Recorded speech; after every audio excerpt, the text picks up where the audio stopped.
Right. Ladies and mental gin, today is a day. Today is finally the day. And, yeah, we're finishing Formula GT once and for all. And, well, you know what? Without further ado, let's just, jump right into it. There's, like, literally nothing else to do in the game anyways, so... last night, I made a terrible discovery, and, we'll go over that after I get this race started. Because I think I need to bring this back up just a hair, potentially. I probably don't even need to do that. And, is there any, like, really high-speed corners on this track? I don't think so. But I'm gonna leave it as is anyways. Just in case.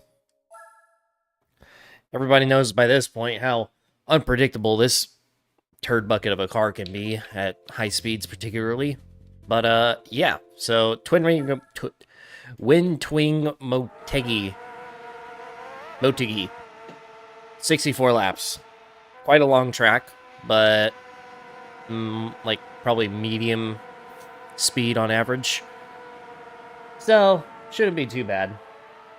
And, yeah, the terrible discovery that I made is, I believe I have forgotten at least one event in the series. And, awkwardly, I'm gonna have to go back and do it after this championship is over. And, yeah. There's one of them, like, for sure that I know I miss, and it's the Renault Megane Trophy. So, yeah, I'm going to be going back and driving a bunch of shit boxes for a 5-race championship. As far as, like, how the episode is going to go up on YouTube afterwards, I think it's going to be... I think I'm just going to squeeze it in front of Formula GT. Because, like, even though it'll be out of order chronologically, I don't really want to have Formula GT episodes and then the Renault Megane Trophy and whatever else I missed going before the 24 hours. So I could also just go back and, like, renumber all the episodes in between, but go back and put that episode next to the Renault, the Clio Cup, which should have been, like, right before this. Yeah, that is, the opposite of ideal. But, don't blame me for wanting to get out of the French manufacturer races earlier than I was done with them. So, yeah. Totally understandable overlook there. At least in my own opinion.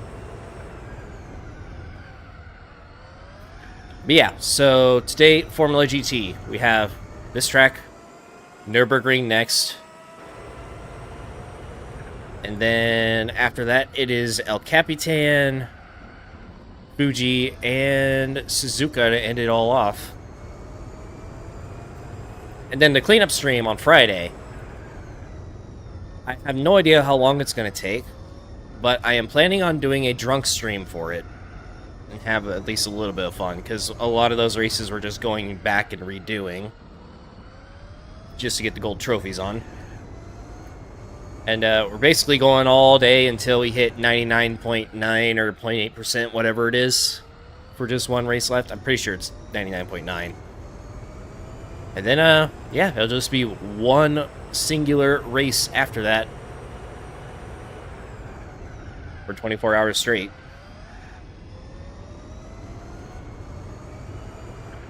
And then hopefully after that, I can finally get the channel back to making some semi-interesting content.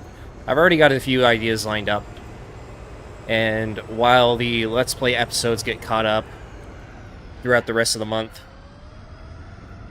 I will be working on that content in the background. So once November rolls around, I should be getting right into it.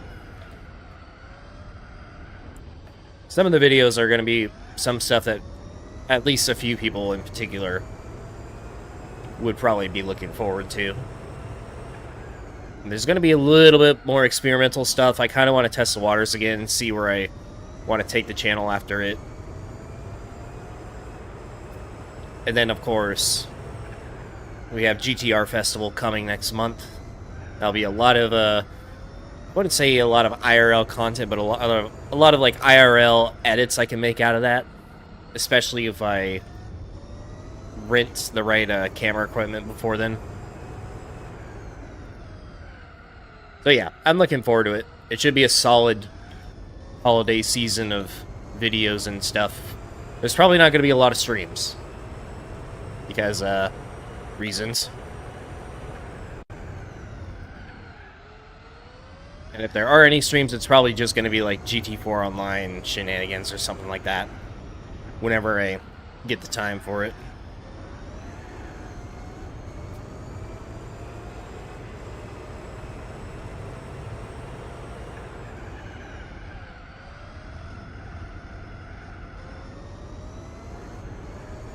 I gotta sneeze.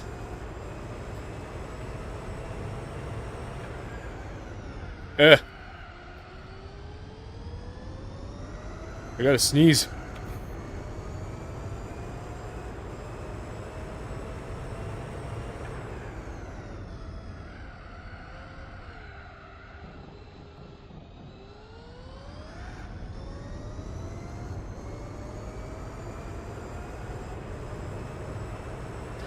So, yeah, that's basically everything I have to ramble about on, at least so far.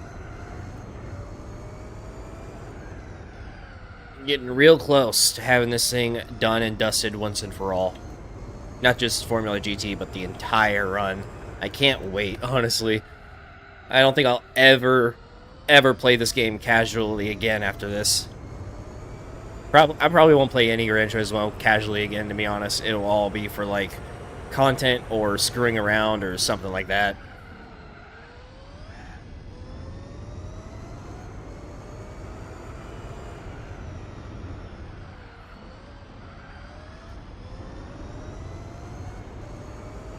If I stick around with like any racing game, it's probably going to be like Need for Speed or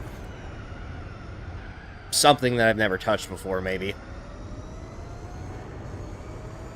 But more than likely, I'm going to be binging Battlefield 6, Minecraft, maybe some COD zombies, some custom zombies on BO3 or something like that.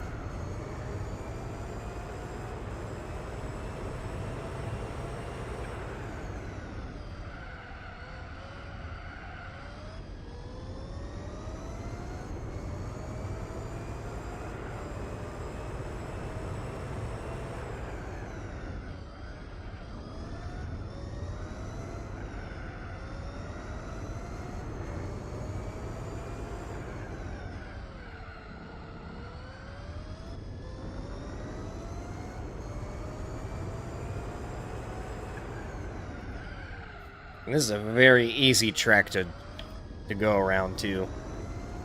Which is a nice change of pace. Especially with all the suffering I had to endure yesterday. Infineon, Sonoma. It's normally my favorite real world circuit in this game. Not yesterday. Not in this car. Absolutely not.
Alright, nice. See how Crapo actually wants to work today. For now.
There you go. First spin. It's a good thing this car has like a really good turning radius. Because usually Formula cars don't.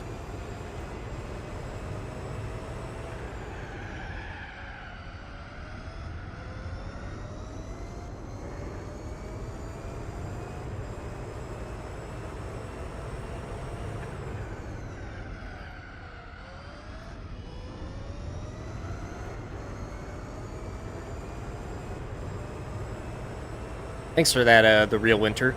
I'm glad you like it, at least.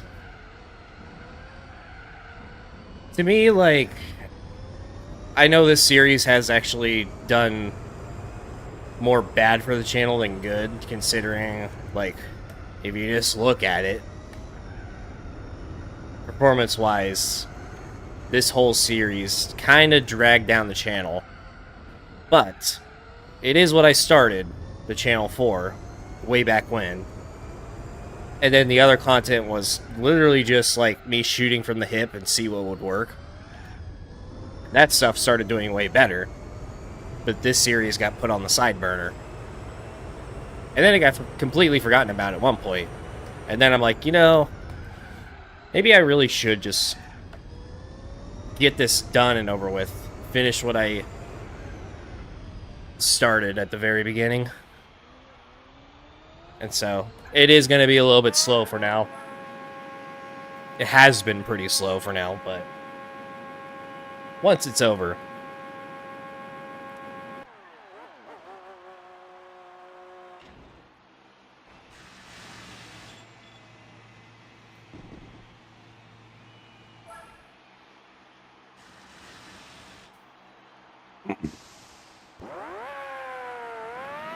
It's kind of like, well, I guess it kind of goes hand in hand with the nature of this game in the first place. GT4, it's like, I feel like a lot of people who like GT4 just like the 80% run of GT4. Whenever it comes to like the endurance races and like this championship especially, they'd rather not even like go through it at all.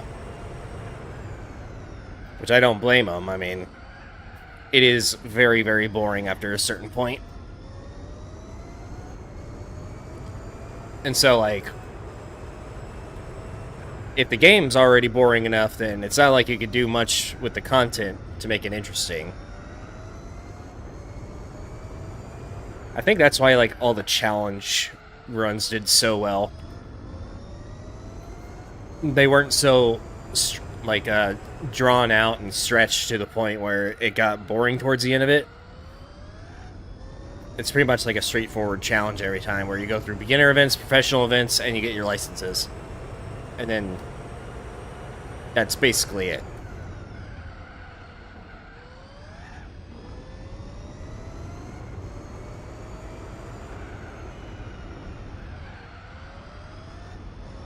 I do think this game gets a little too much praise in certain aspects of it.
Alright, this is not a rally car.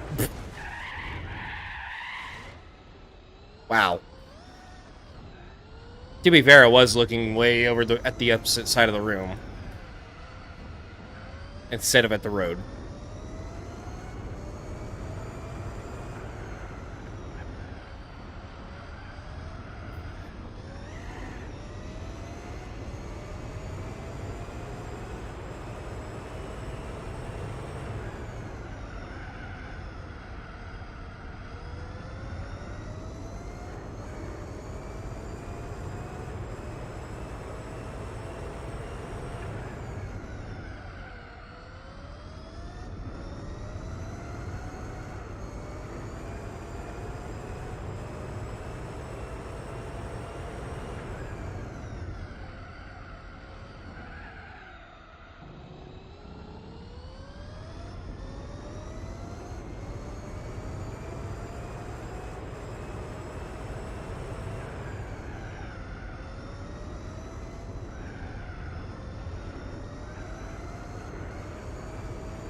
Actually 9 laps. It's either 9 or 8. I already forgot.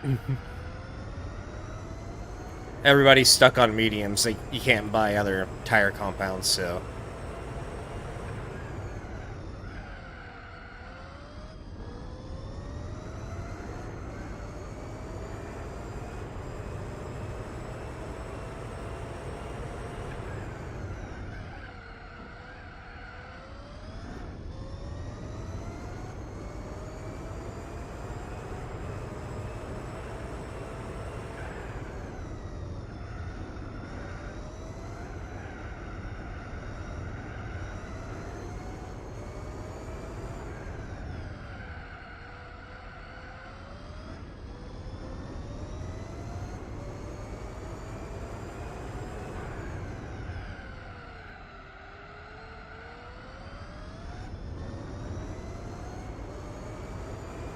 I'm pretty sure it's 8.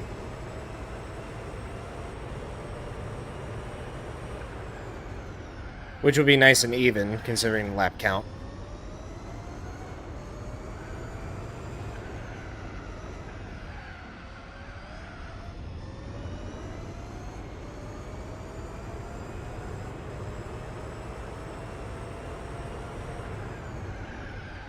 I really need to stop looking away whenever a corner's coming up.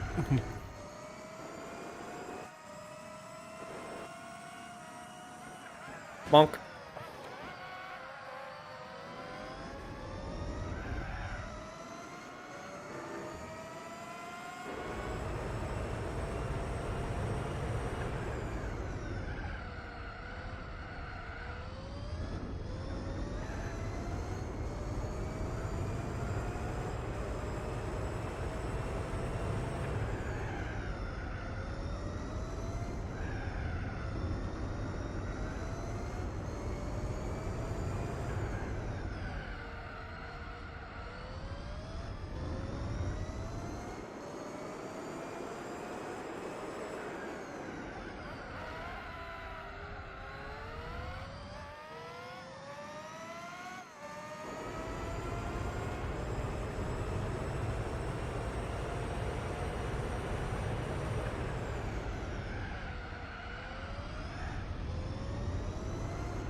Yeah, this is gonna be the last one. Rear tires are already going orange.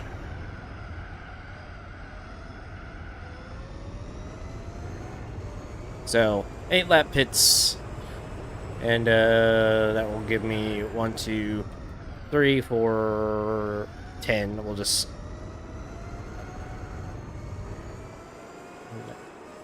8. 7. 7 pit stops for this race. Ah. Quick maths.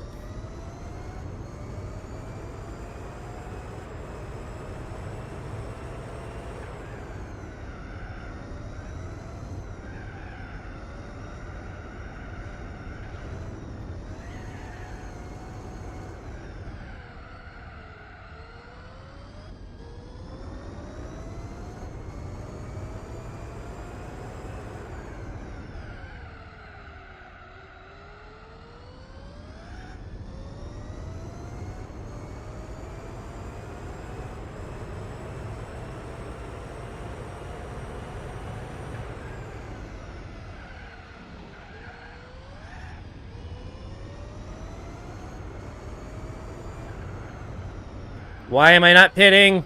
Ugh! The curse returns. What is wrong with me? This specific championship. I don't get it. I never miss my pit stop anywhere else, but this championship. Is it really eating away at my brain compartment that much? It probably is.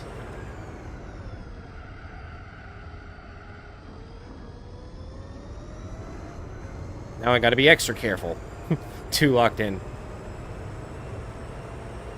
Born to dilly-dally, forced to lock in.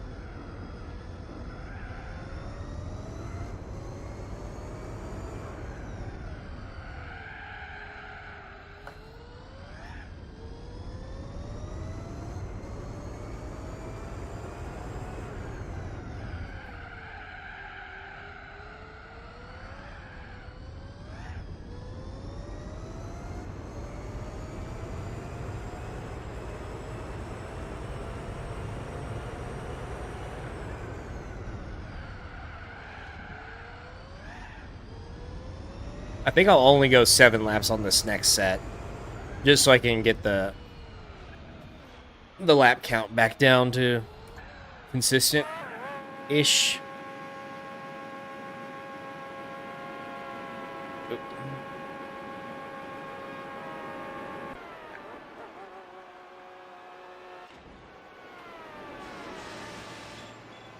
Box. In. Nice. That was unintentional, by the way.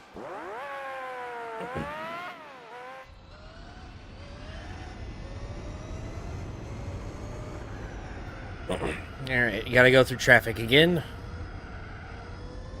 It is a potential for a new best lap, but only if they don't get in my way. Which, they definitely are going to.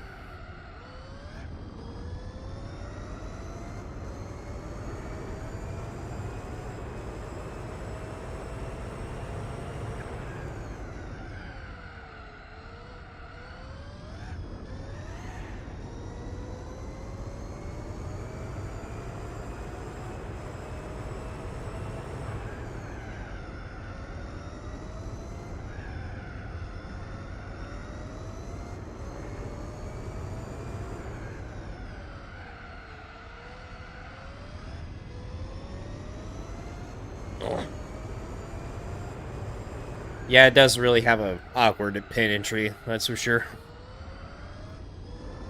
Also, Daniel, what's up?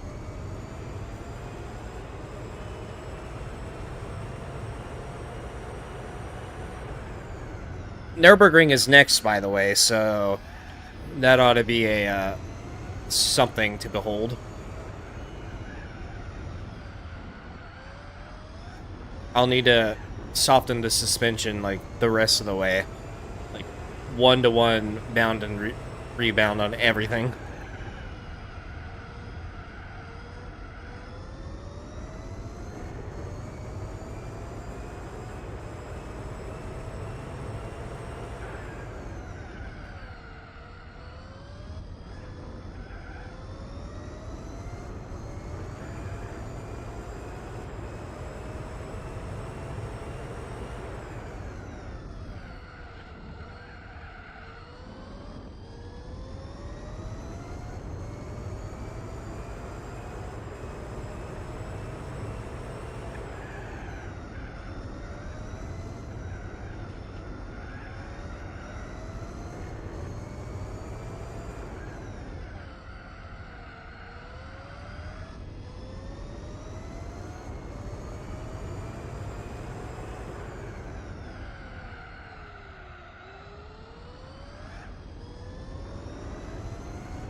Oh, there they all go.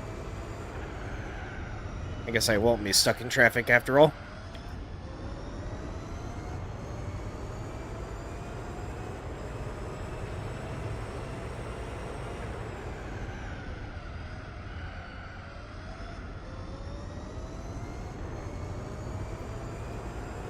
Yeah, the springs and ride height, I can't do anything else with, but it's just the shocks that I still have a little bit of room to go.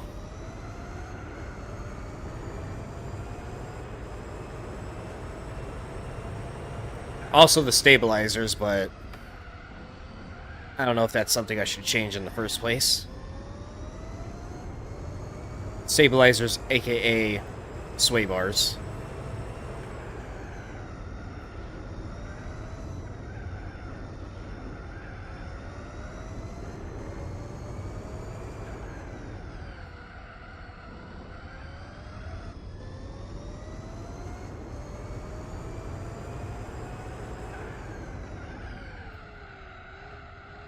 Yeah, the suspension, it's at max ride height, maximum softest springs you can get. I don't even know what I was trying to say there. And like really softened shock bound and rebound. Because on the stock setup, this car is like extra deadly.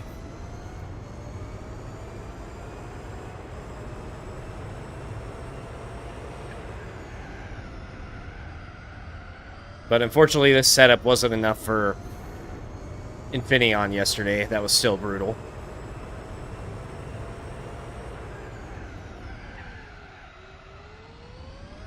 I don't think I lowered the front downforce for Sonoma, but I did for Laguna Seca. And it's still... same thing here, 69.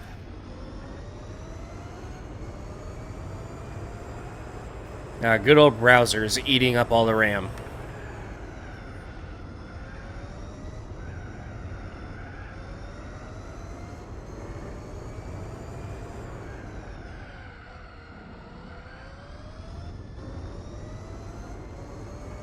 One, two, four? Oh yeah, 124 is easy. It's just... Well, I wouldn't say it's easy. For me, probably not, but... I could easily do a 124 even without slipstreaming or anything. Just need to get the right lap.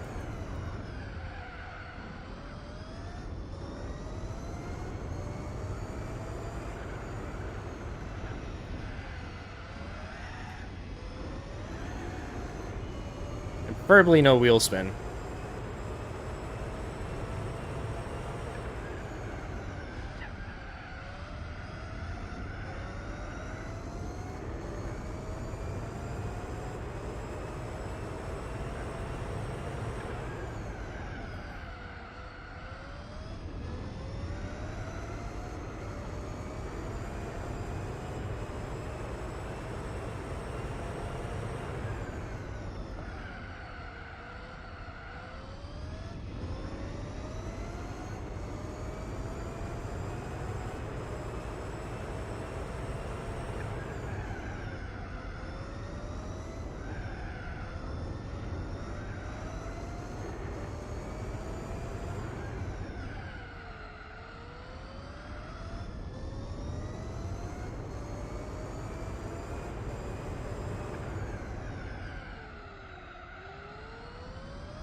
I probably could have lowered the gear ratios too.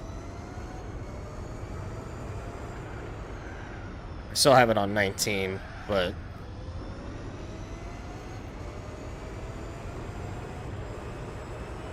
Well, there's an easy 124. I think a 123 is like actually possible too, because that wasn't perfect.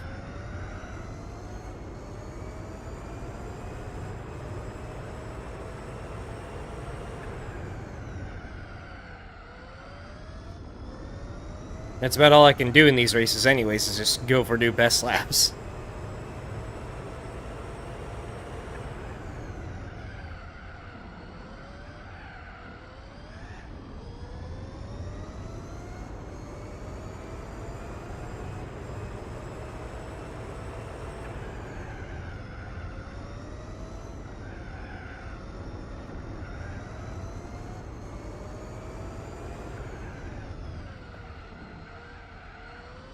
I wouldn't say this track sucks, it's just kind of boring. Especially with only 6 cars on the grid. It's also not the most visually appealing.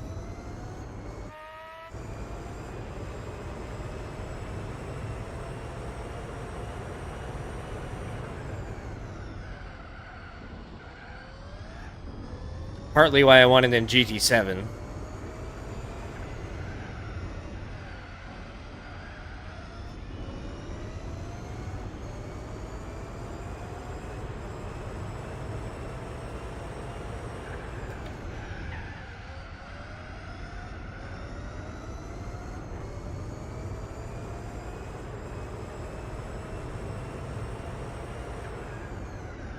But actually, I would prefer Ebisu.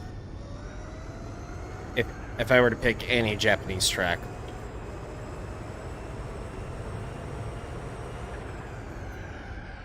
Okay, where am I going? Like, imagine the entire Ebisu complex. Every single layout. And skid pad. That would be sick. You know what isn't sick? going into the grass and spinning out.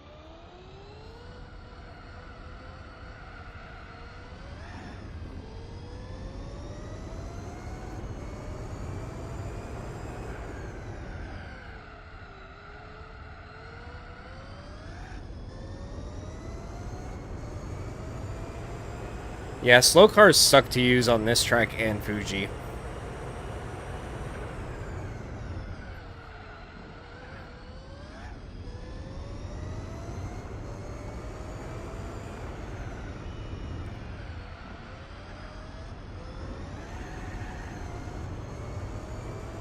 I probably should have pit. Just to get the lap count back on multiples of 8.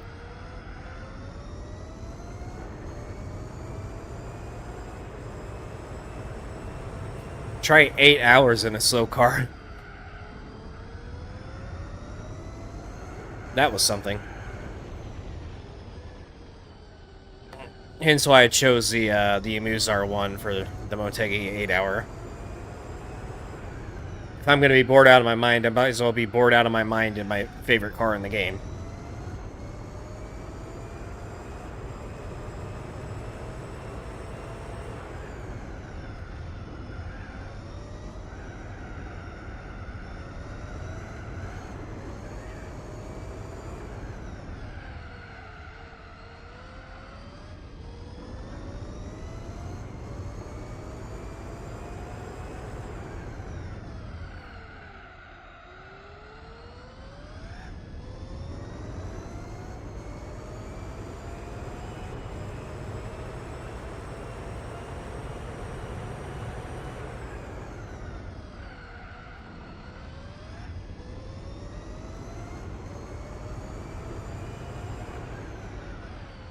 Alright, I did not forget this time.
I mean, it's only using like 20-something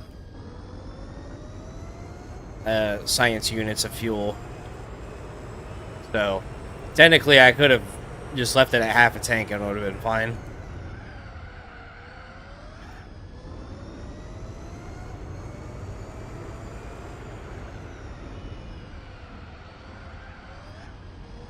Tires died long before it.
Yep. I did in the first 24-hour race I did like years ago. I actually did miss the pits once, and I ran out of fuel like maybe 3/4 of the way through the lap. And so that was fun.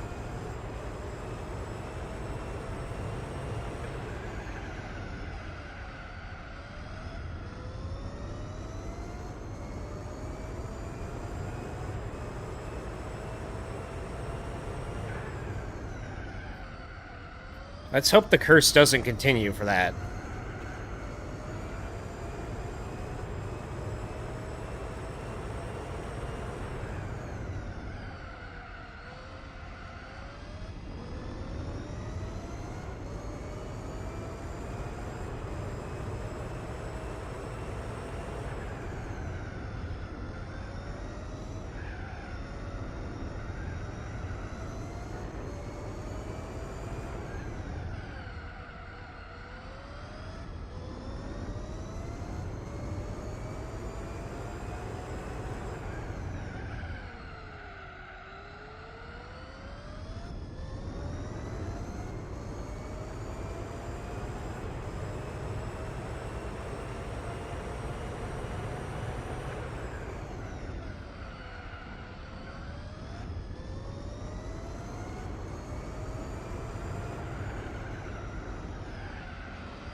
New PB.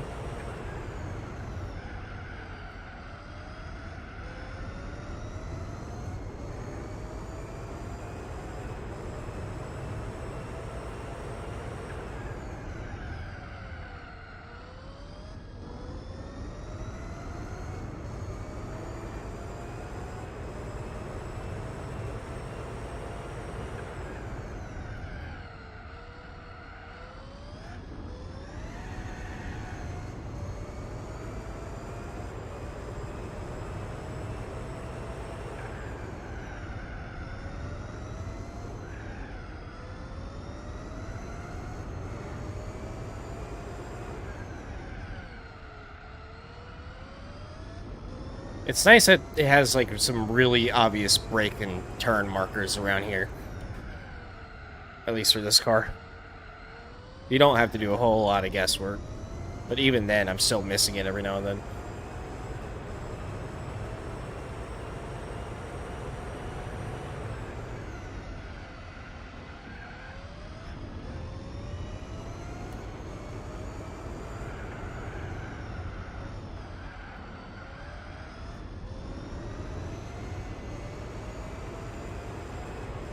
Now, here comes at least one traffic car.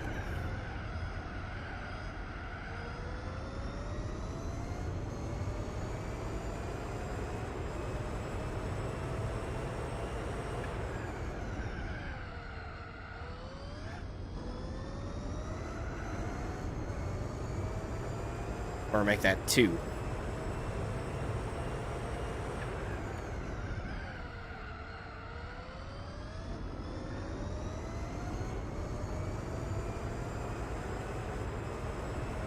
And it's going to be in my way. We just squeeze through here.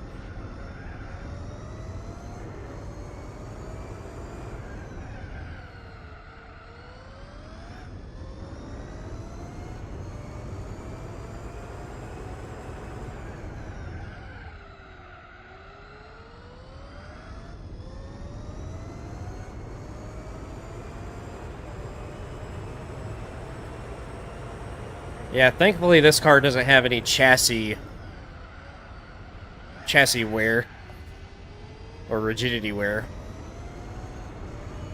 Otherwise, this car would probably be undrivable by now. And there's nothing I could do about it either, because there's no dealership to go and get it refreshed.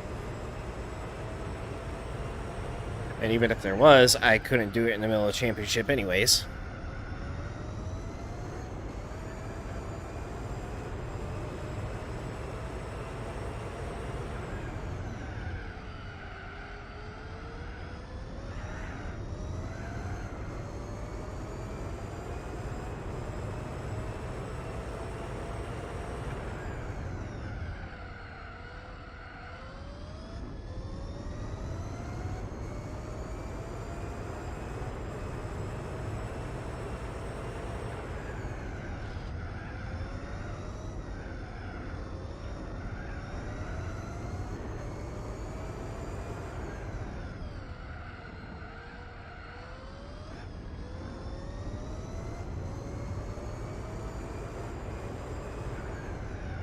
16,000 kilometers? Why and how? Unless it was just B-Spec doing all the endurance races or something.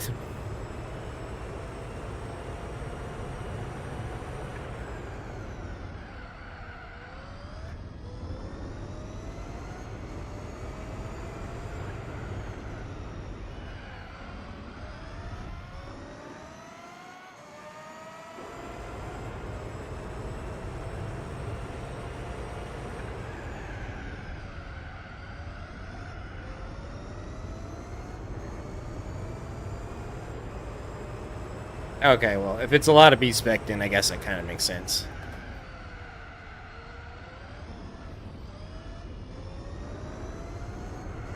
I noticed that, like, in some 200-point runs, I noticed, like, for some one-make races, you can go to test course and just have the car drive for thousands of miles in B-Spec to, wear down the oil. I don't know if, like, the rigidity wear affects the A-Spec points too, but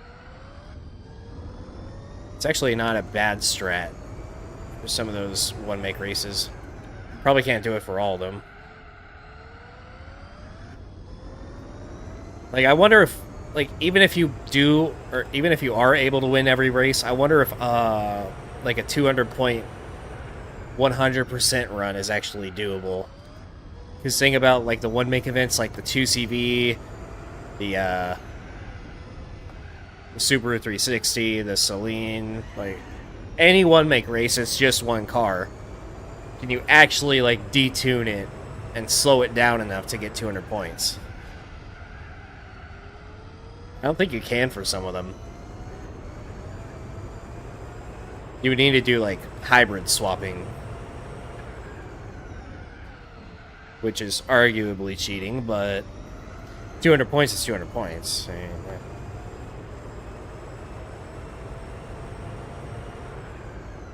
but on a lot of those races, you probably need to drive like it's not even a race. You just have to drive like it's a derby. Cut every single corner, ram every single car.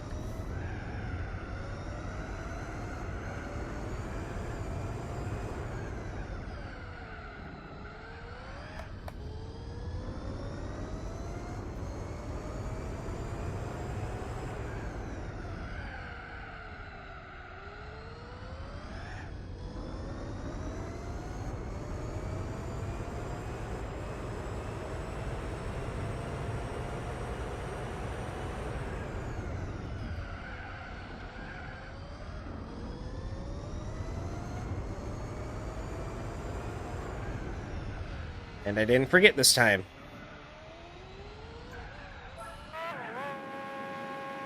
I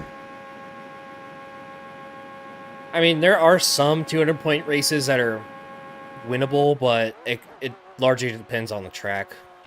Especially like if it's a rolling start, good luck. Tracks like Tsukuba, this track.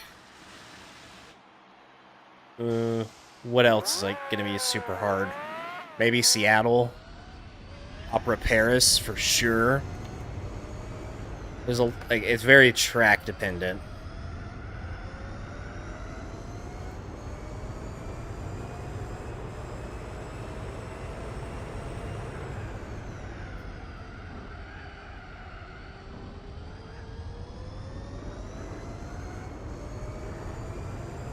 It depends on if you have an opportunity to ram the AI off track or not.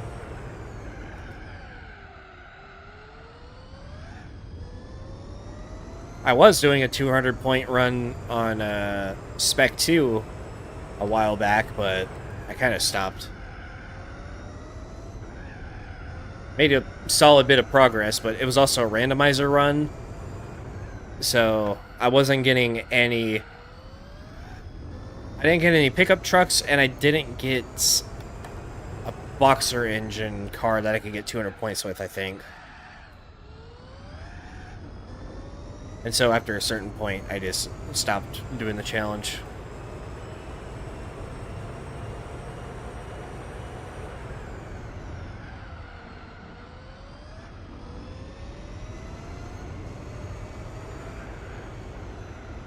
New York might be hard, but if you do like a full nitrous boost, you might be able to cut through the grid and ram first place on turn 1, but it's been a while. Actually, now that I think about it, in that 200-point run that I did, I don't remember what racing series it was, but it was a race on New York, and I was stuck on that one for a solid 1 or 2 hours. I have no idea which one it was, actually. It might have been Boxer Spirit, if there is a New York race on that.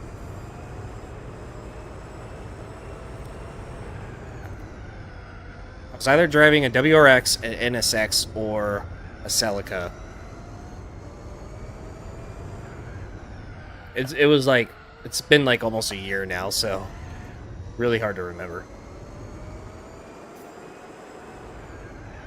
Adam, welcome back. What's up?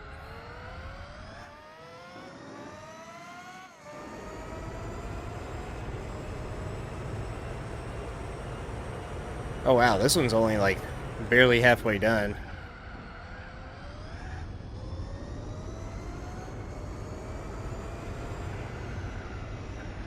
This one's gonna be like an hour, 40 minutes-ish, maybe?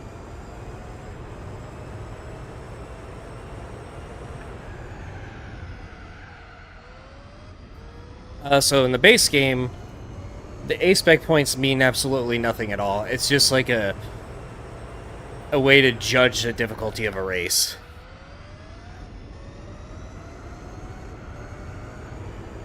Like, A-Spec points, they don't really award you anything.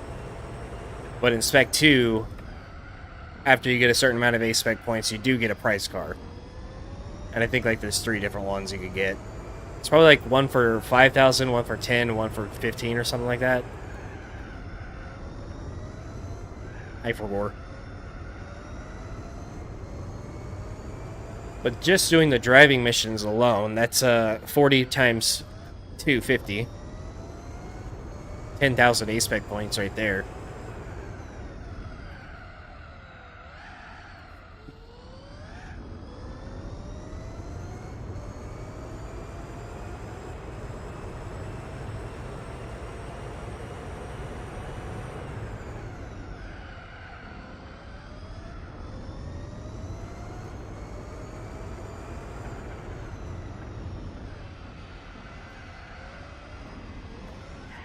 Oh, there we go again. It's kind of awkward to go into reverse using this wheel because you have to press triangle, and it's kind of hard to find triangle when your steering wheel's upside down.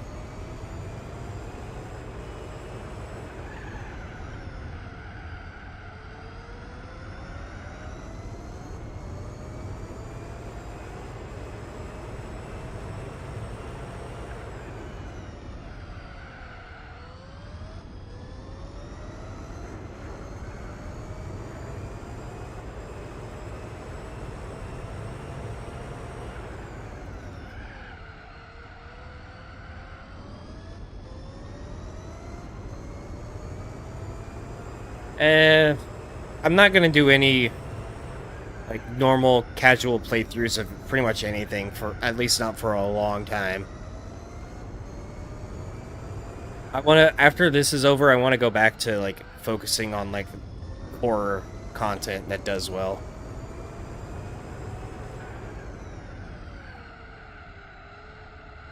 And prioritizing like actual thought out and made videos instead of like the milquetoast gameplay videos I post that get a ton of views. I mean, it's nice that those get views, but for one, they're not really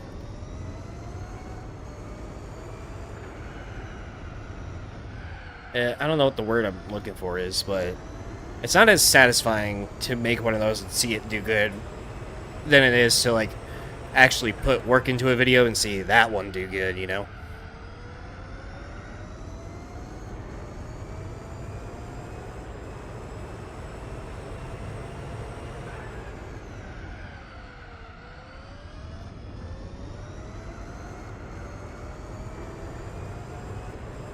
But I do have a couple video ideas for GT4 maybe GT3, GT2, and 5 is, like, 5 definitely. As, at least until or when I figure out how to emulate it. That'll be the hard part. Potentially 6. And, of course, GT7, it's still the main topic these days. And with Spec 3 coming out, I definitely want to get back into that.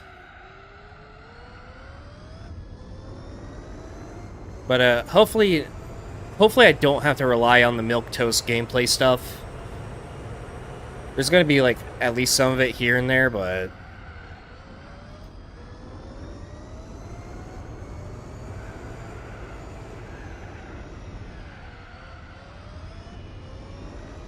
Well, it's kind of late to do, like, a 1-year anniversary video of Spec 2, but I can make, like, another Spec 2 overview, going over, like, the updates to it. And, oh, I also want to do more of those, exhaust sound compilations. I might even, like, try to go through every single one of them and just get, like, a whole, like, catalog of every car sound change. That way, like, whoever's curious can just go look it up. But those won't be, like, single videos like I did early on in this channel with GT4. It'll be... I don't know how I'll format it.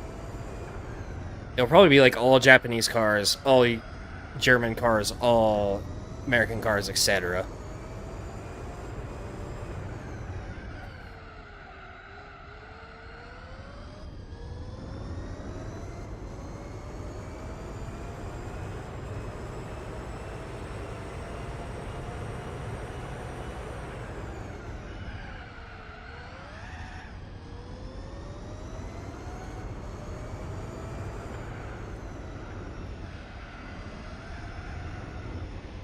Okay, got on way too early.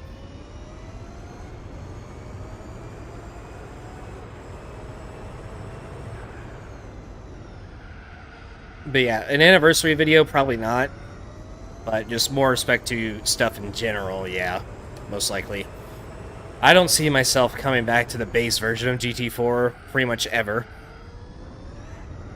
Not that I hate it, but it's just I've been playing it casually for the past 5 years, and Spec 2 is the new thing. That and GT4 Online in general. And with GT4 Online, I really want to push that stuff specifically. Like, I don't know what the deal is, but it's never, like, really blown up still. Like, my most viewed GT4 Online video is only, like, 58,000 views right now.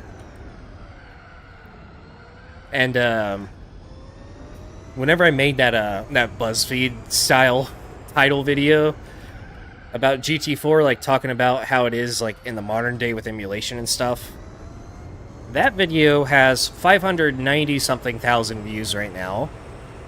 And there is a segment in there where I do talk about GT4 Online and show footage of it. But it's, like, one of the least watched parts of the entire video. Which, it's, like, kind of surprising to me, because it doesn't seem like GT4 Online has, like, actually, like, been shown to the masses, even though, like, Spec 2 requires it. But actual online gameplay hasn't really, like, made it on YouTube yet. And so I kind of want to keep trying to push that and see if something can actually come out of it and maybe more people can start playing. Even though, like, it is super complicated and kind of tedious to set up, but I think with that, though, I do need to make another guide, or at least, like, have somebody else make a guide to how to play it online.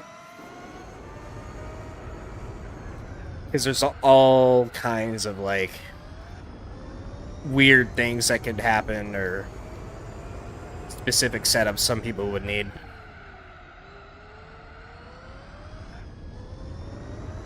Yeah, a lot of people don't know how to go online, though, that's the thing.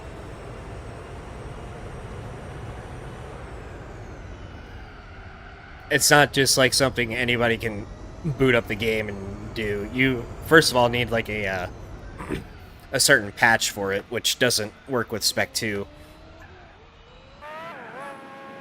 And then after you get that patch, you got to find the right DNS address. So you have to set your PCSX2 network settings right.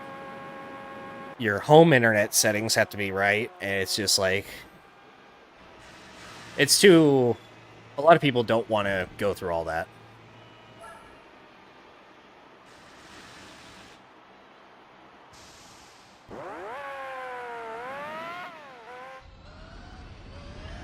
But GT4 Online in general, it's cool. Whenever I first discovered of its existence, like, I never knew it was possible in the first place, and I was like, damn, this is cool.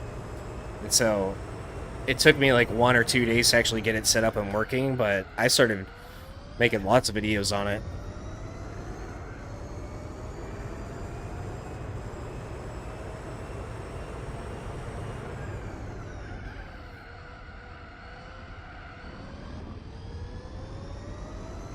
Nope, still working on Formula GT. There's only one more endurance race, which is the last 24, but... now that there's actually more people here, I did say this earlier, but... I made a discovery yesterday, and I have forgotten at least one make event early on in the Let's Play. Well, not early on, it's actually fairly recent, but... the Renault Megane Trophy. I did not do that, so I have to go back and do a one-make race of a bunch of French shitboxes after this is over. As far as like the episode goes, I'll probably upload the episode before these episodes start rolling out, because I don't want to have Formula GT, Renault, and then 24 hours of Le Mans. So, yeah. I could also just, like, renumber all the episodes and make it look like that episode was uploaded way back then, but that would be way too much work, changing the thumbnails and titles and all that. Because it should have gone up, like, 10, 15 episodes ago. And that's just one of the races I probably forgot about. There's probably a couple more.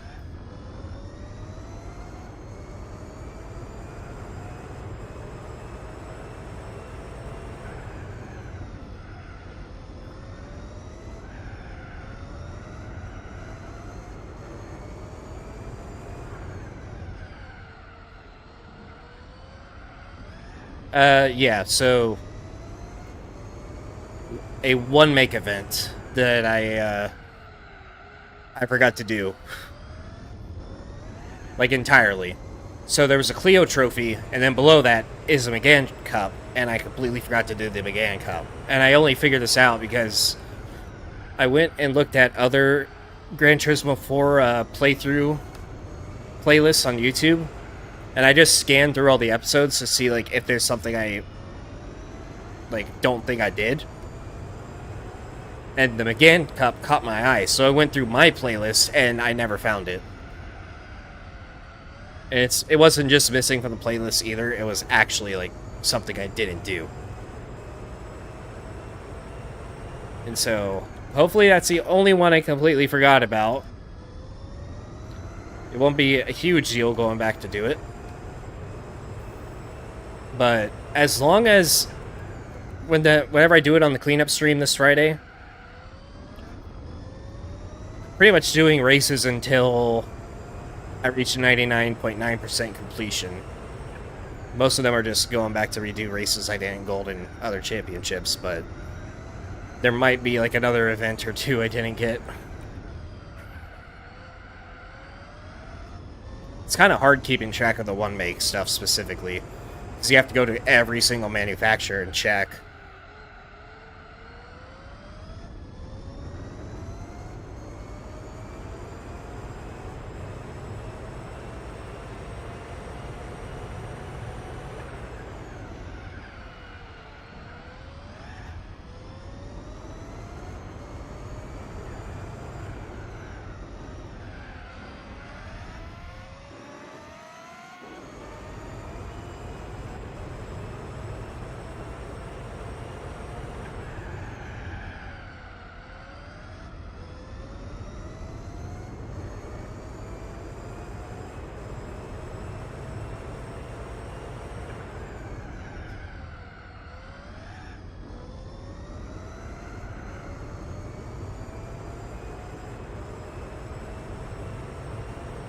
Yeah, I'm not even sure where to begin if you're trying to play online with Linux, let alone Mac. Windows is the only thing I really know about. That or just your, you can play on a real PS2 as long as it's like, I think it has to be soft modded, and obviously you'll need like something to play the ISO, so like OPL or a hard drive or something.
Well, yeah, it is that, but also PCSX 2 needs some kind of I don't even know what you would call it, some kind of thing, I guess, to it basically allows, it emulates like some kind of PS2 network thing. I have no idea how to explain it, but for Windows, at least, it's either NPCap, WinPCap, or sockets. And I think I'm using NPCap right now. I used to use WinPCap, but then that stopped working, so now I'm on NPCap. And some people use sockets for it. Whatever that is.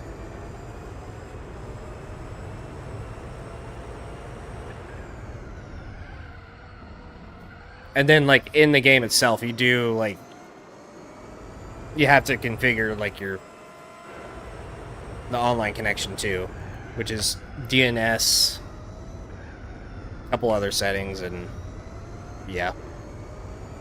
It's definitely something that requires, either, like, a YouTube tutorial, or even, like, just a document tutorial or whatever.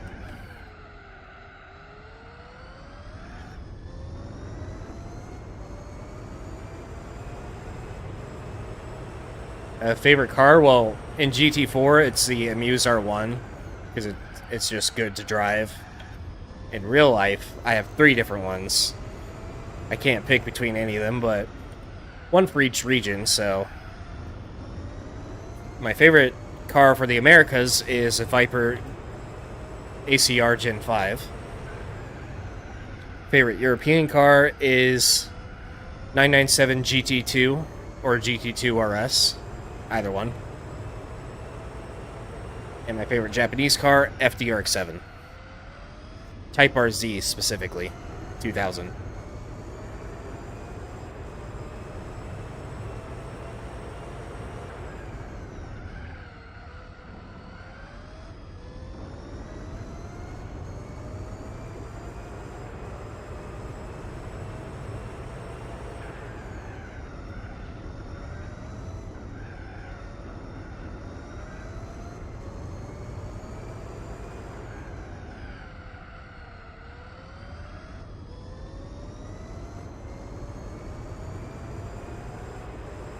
And keep in mind, for GT4 Online, you do need, like, the DNAS patch for it, which you can't use it in combination with Spec 2. So, But if you already have Spec 2, you probably already have the online beta, like a clean version of it, so you just have to install the DNAS bypass patch on that.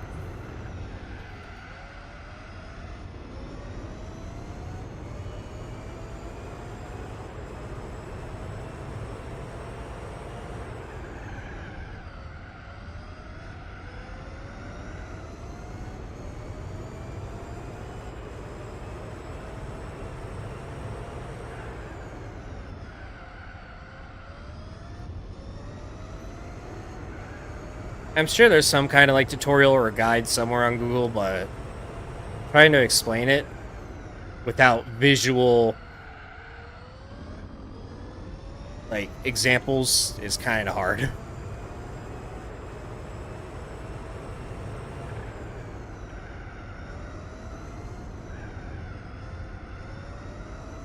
If you look up a PS2 online community, they have a Discord server, and you probably just go and get all the info in there. Or it's probably even on the website itself.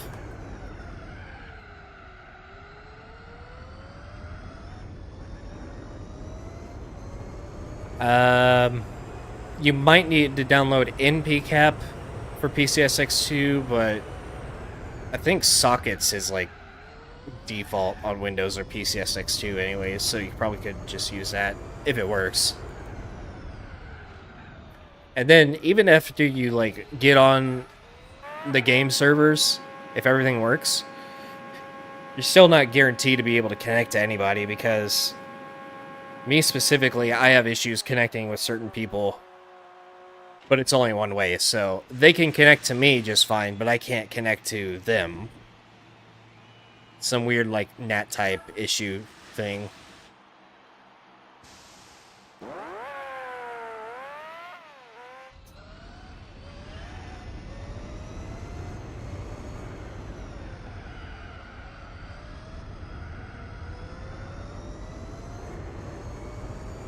Yeah, Duck Station is PS1.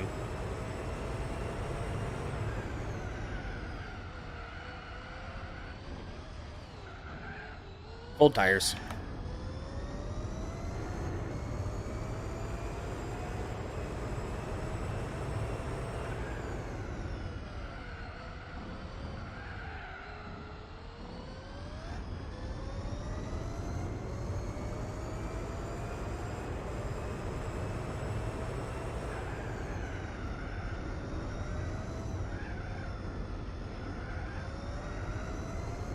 Is Duck Station even getting updates again? Because for some reason, I think they stopped doing updates for a while, and I think they started doing them again like a year ago or something.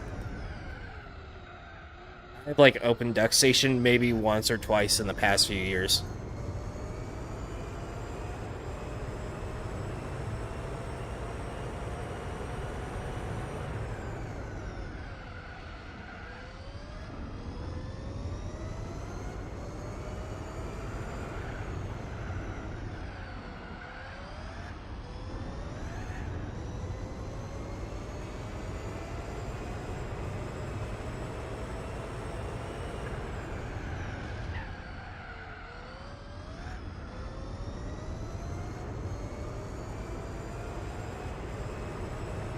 Oh, cool.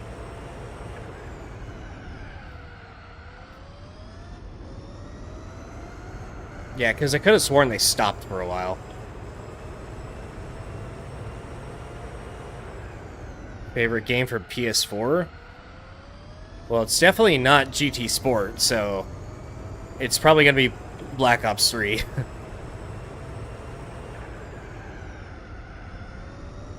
Mostly because of zombies, but multiplayer is pretty good too.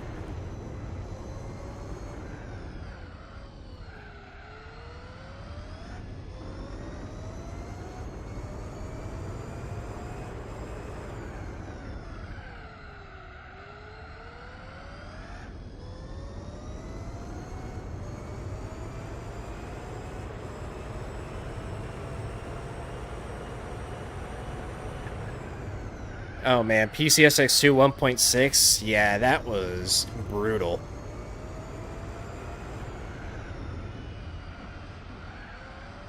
Modern PS6 compared to that is like night and day.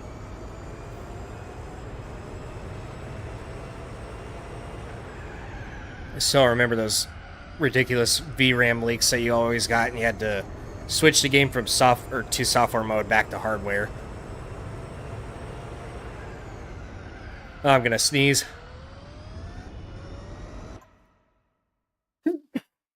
Ah. Finally.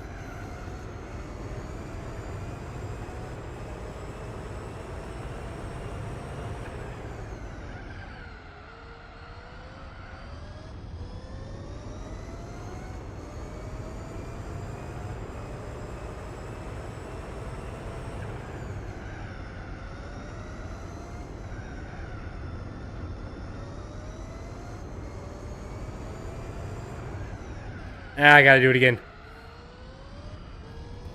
Ah.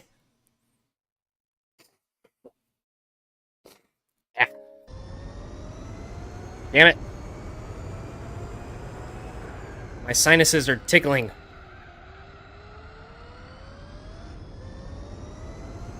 It's making me want to sneeze, but I can't sneeze.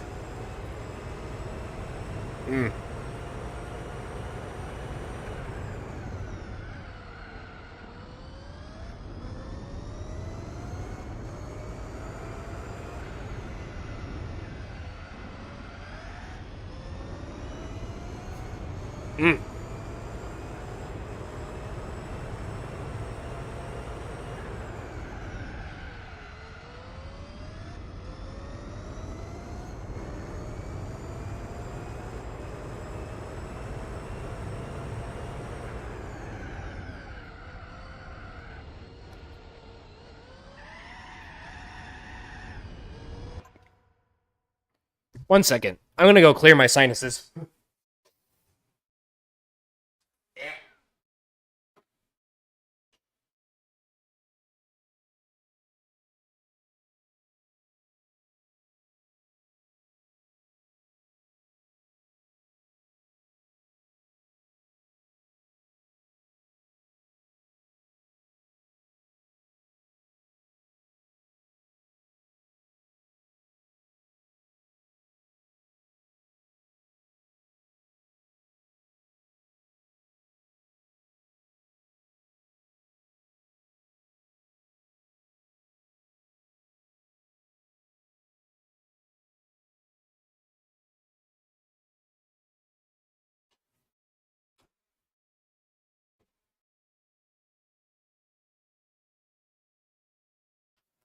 Right.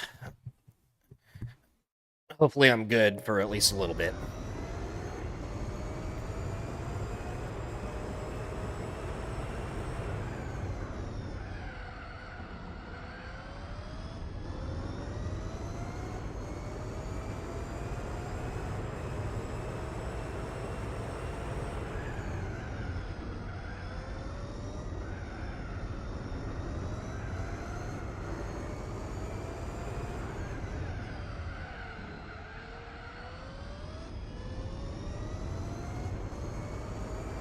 No, Nurburgring's next, so you're actually just in time.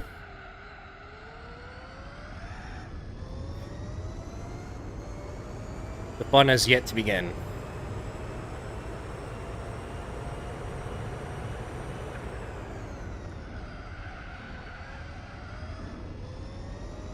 Of course, the natural thing to do would be to take it easy around there, but I kind of want to go full send anyways, and just see what I can do with this car. Some areas are going to be more sketchy than others. Most notably, Flugplatz, Foxhole, probably Whipperman. Whatever that downhill section is on the back quarter. I don't recognize, or I haven't memorized every section name of the Nurburgring, but I know, like, the main ones.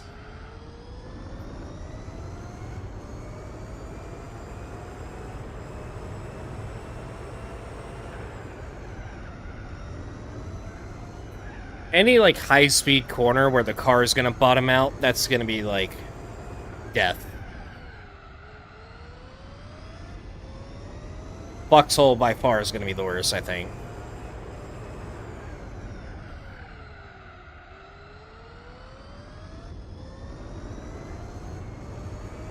As far as like corkscrew, I just have to ride the outside, not dip down too low.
Who can ban the GT4 server if they hack you? You mean like if they hack your GT4 online account?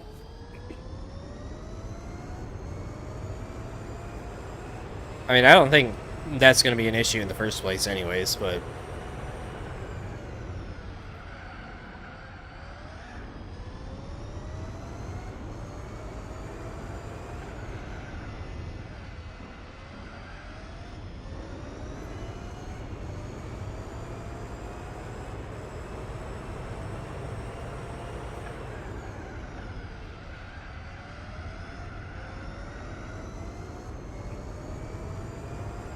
Also, unfortunately, like, all the PS2 online stuff is, like, hosted from Chile, which is, not the highest population density down, or for, like, retro online gamers. But it's basically their own servers. It's not, like, affiliated with... It's obviously not affiliated with Sony or anybody, so...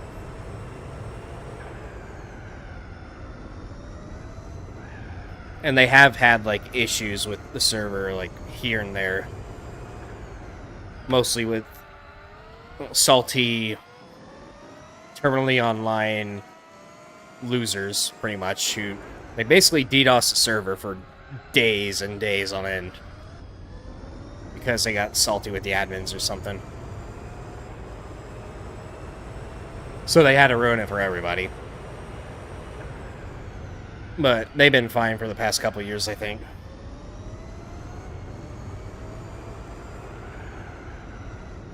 What I wish they would do is make the servers open source so other GT4 modders can, like, mod GT4 Online itself. And actually make, like... Not only make GT4, like, the online experience much better, but also, like, having like a special event rotation, online time trials, stuff like that. But you also got to deal with cheaters. Which, there's no way you're going to put an anti-cheat in there. So it's kind of just... It just has to be, like, a gentleman's agreement type thing to where nobody's going to cheat.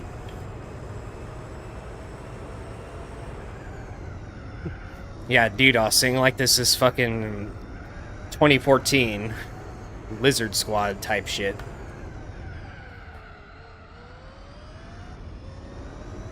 Like, DDoSing is so 2014.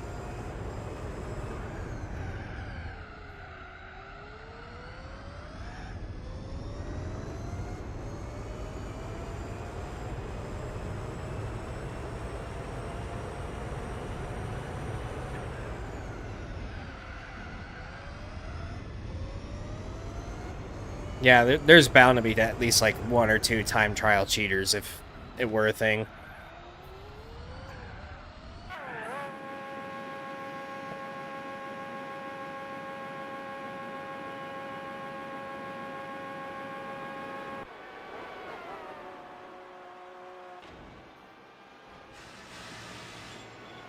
I think everybody's moved on from DDoS attacks. I think they're now trying to do, like, what's it called?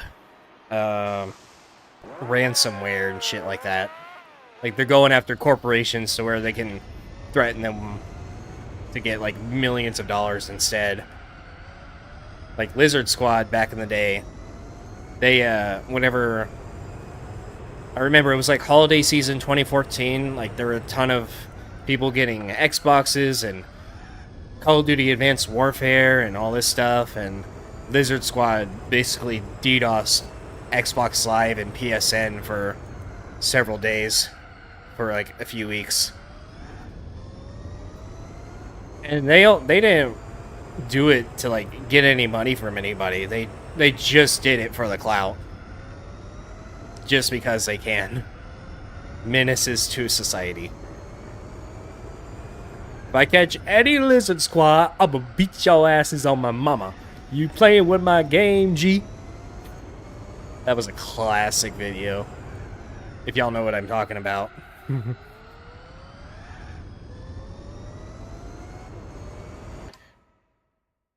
Get off my wheel, damn it.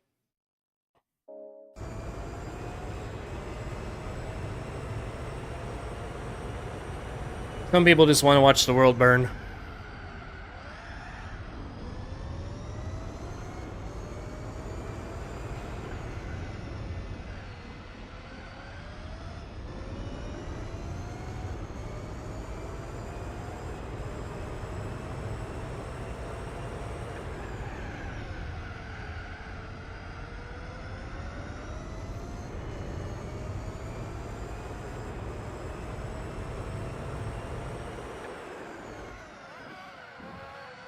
Speaking of, like, people cheating and it being stupid for doing so, for Battlefield 6 specifically, there were a lot of cheaters during the beta, and now, since Battlefield's full release, they have, like, a really solid anti-cheat now, and all the cheaters are losing their minds because they're getting perma-banned for downloading these hack clients. I forgot what they're called, but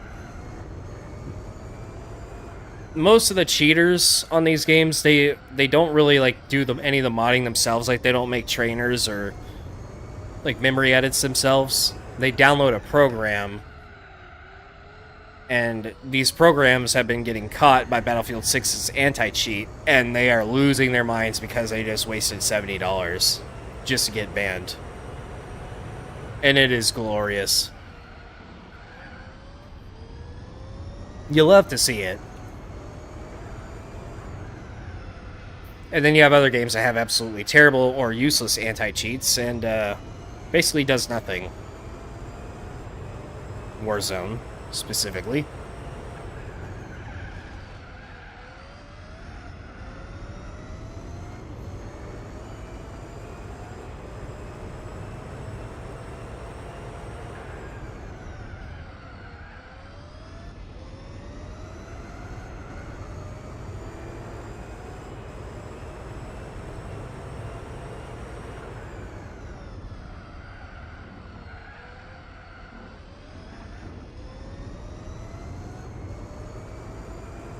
Yeah, some people do it just for the thrill of, like, being able to do it.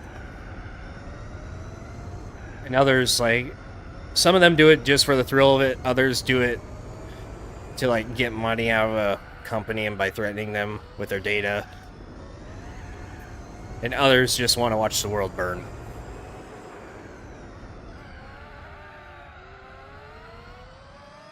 And some are actually, like, paid to do it, to find flaws in their systems.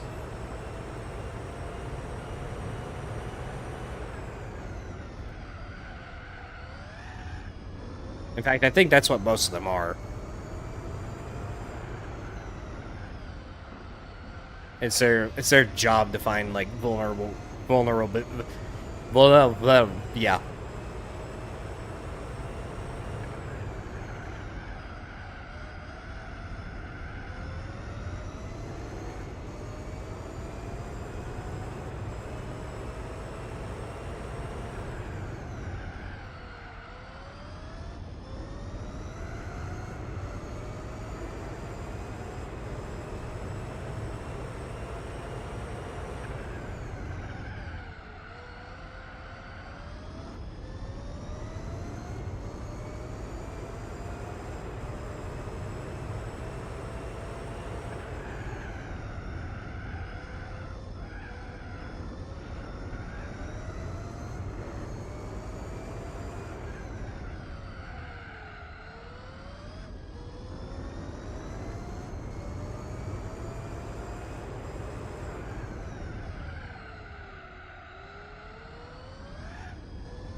I still don't know, like, the whole story behind the PSN hack. The great PSN hack of 2012. That happened, like, a month or two after I got my PS3 as well. Actually, no. A month or two after I got Black Ops 1. Thing. Because, well, where I first got my PS3, I started out on, like, Need for Speed Hot Pursuit for a while. And then at some point in 2012, I got Black Ops 1, and I started playing Zombies Online. And I was just getting into it, too. I was like, man, this is so fun. Like, I'm spectating dudes walking around with a thunder gun. I'm like, holy shit, what's that? And I'm still bad at the game at this point, so I need them to carry me around 20. But then PSN gets hacked, and I can't play online for like a month and a half straight. But that's whenever, like, I started playing a bunch of solo, and I was able to slowly learn how to train zombies and what they called back in the day. I won't say one of the terms that they used to say back in the day, but the other term was point whoring. So, learned how to do both of those techniques and got pretty good at zombies. Yeah, it was... I think it was more than a month. I think it was actually like a month and a half or something. But thankfully back then there were no always online games, so when PSN went down, it didn't have like that big an effect on like single player games or any games in general. You just couldn't play online. It was basically PS2 2 for a while.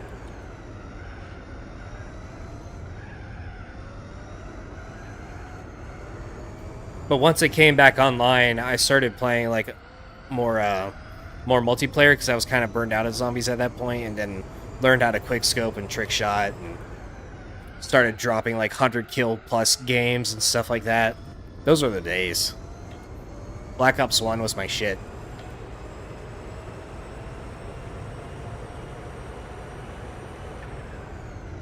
But that whole time, Xbox Live was just fine, so... I think that's also whenever I started watching, like, a bunch of Call of Duty YouTube videos, and then, like, gaming videos in general. Like, I didn't even know that was a whole genre that existed until then.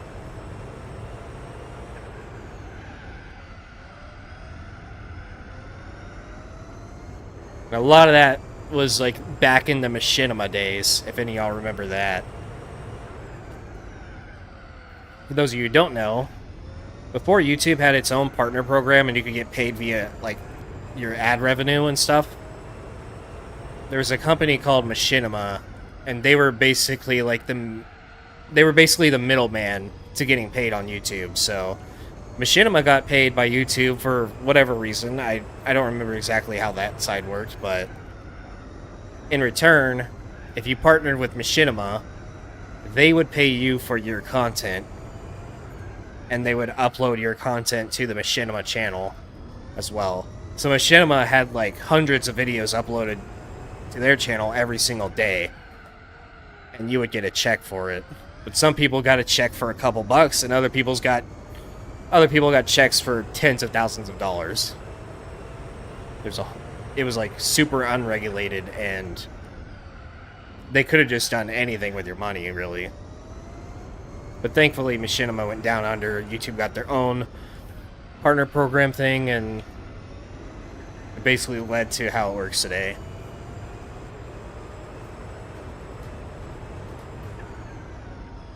And oh crap, I was gonna screw up on me again.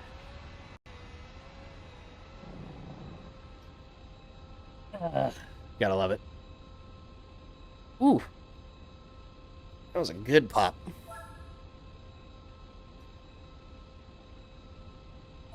Yeah, a lot of times they never paid anyone at all. Like, Machinima had... I believe they had hundreds of employees and, like, their own HQ and everything. Like, they had to make their chunk of change somewhere. But Machinima wasn't the only, like, shady company to do that stuff. There was also another one. It was called Freedom with an exclamation point at the end of it.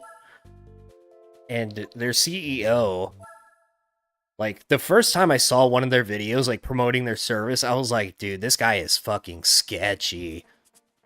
Turns out he was. I don't remember exactly, like, what the controversy was behind him, but it was so, like, the video that was promoting their service was, like, so amateur.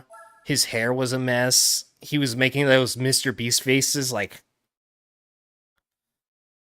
red flags everywhere. And so, yeah, it turns out they were crooks as well. Qualifying, actually, you know what? That's not a bad idea. Because of one reason. Suspension.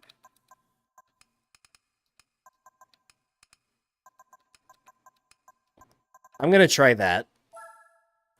Real quick. And we'll see what it is. Or we'll see how it is. I'm not gonna do like a full qualifying lap. I'm just gonna take a couple corners and see how the car drives. 1 and 4? Alright, I'll try it after this.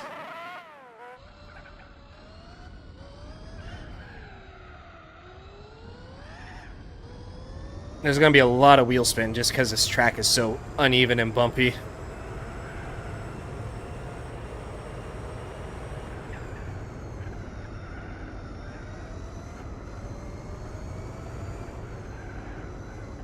Also, no curbs. If I can avoid them at all. It's kind of understeery right off rip. Flat out. Not too bad.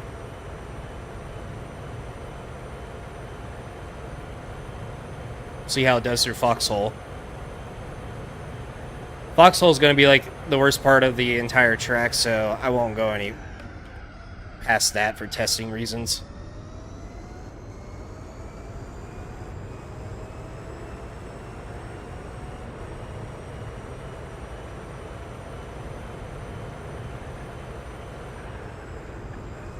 Oh wow, it actually went over the curb fairly decent too.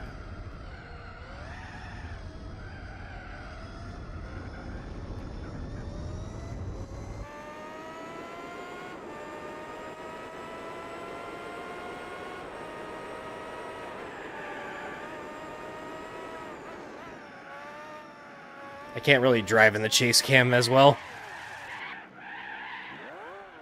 But, I mean, hey, no crazy spin-outs just yet. I'm going to try it on 4.4, though. Just in case. It is still like just a hair floaty.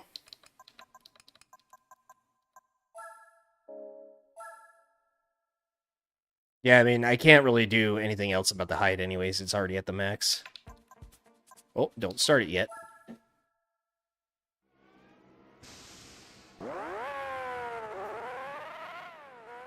Yeah, I thought about using TCS, but...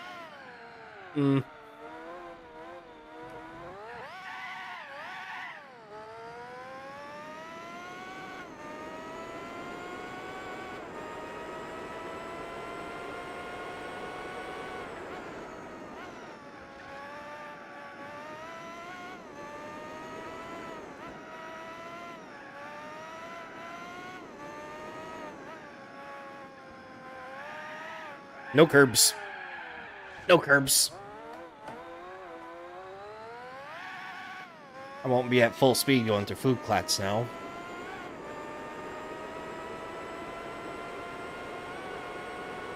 It is scraping just a hair, but nowhere near as much as it was. Or as much as it would have been.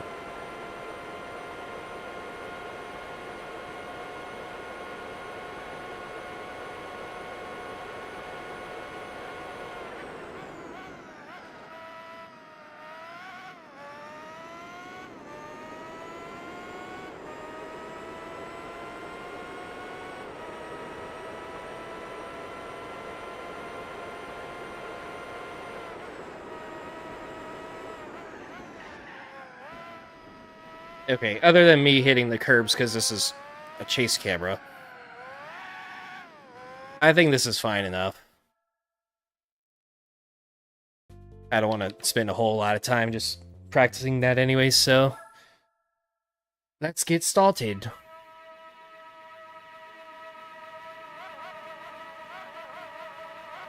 As long as El Crapo would work. Play the music like I tell it to. And there it goes.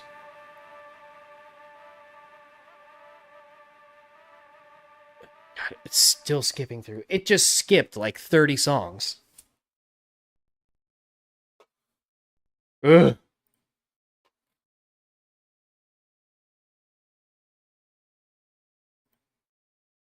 One second. I'm gonna play some Supernova Goes Pop. Powerman 5000.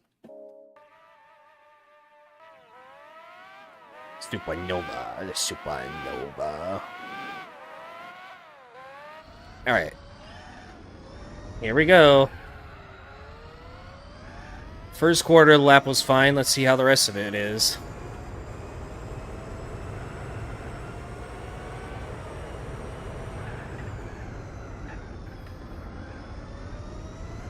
The dead zone setting on my wheel is going to work wonders. I know that for sure. Other than the awkward lack of steering resistance in the middle.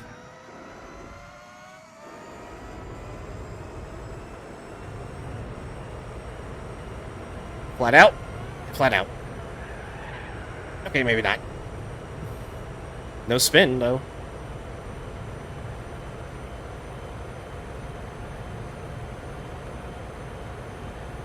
I am carrying a lot more speed, though, because of that slipstream.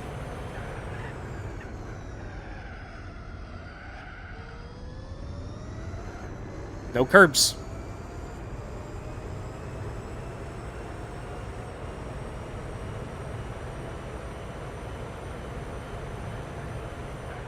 This curb seems to be fine. Not this one. Or that one.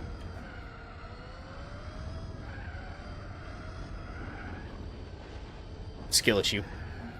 Major skill issue.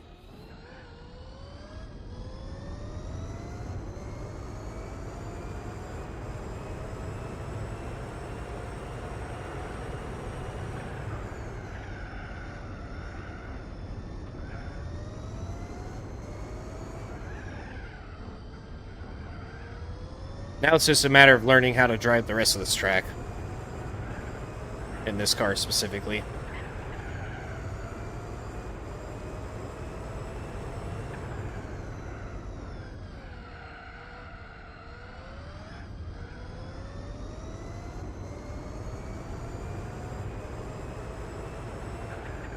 I probably should have done the gear trick.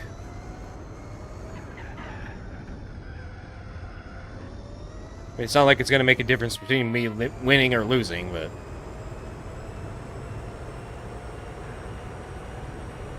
Still first, but more importantly, still alive.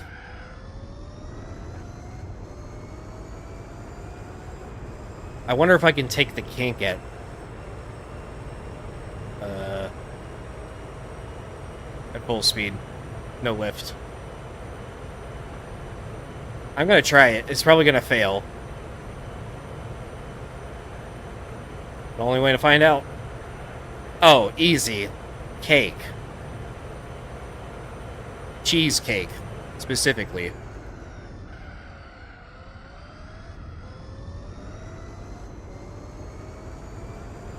Alright, I'm also going to test, I'm also going to test this.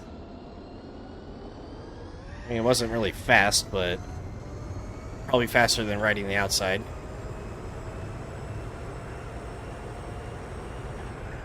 And my favorite section of the entire track.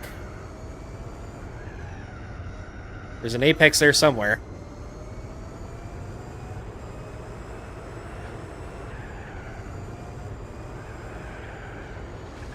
Nope. Fail.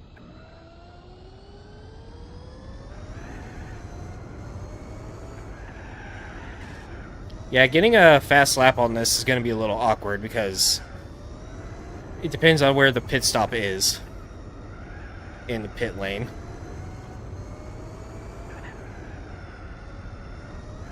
Is it going to be my out lap or my in lap? It's probably going to be the last lap where I don't go into the pits at all. Actually, that'll be on lap 15, so that will be an out lap. Oh my god. Imagine the whiplash. Your spine would probably crumble into dust.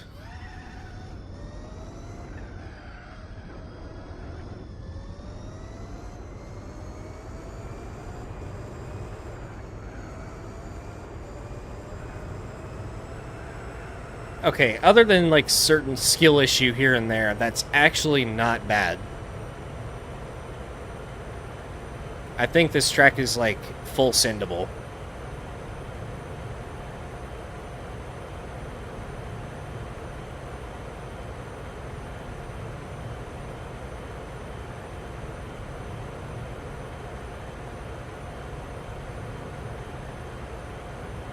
And well below a 6-minute lap too.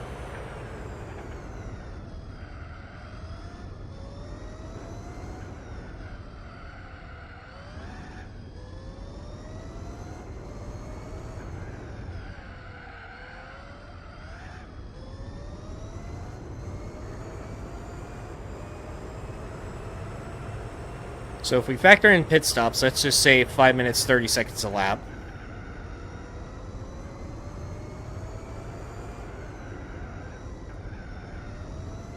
Ten laps would be... Oh, mouse. 10 laps would be about 55 minutes, I think. If that maths is correct. Another 5 would be... just under an hour and a half, I think. Yeah, this suspension is definitely doing work.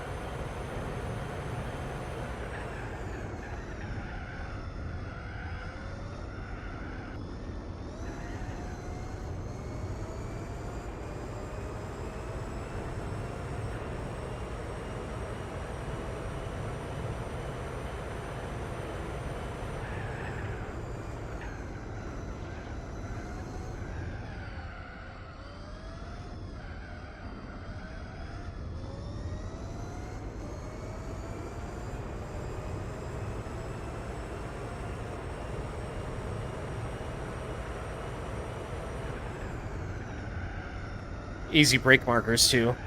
Oh.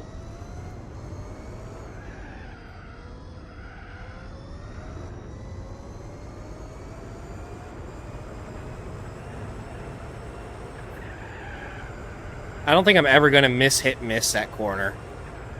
Never in my life. It's that hard.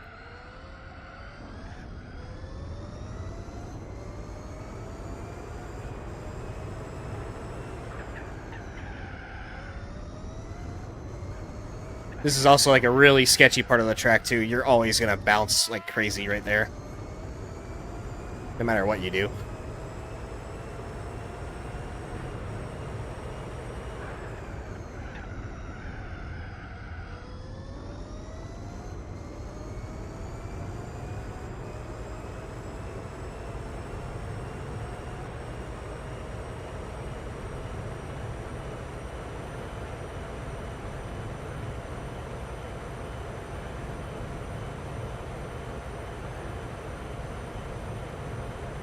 Flat out. Whoa! That was a little too much steering input. The car actually lost it a little bit. Gotta be more smooth on that.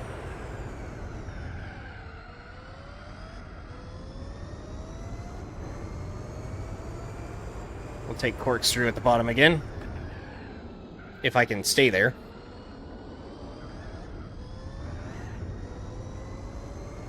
Just too low speed for the downforce.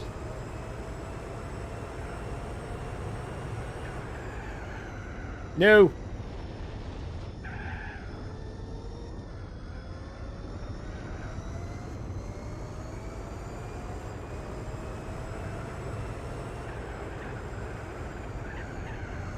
Alright, surviving this time. It's a lot more understeer than you would think. Then again, my downforce to the front is a little bit lower. But it's probably helping with spin outs.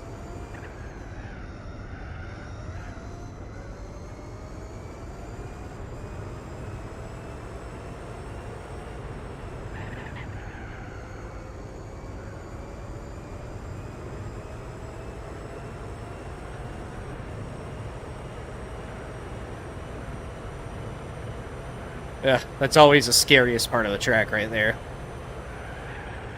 Alright, I need to learn to slow down there. That's not a flat-out corner.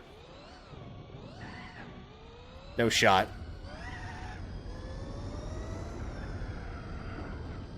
Alright, back tires are starting to die.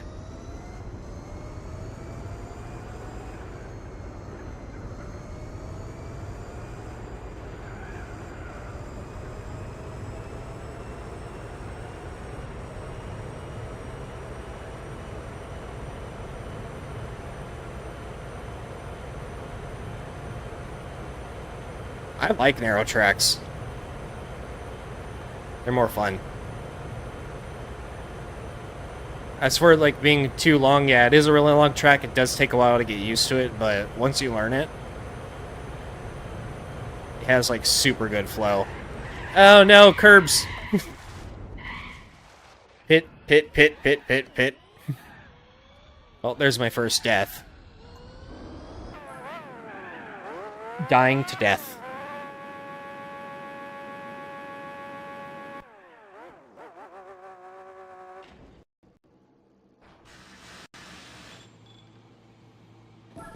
That's enough.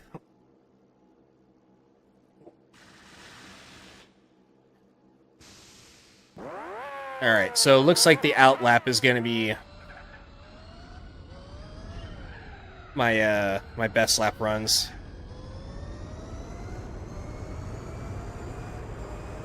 Unless lap 1 just stays where it is.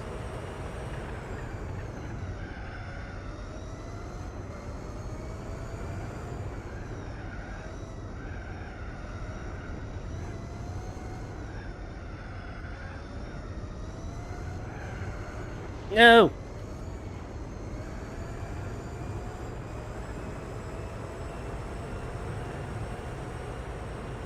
Alright, that was actually a little unstable.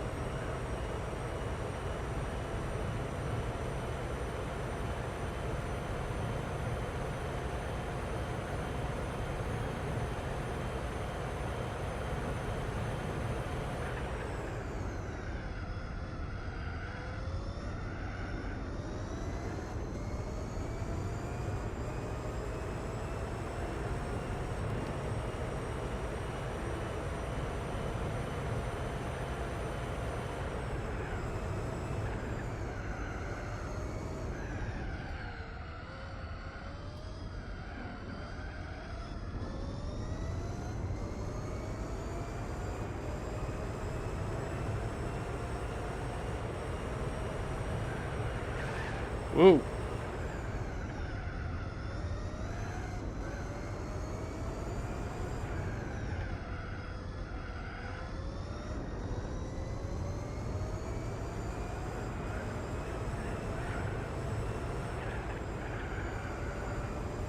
Like I said, I'm never gonna get that sequence of corners right.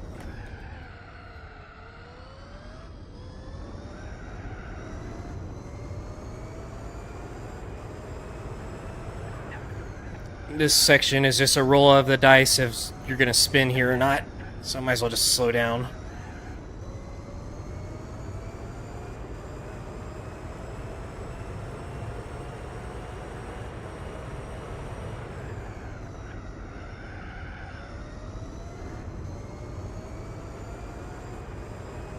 Alright, take the kink nice and smooth, nice and wide. No sudden movements.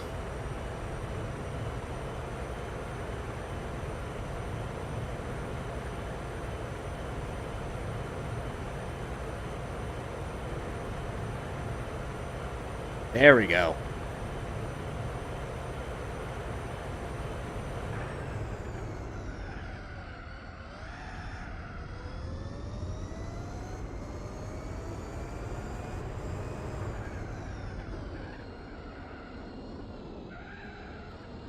Okay, I really think there's no fast way around the carousel other than wall riding.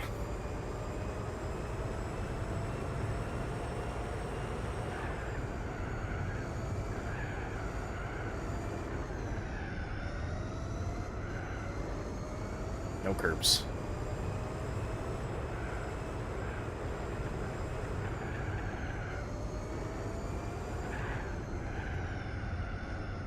Crazy understeer right there.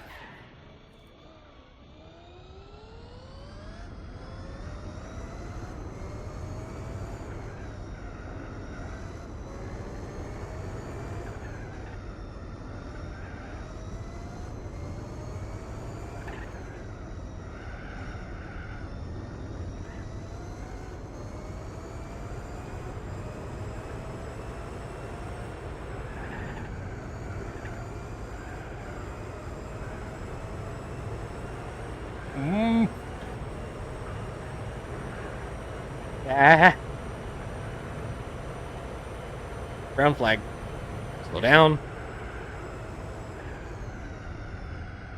That's more like it.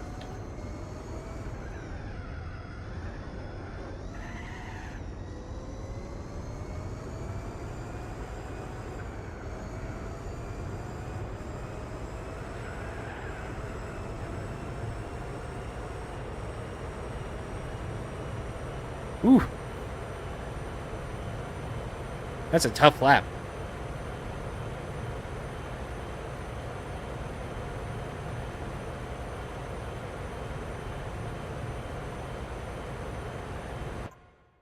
Idle fumble? Did I screw up?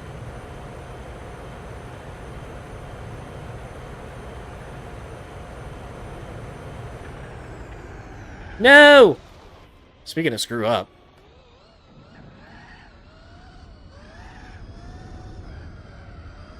Of course I spelled finale wrong.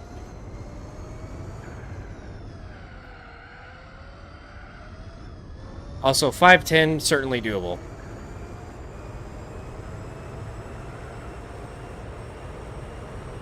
On a perfect lap.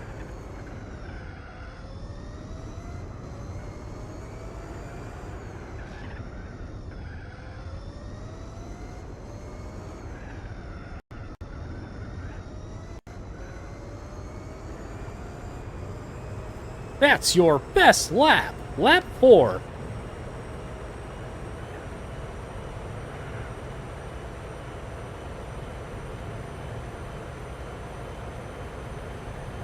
No spin, no grass, and no curbs.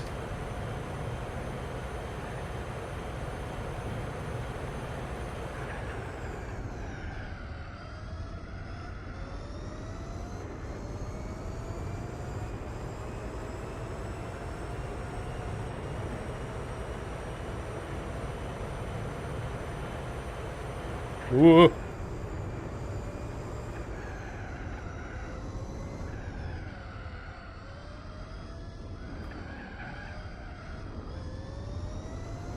Just don't die. Simple enough.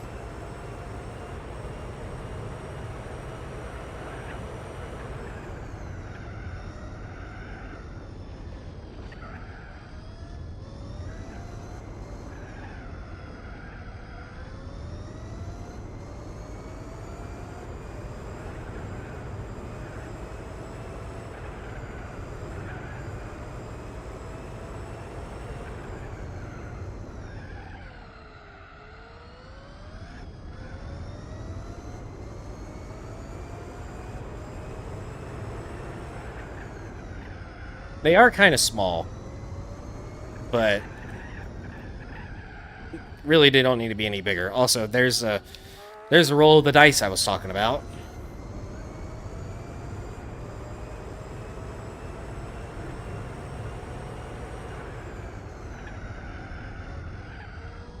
Or understeer. I probably should have raised the front downforce. But then again, just that could have caused spins at higher speed corners.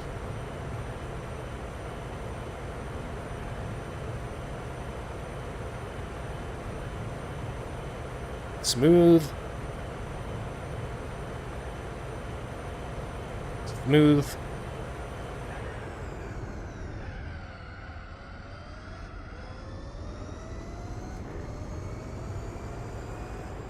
I'm gonna try the top of carousel because bottom, it's like I couldn't even go that fast to begin with. Okay, that's probably not any better. I guess I'm screwed either way.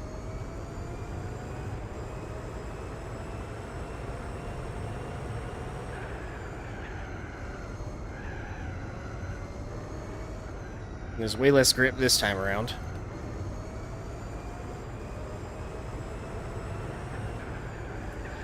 Curbs.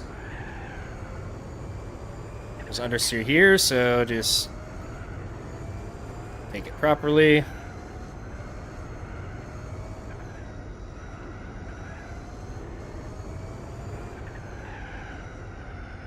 Alright, here's all my understeer. At YouTube corner of all places.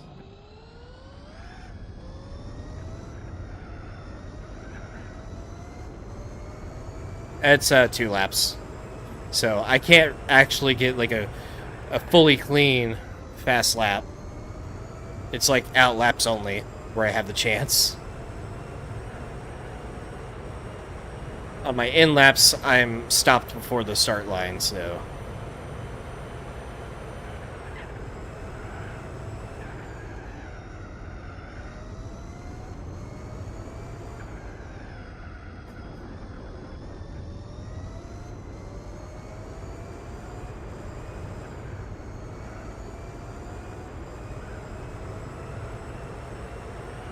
Ooh.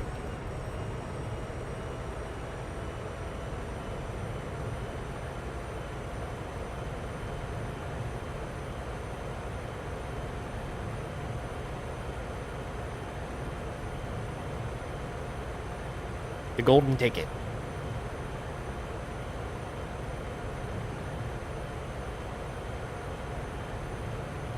No curbs.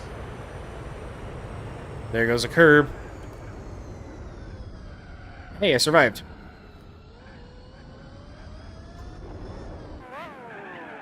Alrighty. Oh, I don't think super hards would last 8. They would probably last 4. Maybe 5, barely.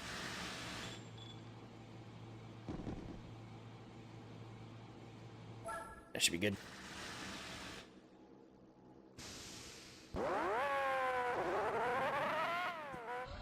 Alright. New best lap attempt. Remember, tires are cold, I'm going to be understeery.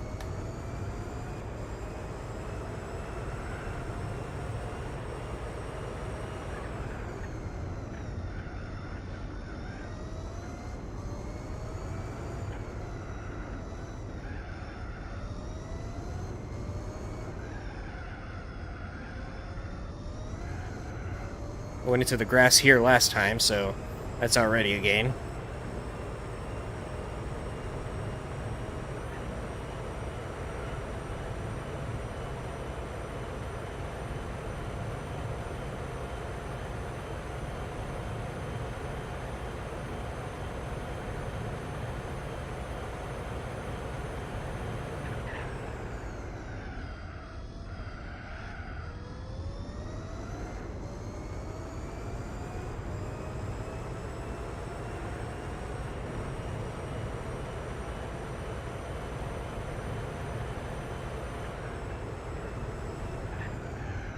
There's an apex there somewhere.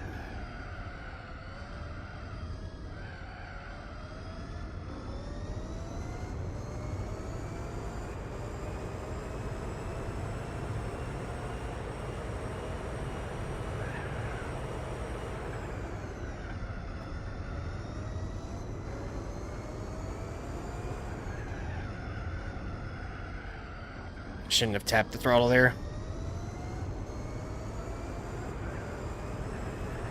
Got a heavy foot.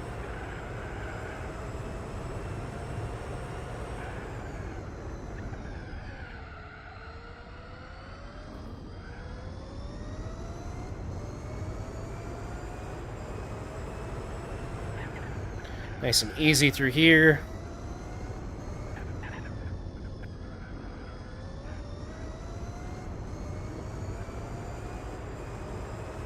Am I gonna pit 13 or 14? Probably... Nah. Honestly, probably 13. And there's all my understeer. Nice. There goes that lap. Maybe. Because if I pit lap 13, that'll give me a chance for a best lap on 15. Where I don't even have to pit, so...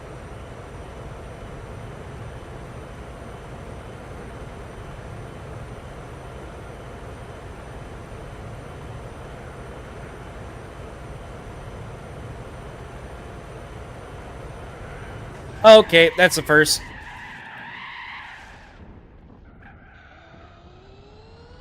Well, at least I stopped spinning in the correct direction. Probably didn't lose a whole lot there. This part is just so bad.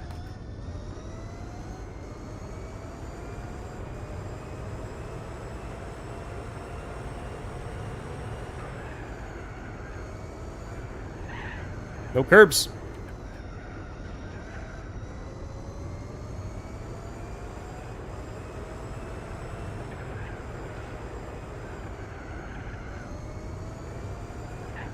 I have to be just super cautious through here. I'm not doing that. Still not doing it. Still not doing it.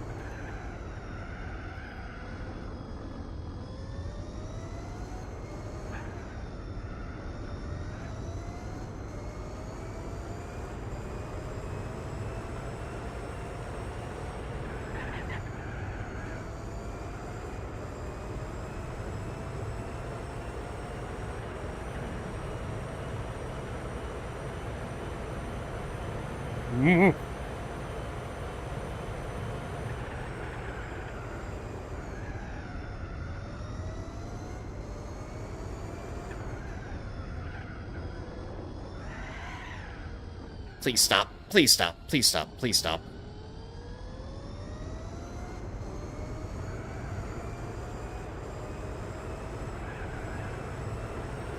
No! Me. Alright, that one was rough.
Every now and then the car gets unstable and it wants to like pull left and right, back and forth. And if I get into the grass right before fluke plots, then I'm basically dead meat.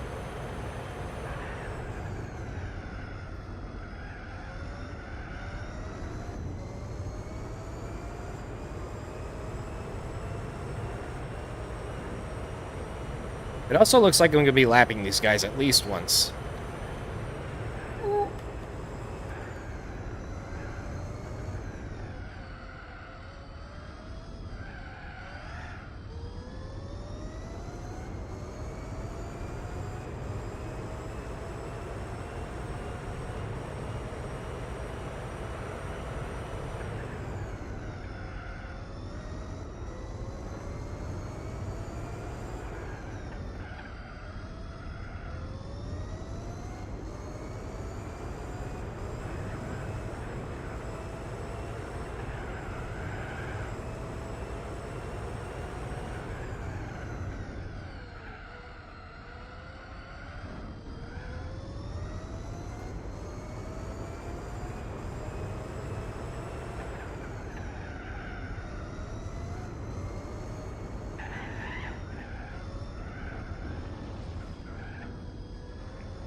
One of the worst places to go off.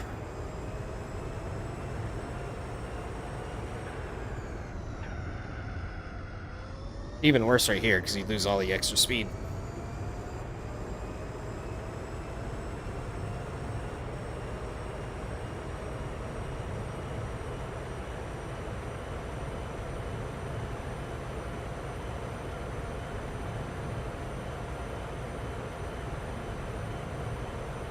Nice and easy.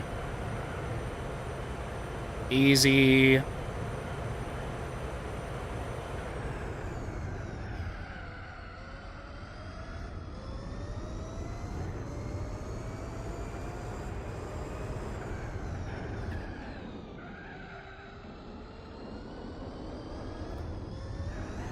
No curbs.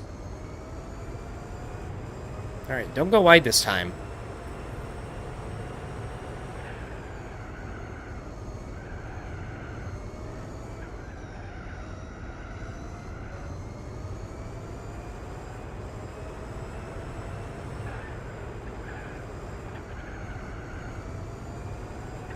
I'll probably be on, like, fine on that inside curb in Whipperman. But I just can't get the car over there. My reaction time isn't the best. These speeds.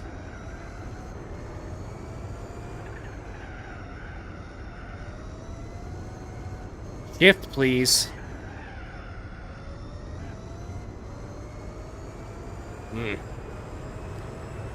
Still happening. Also, I could go way faster through there.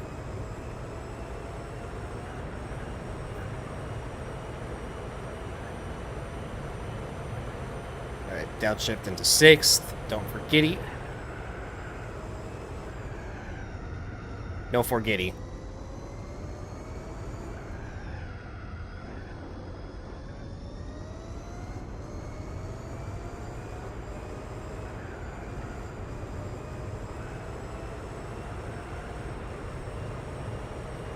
Alright. This would have been a fairly... Well, actually with that spin and the on the bridge. I don't know. Box. Stay out, stay out, stay out. I've said this joke like 10 times the past 3 days. But it's still funny.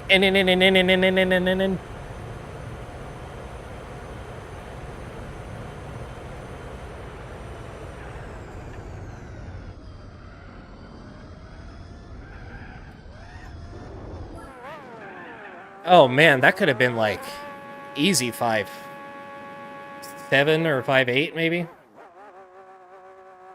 That was really good.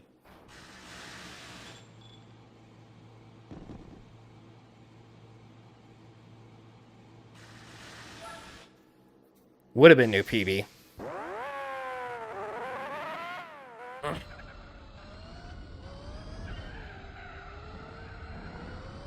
The last lap is like my only real chance to get an actual PB.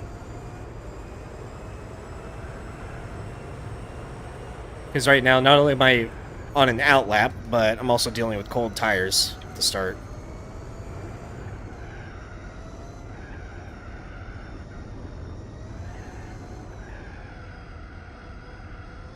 And yeah, that's like a really bad thing.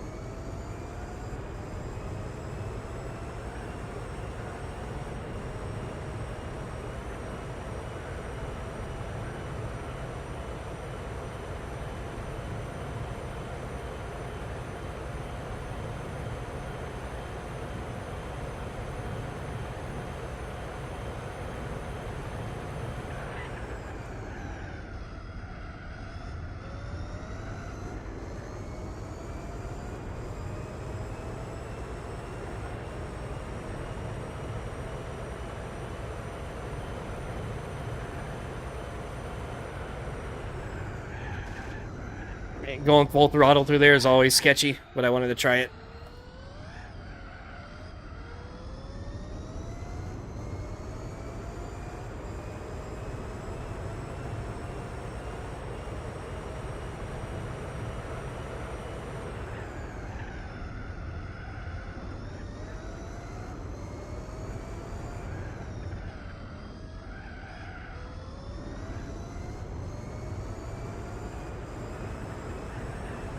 Woo, bouncy, bouncy. Oh, there it goes. Bouncy, bouncy. Wait, the 919 Evo did... Well, oh yeah, that is Nurburgring.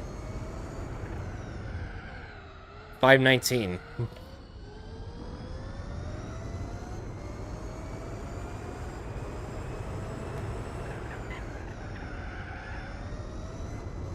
It's got to have, like, way better acceleration than this, but...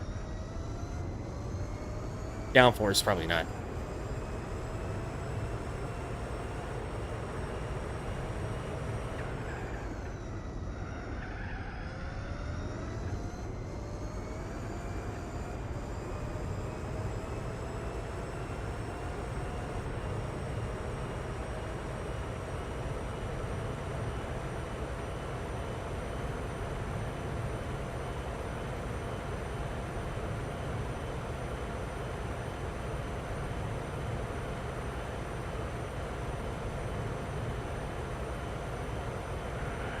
And there it goes again.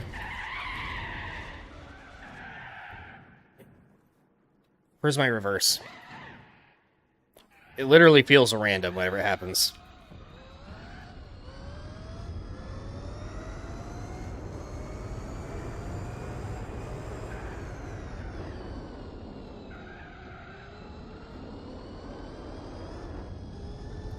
Oh, there's a double shift. Thank you, wheel. Sometimes you just ignore me entirely, other times you double shift.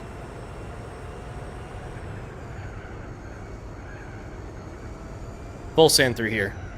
If I can hit the apex.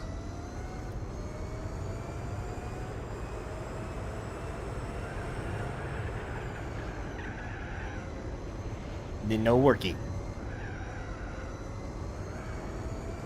I mean, this lap's already ruined anyway, so might as well try some new techniques.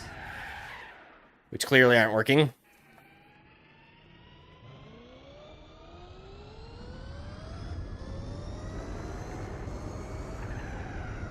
My refresh rate on my monitor is going all over the place too. Like every now and then it just wants to play it. Okay, I am absolutely sucking now. What happened? Fall off needs to be studied.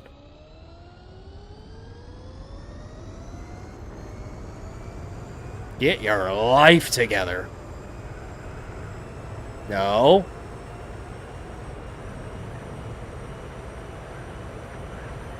No.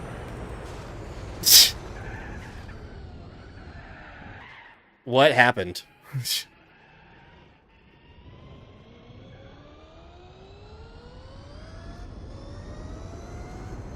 Wow. Ever since before Carousel.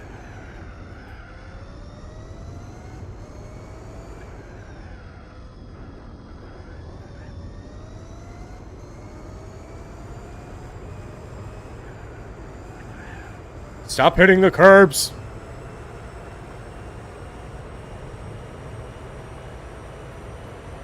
This car is 96 front, or 69 front, lol, and 105 rear, I think.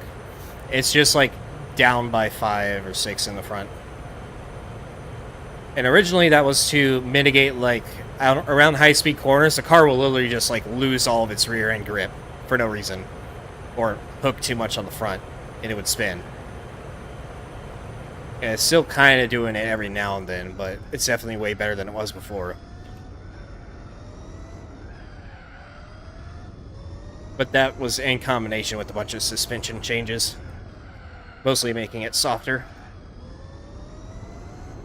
Or entirely making it softer. And higher.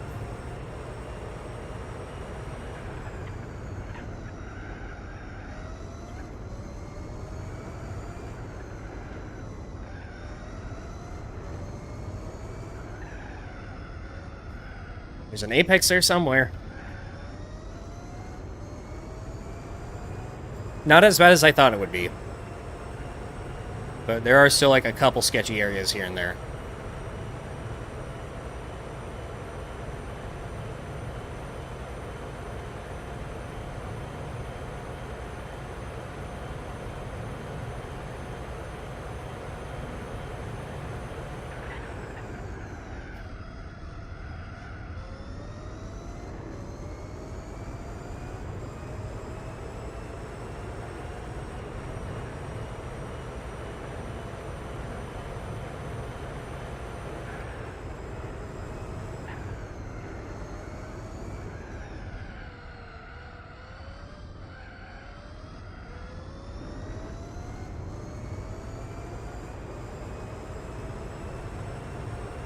Yeah, the gearing is just default, but it's up to 18 instead of 17.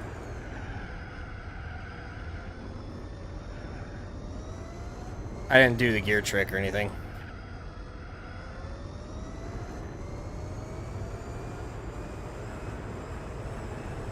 Bounce, bounce.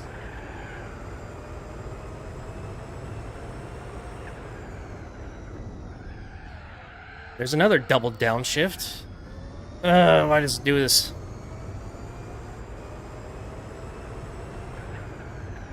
Alright, easy, bouncy, bouncy, easy.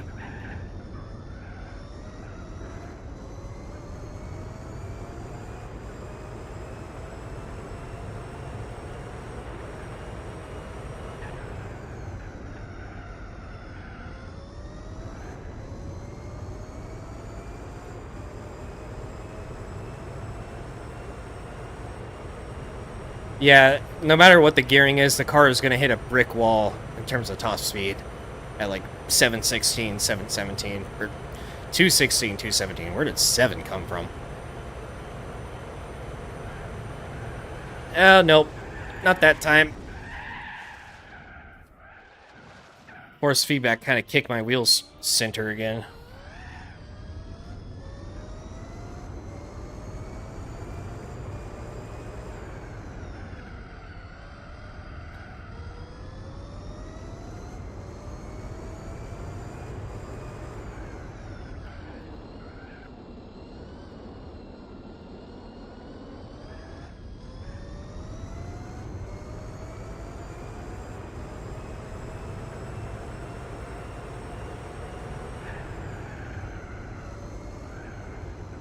Curbs.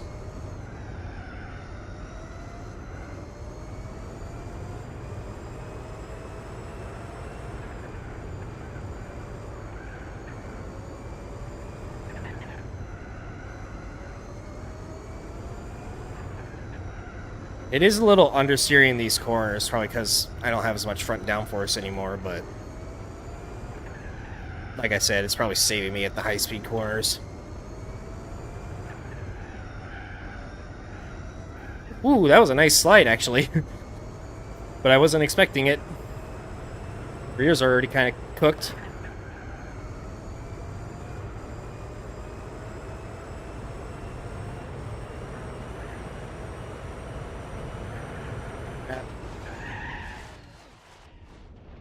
Alright, it slid out from under me there that time. Yeah, this lap specifically, the back end is way more cooked than before.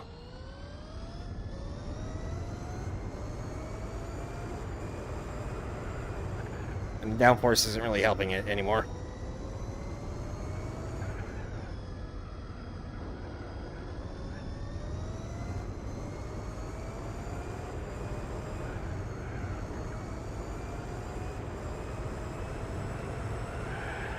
Oh my god.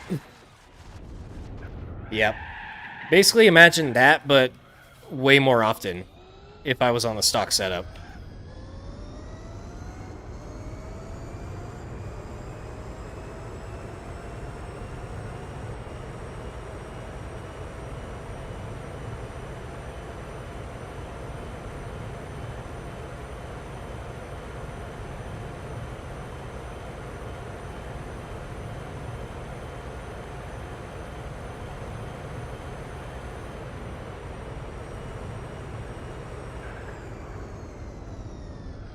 Alright, fresh tires, please.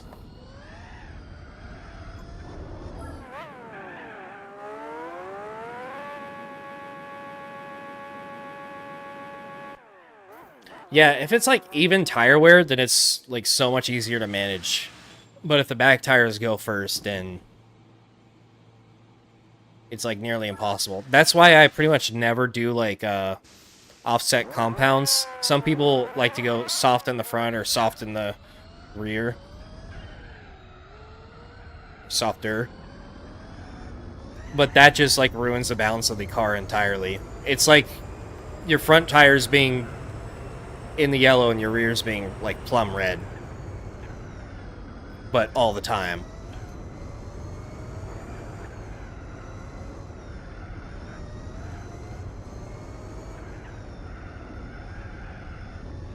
Cold tires again. I'm still driving it like it's hot.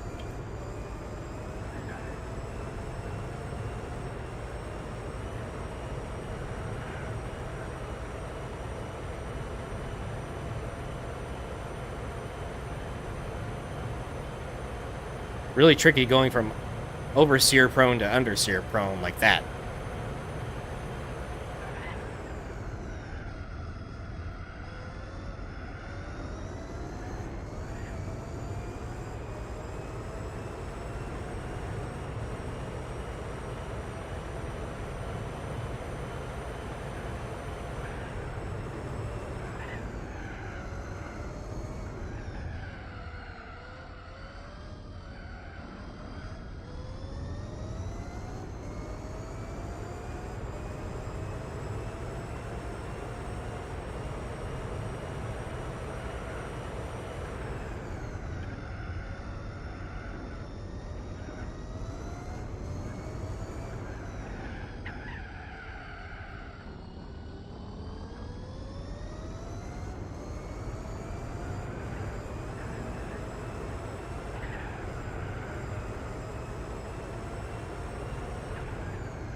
Just like at some certain corners and sections, you just have to slow down, get off the throttle, and just keep the wheel straight and just ride over the invisible bump.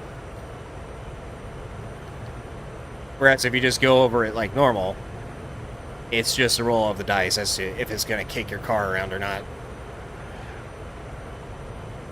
That was kind of sketch. And there it goes again. I need to take the turn wider. And stop wheel spinning, too.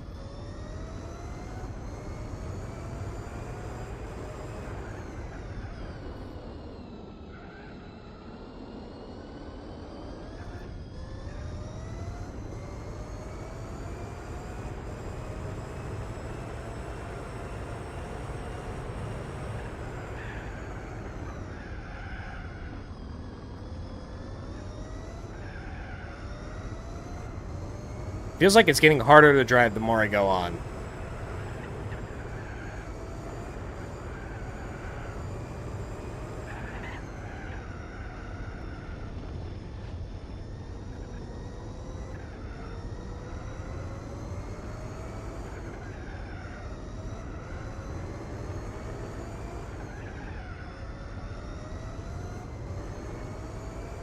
No, this car doesn't have rigidity wear. Because you can't, like, refresh it. Same with oil.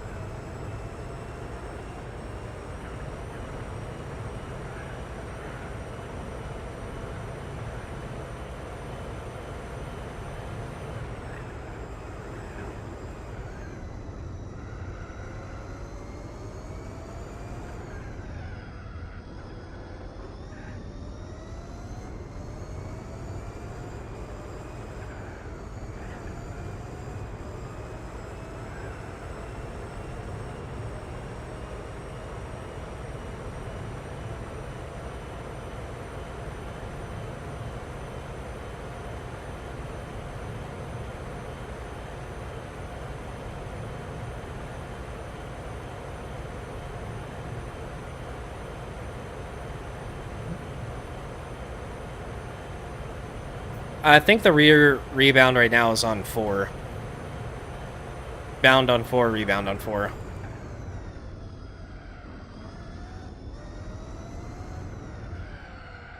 And the front's 1-1.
Yeah, that's what I did on the, I think on the first 24-hour race, too.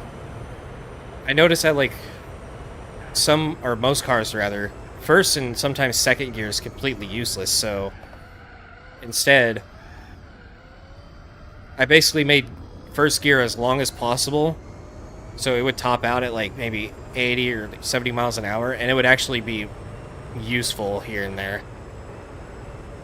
And so I had 2 to, like, in the 787B, I basically had gear 2 to 5 to work with instead of just 3 to 5. And I also did that with a build on GT7 with the FD RX-7. That car's only a 5-speed, and with the 4-rotor, the gears are so long that it's like hardly ever in the power.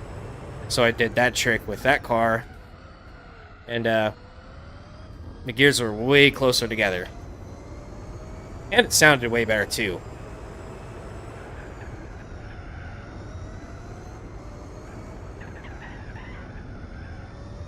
So it's definitely useful in a lot of cases.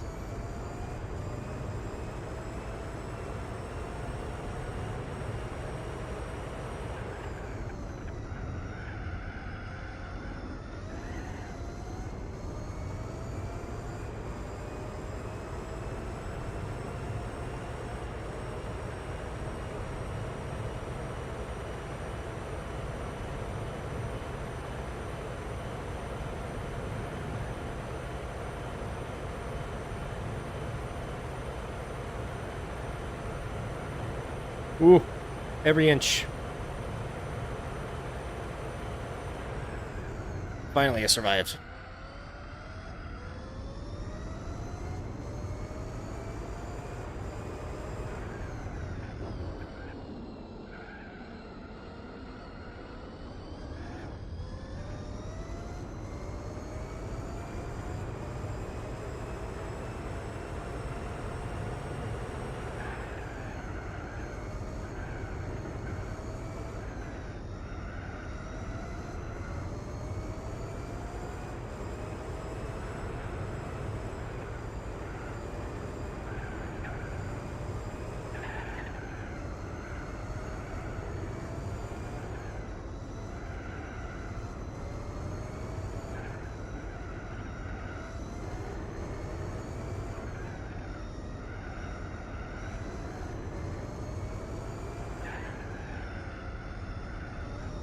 Missed that one completely.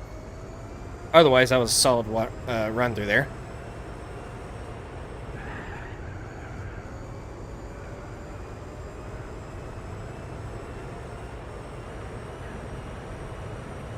No curbs!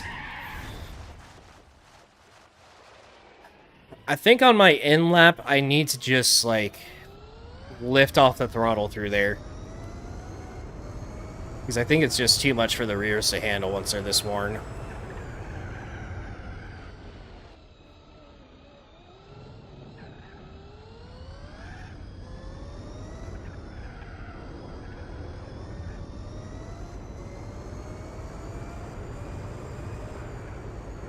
Also, how are these 3 cars, like, so much further back? Well...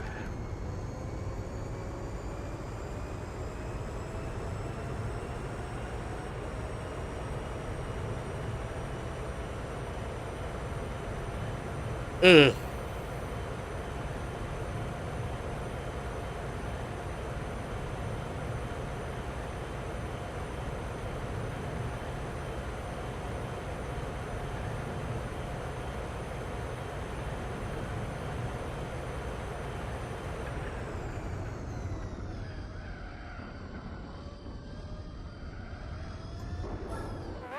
Okay. Ooh. Ooh.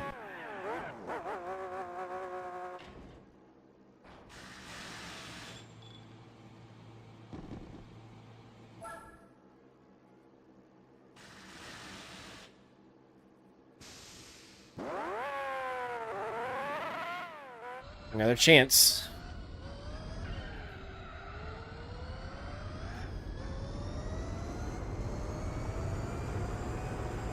Shift, please. Damn wheel.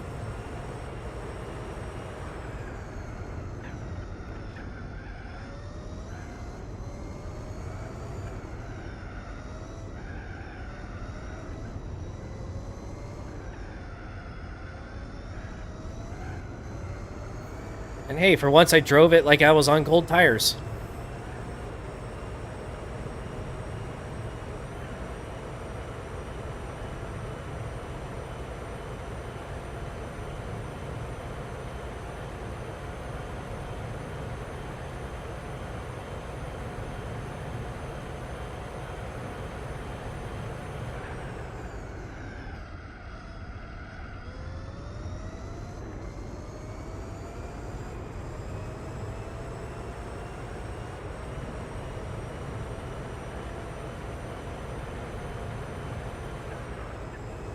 I really don't think the fuel weight makes a huge difference in this game. Not enough to, like, be able to tell.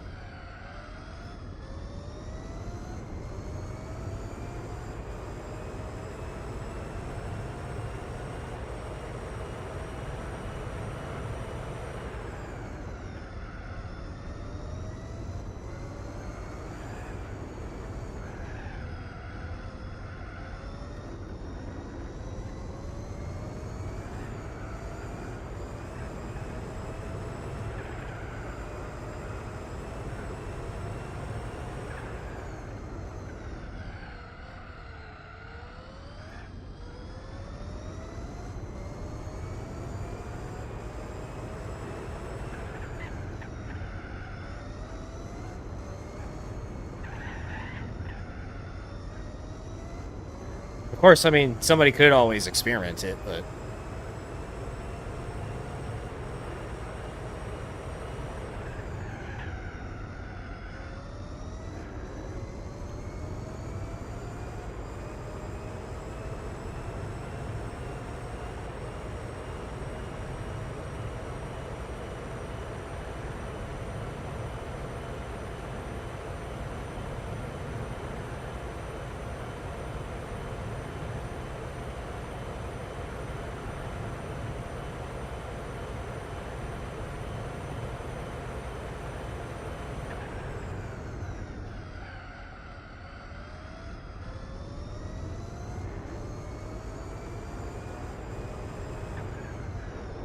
Oh, forgot the brakes.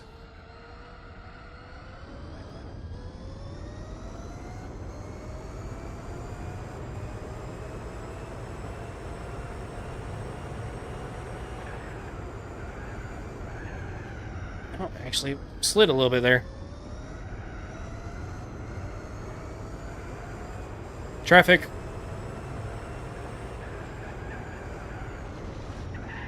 Human life.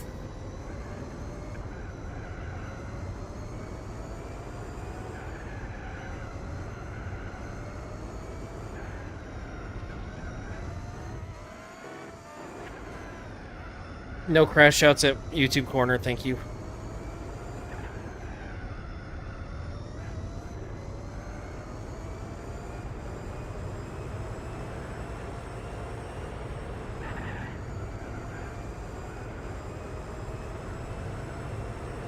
No curbs. No curbs.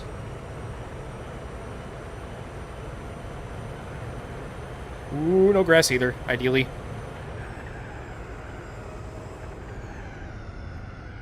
No gravel. No caves. Oh, you're gonna be, like, right in my way.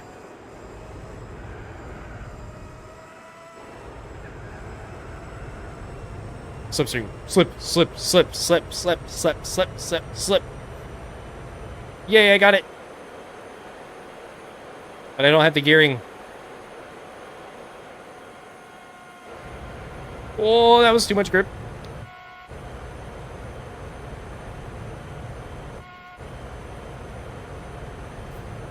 I mean, that probably only gave me, like, half a second, if any.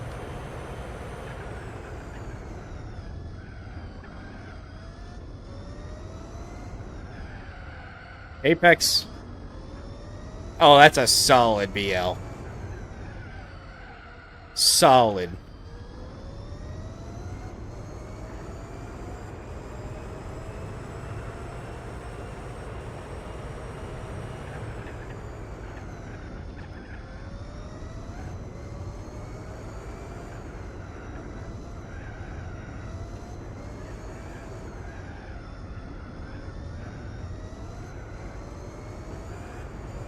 Now imagine I could do a full lap on warm tires without the tire wear at the end.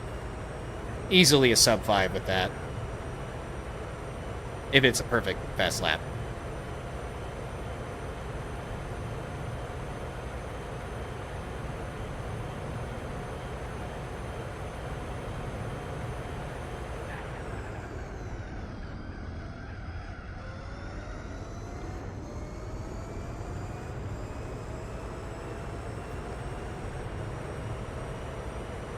I mean, Sector 1 alone, being a 56, or 2 rather,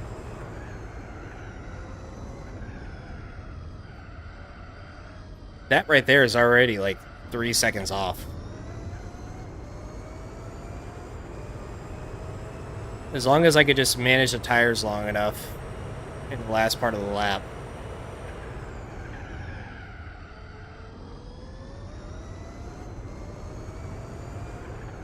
I'll have to go like really easy in that sketchy section.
Smooth.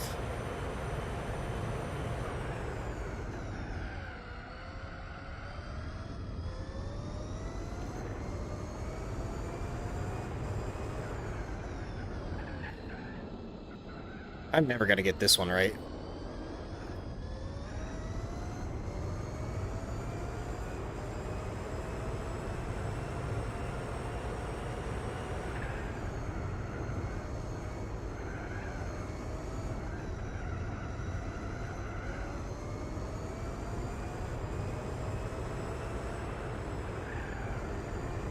No curbs!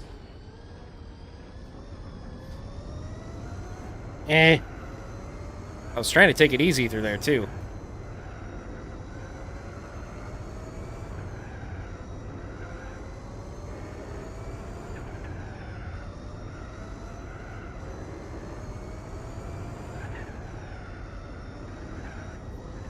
Curbs.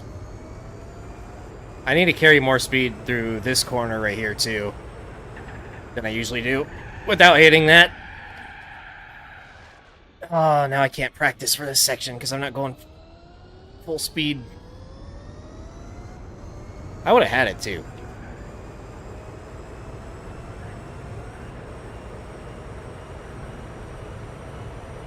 I mean, my rear tires are doing, like, way better this lap anyways, so... Probably could have taken it full speed regardless.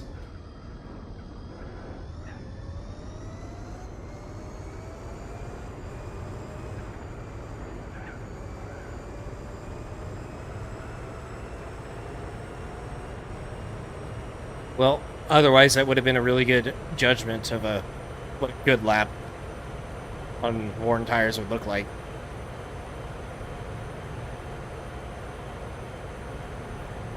Hey, this time the rear isn't like solid orange or reddish orange, it's like just barely there.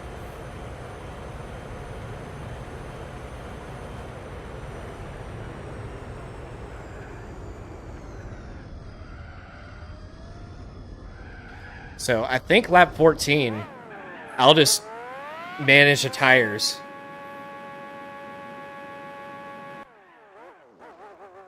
Just take it real easy, lap 14, and then 15 go all out. And probably wreck immediately.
I think that's what I'll actually do. I'll probably, like, just take the chat off the screen for the last lap and just lock in.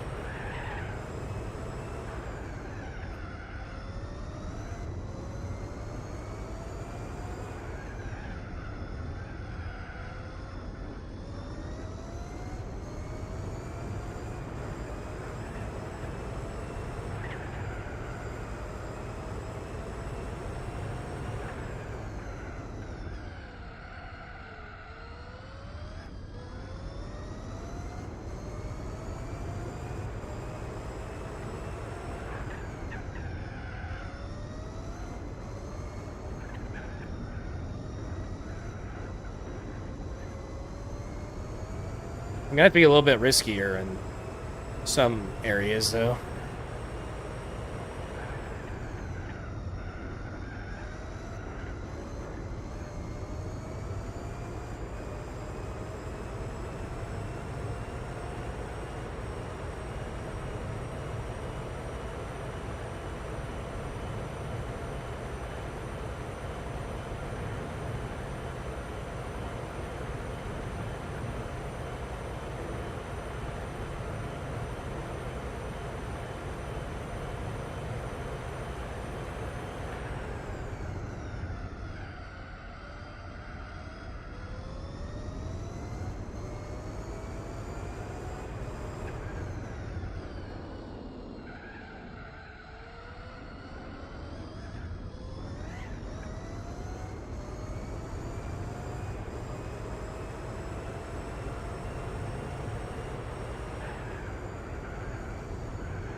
That's exactly what I need to do right there.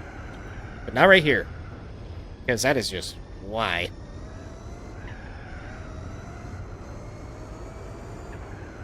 Just coast through that whole section.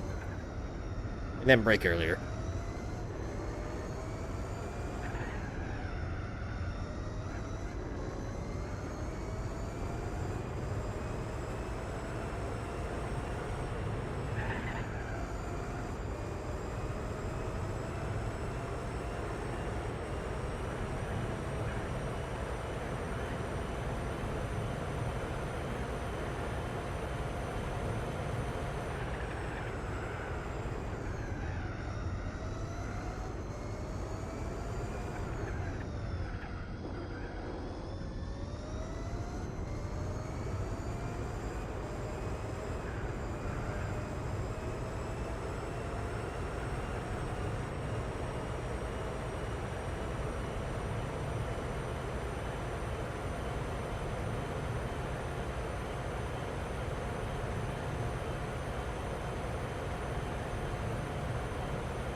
Alright. Pitting now, and taking it easy.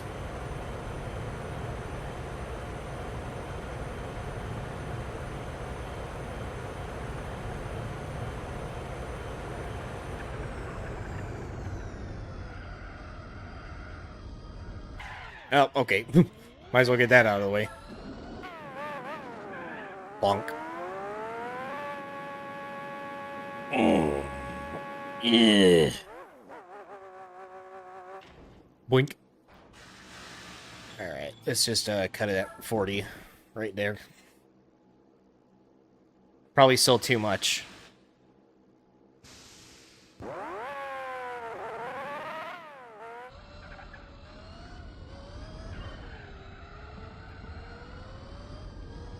Alrighty. Just a nice cruising lap.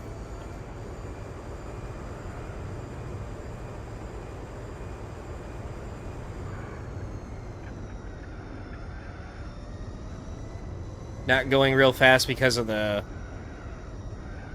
weird tire chirping issue that this game has at high speeds.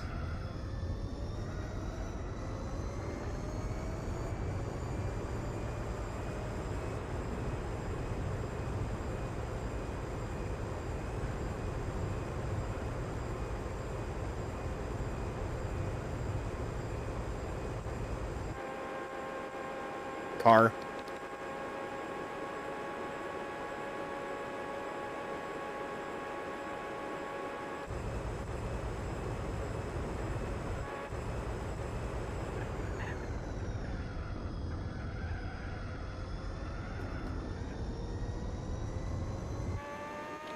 Low-key, it kind of would, but I can't use it on the wheel.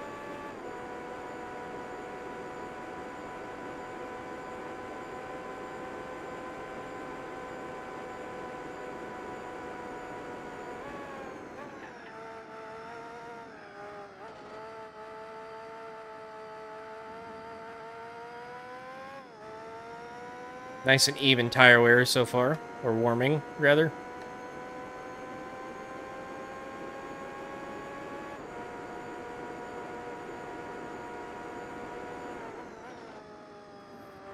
Just getting a look at the scenery. Technically, I think, unless there's a race in the cleanup stream that we need to do, this might be the last time we drive on this track for this series.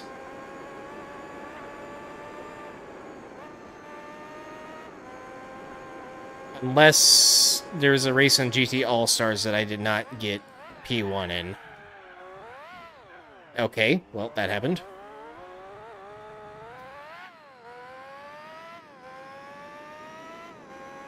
Oh, 15 laps? This is nothing, really. Try 25 in a classic American muscle car, like a Camaro. Like 3.5 hours.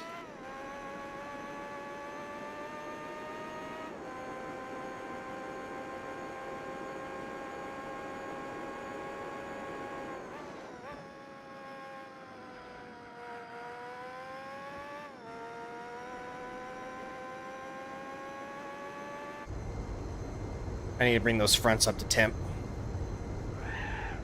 Not going fast enough to yeet the wheel yet.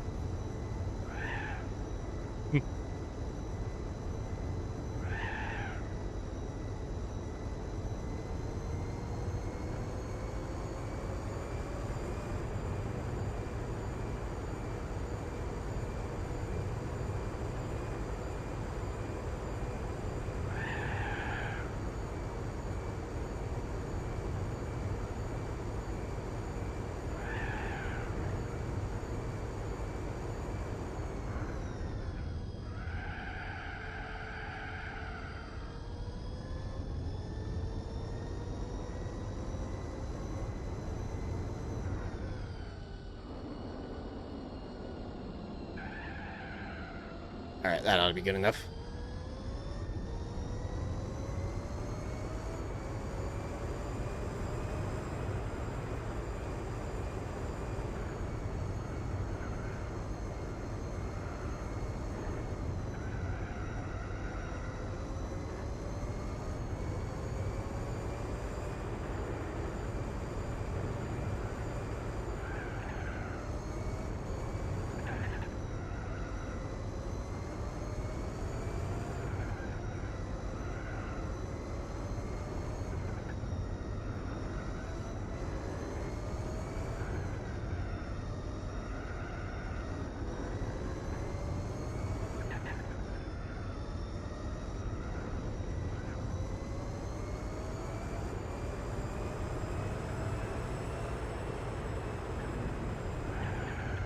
Alright, I probably shouldn't carry more speed through there because this happened twice in a row.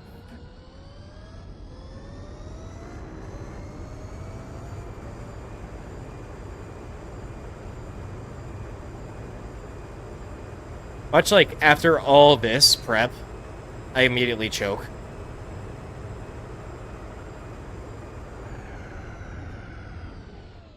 One key example.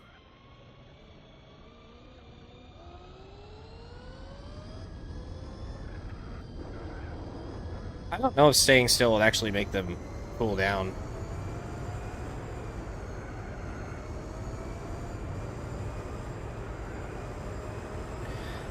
Alright, chat is going away for a few seconds. There goes my mouse. I better get that out of the way right off rip. So, chat has disappeared. And the mouse is getting shut off. And you know what? I kind of have to piss right now. So, let me get that out of the way too. Zero distractions. No music either. Nothing. Absolutely nothing. Just pause this real quick. All right. 30 seconds, or 30 to 60 seconds. I'll be back and we'll get this lap. Yeah.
All right. Time to lock in like my life depends on it.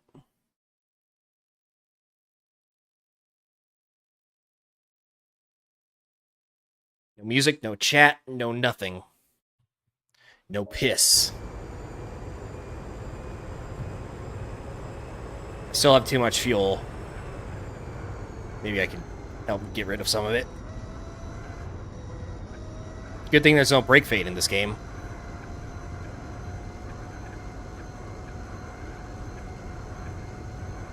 This ought to do.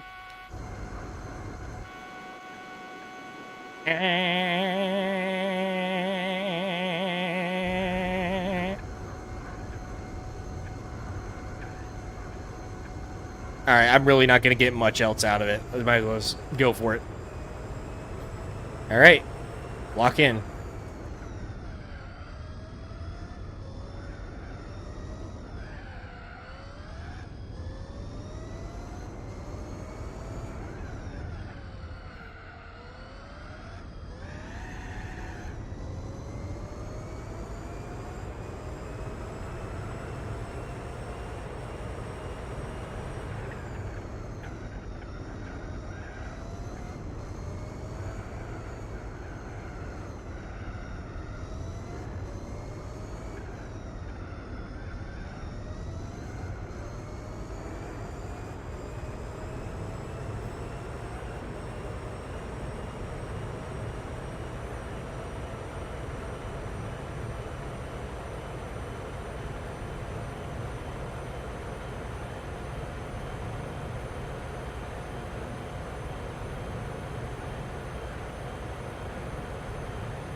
Not done yet.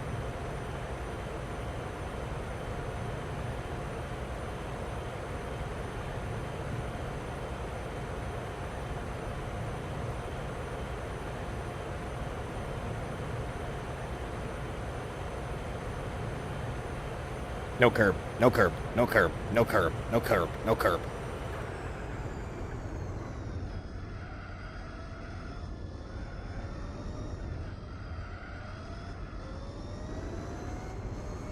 Alright, not a sub 5, but hey, a 502.566. Good enough. Shaved off 4 seconds. A sub 5 is definitely in there, for sure.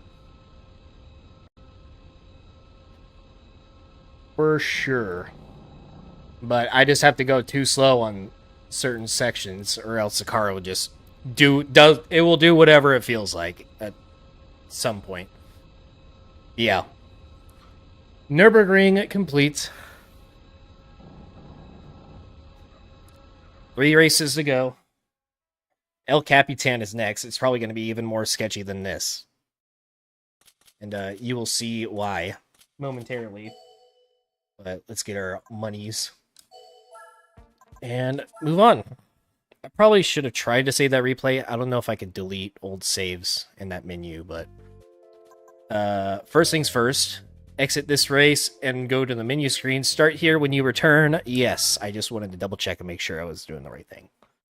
I'm going to do a game save. I don't want to do a save state. I just want to do like actual autosave. And then we could jump back into here.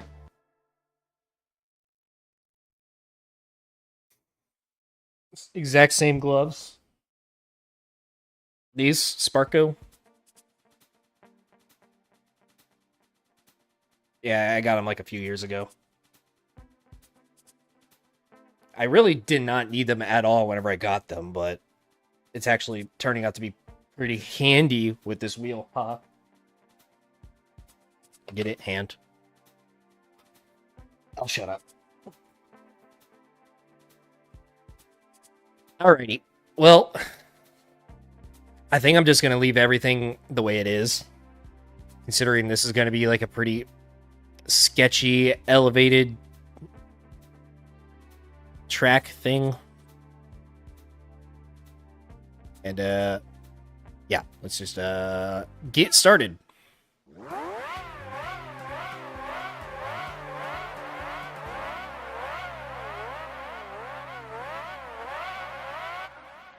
Oh, second gear.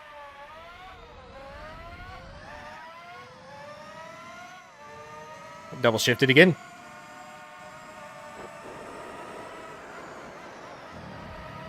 I'm probably going to lap the AI like several times. Just because they are so much slower around this track than anything else. It depends on how I can handle my own car, I guess. This section, very obviously, is sketch.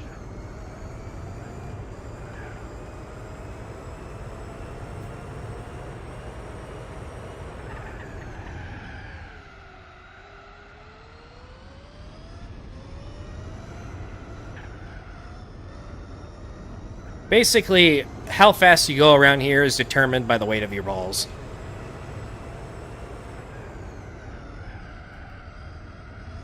That's all it's going to come down to.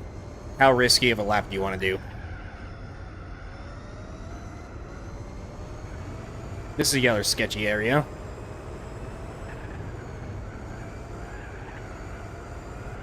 In arcade mode, when I was trying to get like trailer footage, the AI were spinning out on that last corner. So, see if it happens again. Nope, they all survived. Wonder why that works that way. Don't know why I'm getting on full throttle whenever I'm not even done with the corner.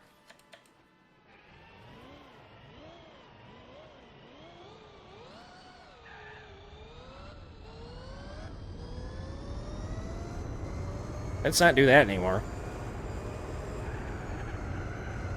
Also, this section right here is probably my favorite section out of the entire game. Except for, like, maybe any section in Sea of the Aria. It's just so satisfying to get it perfect.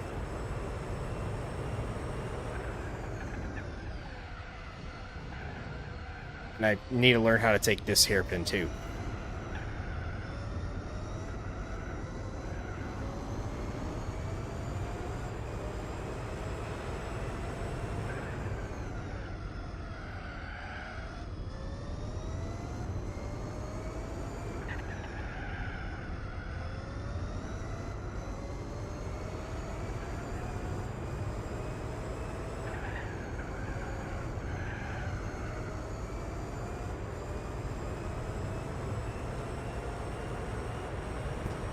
It really did.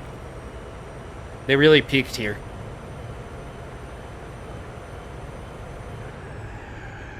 Name a GT5 or 6 track that is better. You kind of can't.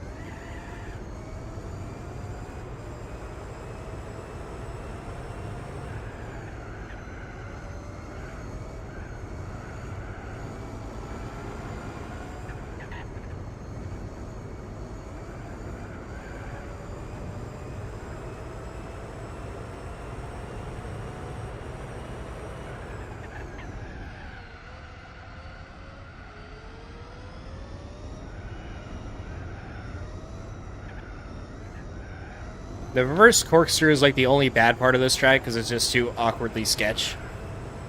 But other than that, everything else is great. Even the scenery alone.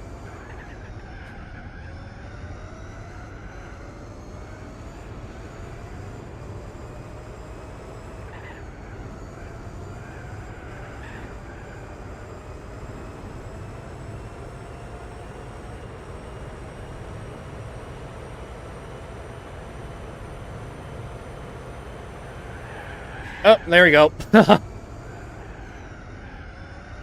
How much grip? Yes. But also no.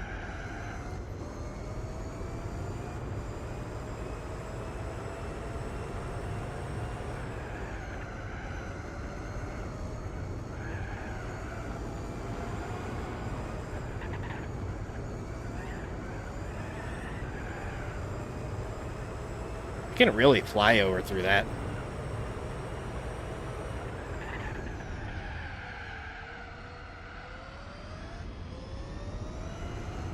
I still haven't seen a video of it. I just haven't been interested enough to click on it. I have a hate relationship with Assetto Corsa anything right now because of AC Evo and being completely shafted whenever it comes to that. Drop the ball hard on that one. Early access this, early access that. Blah, blah, blah. Where's our game?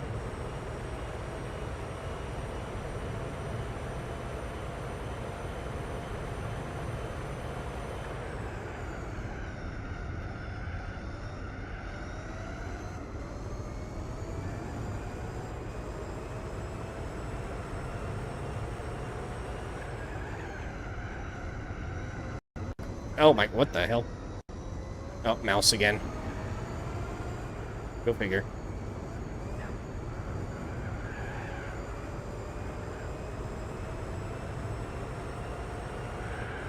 Okay, I gotta watch out for that spot too. That sand just slowed the car down like so much.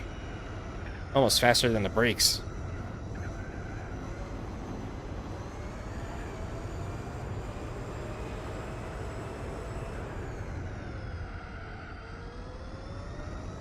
I think I could go one more.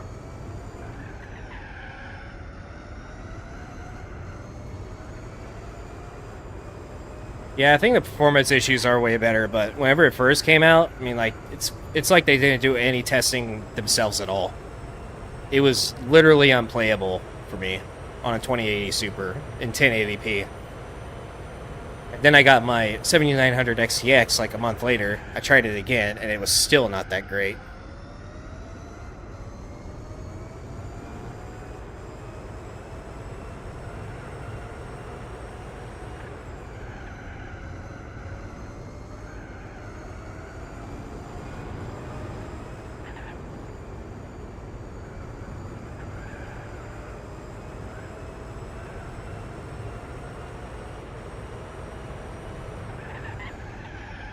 Alright, it's really hard to find your braking zone there.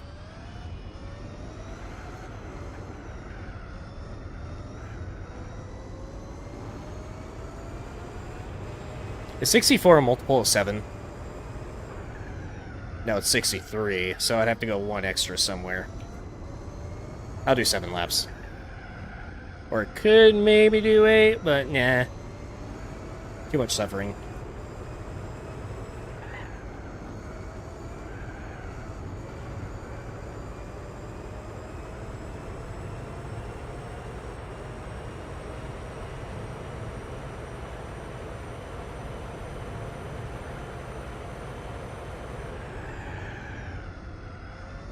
At least my fronts are going out just a tad earlier. Why am I going full throttle on that corner?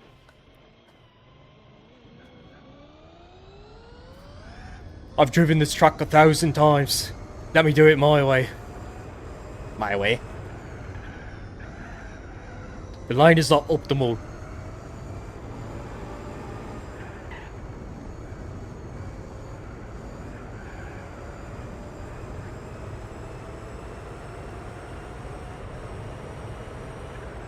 My brakes were glazed. I learned it through the game. Gran Turismo has never had brake fade, ever in its whole lifespan. But he knows what brake fade is because of the game. Alright. I feel like the writers and the director just didn't, like, absolutely no research into the game itself. Epiphany, whenever they reviewed it, was just like, yep, that's good, that's good.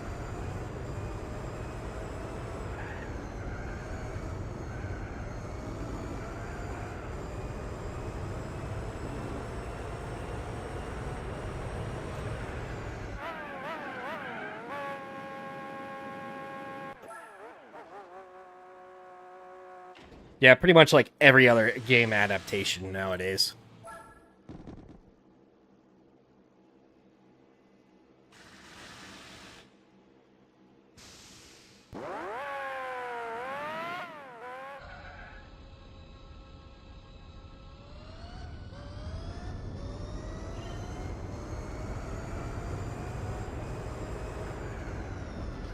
Yeah, the Unreal Engine slop is definitely getting old. I guess everybody just wants to develop with it because it's cheap and easy. But bad.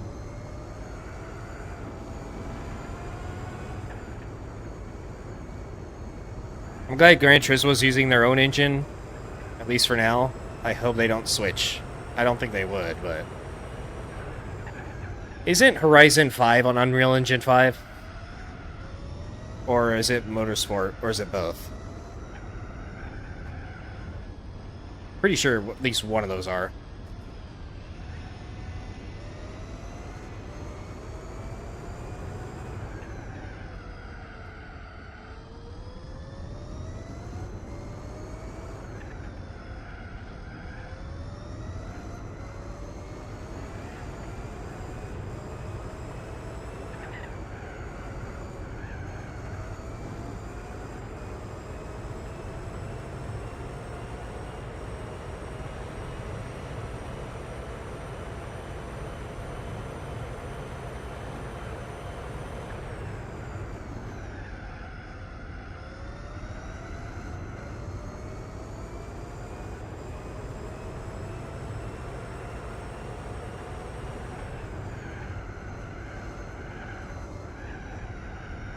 Fail.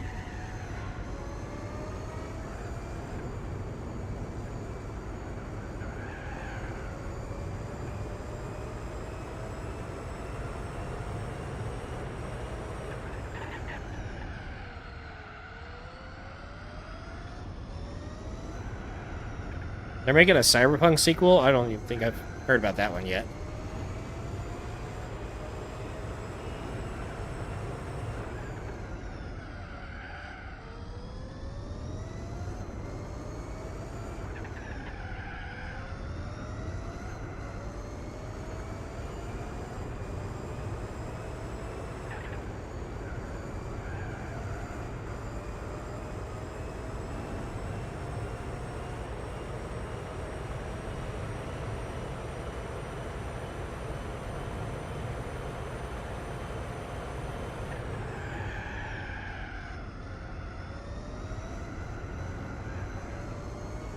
Yay, traffic.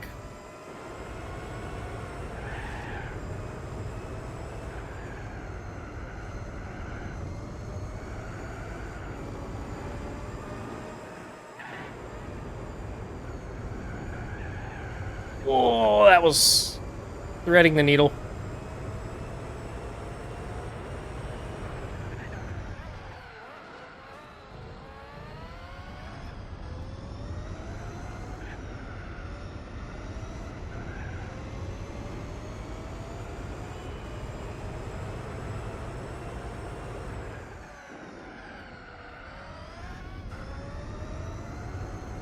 Shift.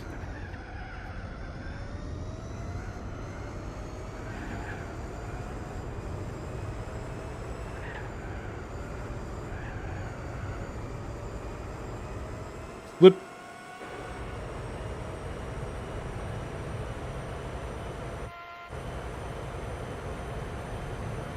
That was only barely a best lap, too. Traffic slowed me down too much, I guess.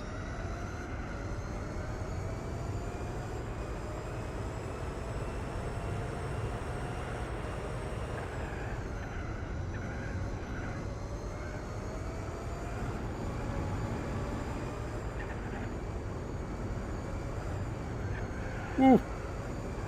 Thought I was gonna clip the wall there.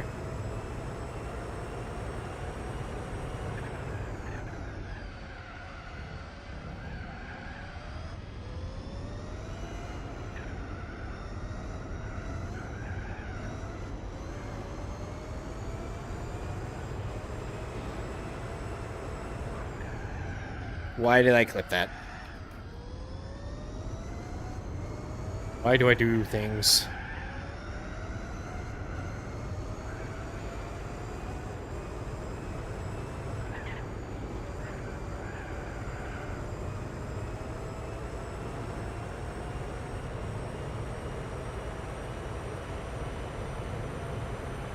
Oh, there we go.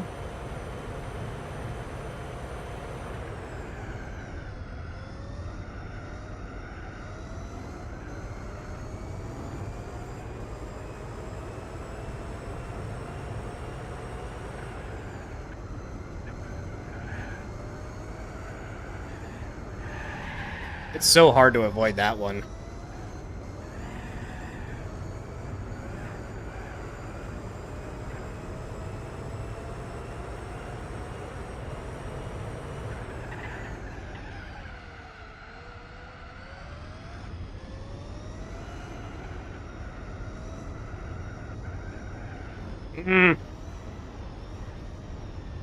Rally time.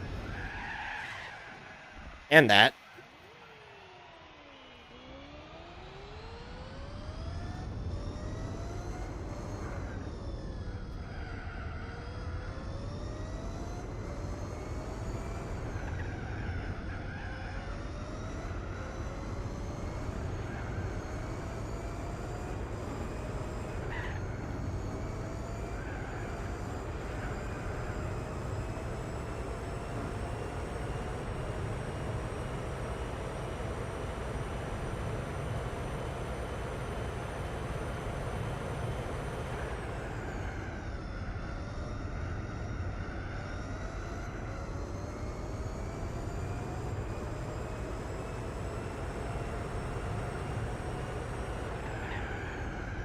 Okay, that was, yeah.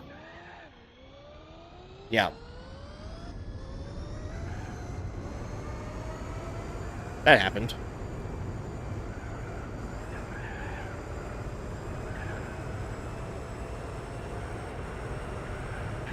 And that.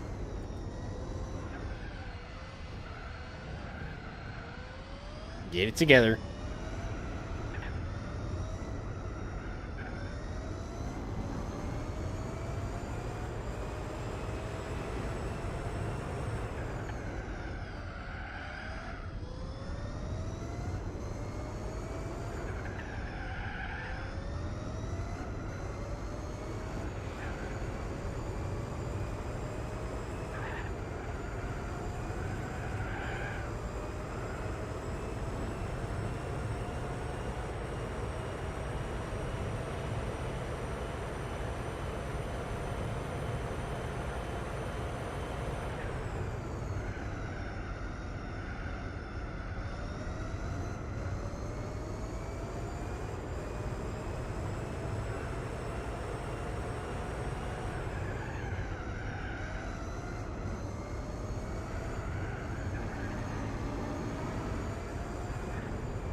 Woo.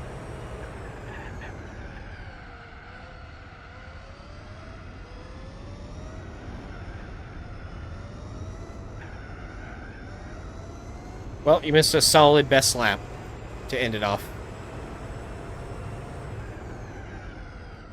You actually did miss something for once. Everything else in this championship has been pretty uneventful. Except Infineon, I guess. Plenty of events in that one.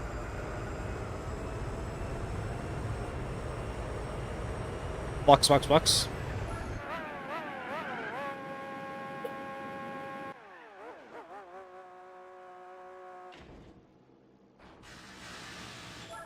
That's enough.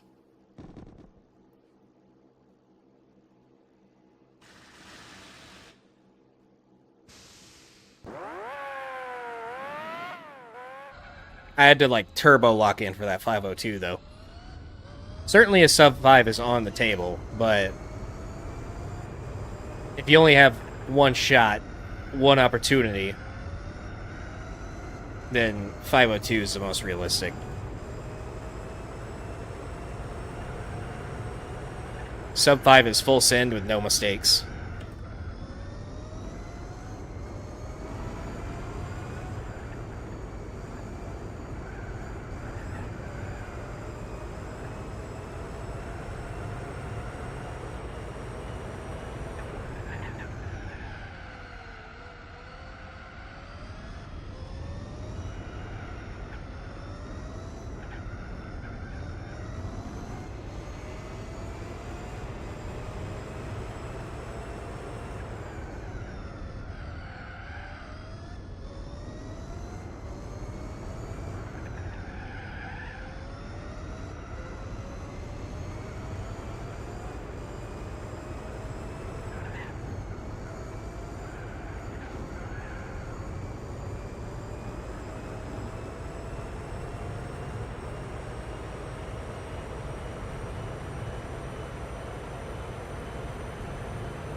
There were a couple corners I could have taken a little bit faster and still be kind of safe.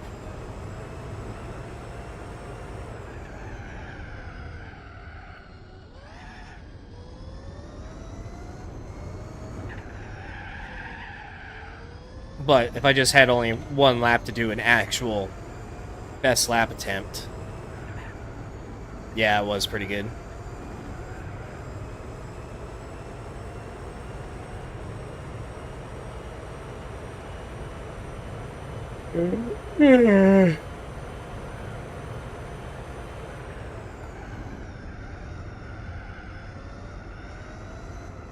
Fuji's probably going to be like one of the more boring races, and that's next. And then Suzuka, at least, is fun in these cars.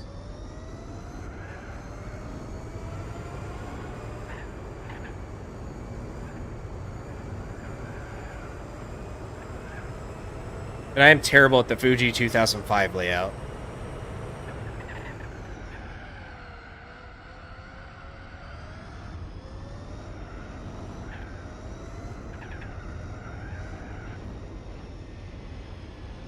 And I still have a heavy foot.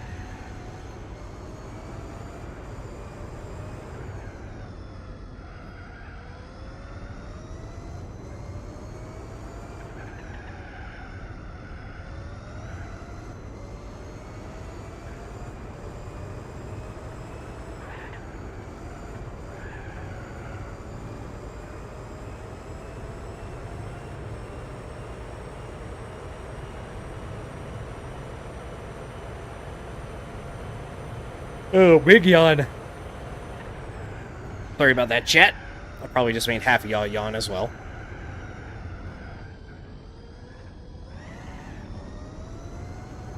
Shift.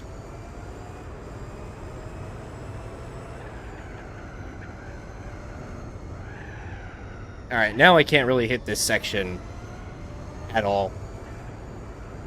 Be like that.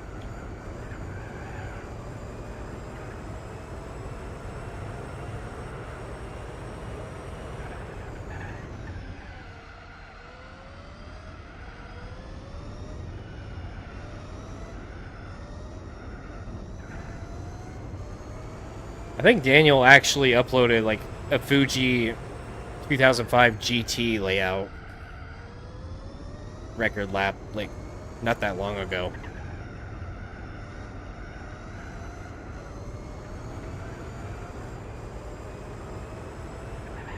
In this car too.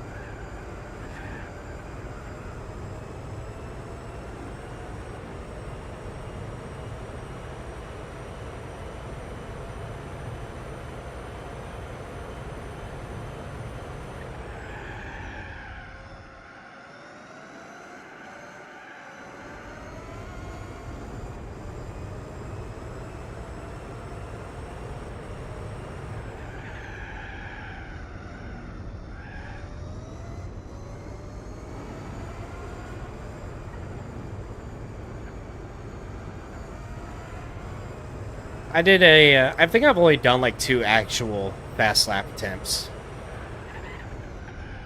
I know one of them was on El Capitan with the R89C. And that was like a really, really good lap. And then the other one was the 787B on midfield. And it was arcade tuned. So super softs, plus 20 power, minus 10 weight.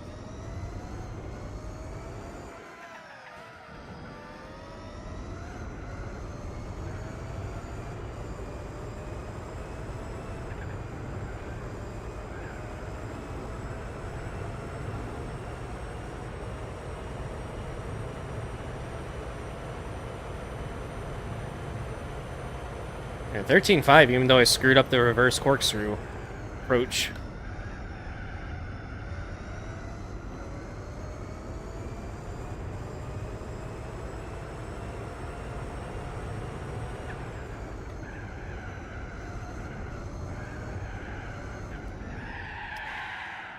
Not as bad as this time, though.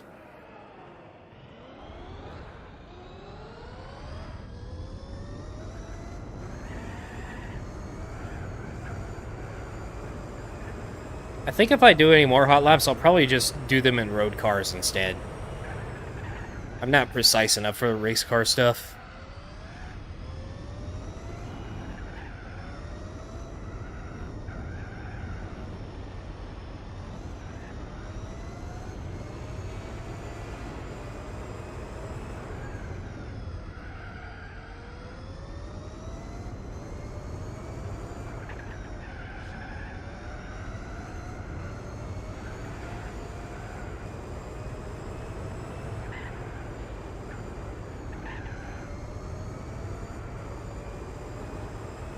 I wonder how I could do in tryhard cam.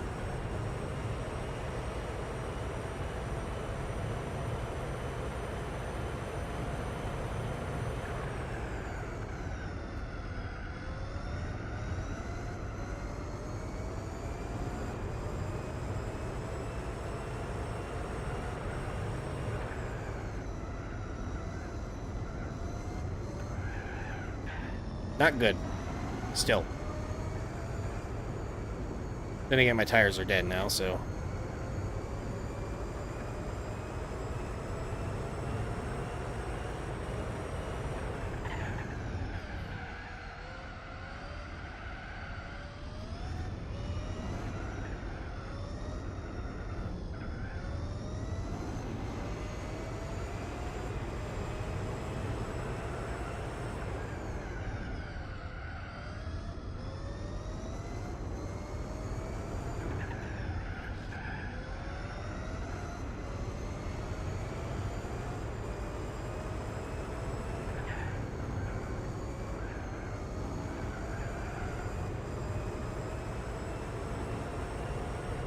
Flux.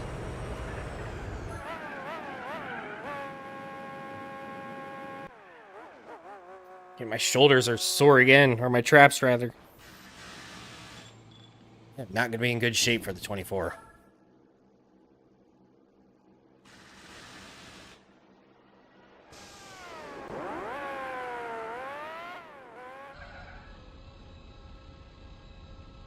Ah. Oh, what the hell?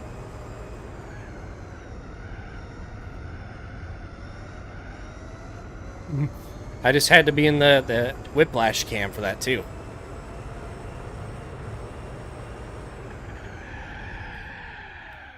And there's that again.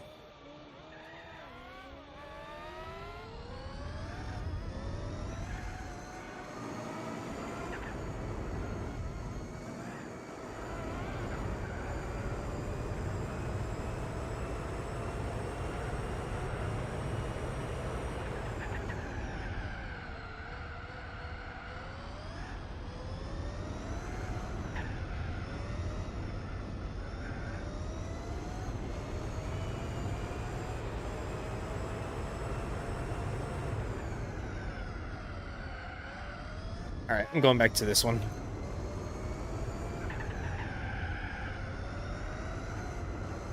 Bumper cam is just too low for this car.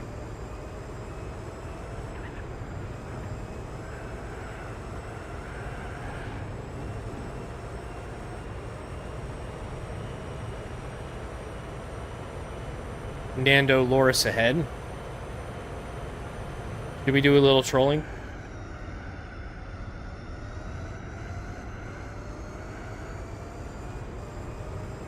It's gonna get in my way right here.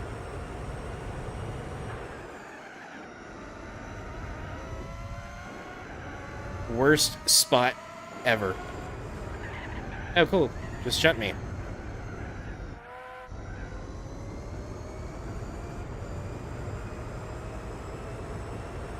Instead, I have been trolled.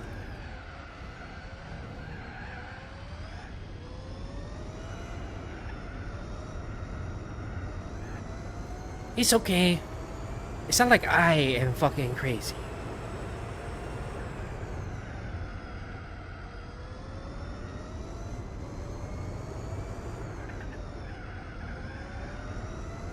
Did I ever tell you the definition?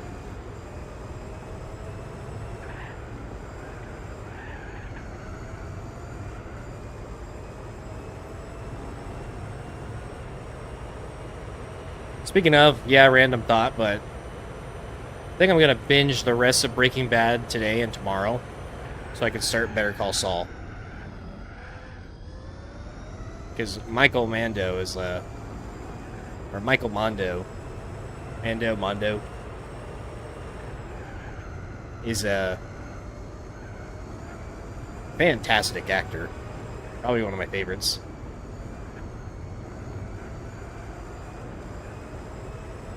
Paul Richtofen.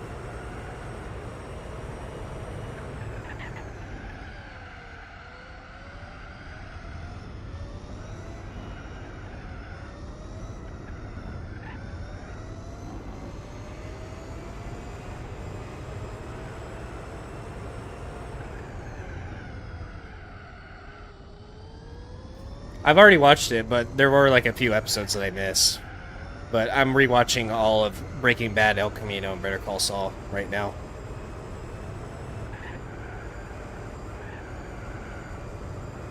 But I think I like Breaking Bad better so far. Oh no, I'm just rewatching Breaking Bad.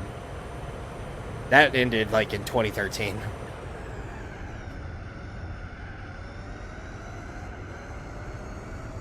I also need to finish Dexter. I'm like somewhere in season 3 on that.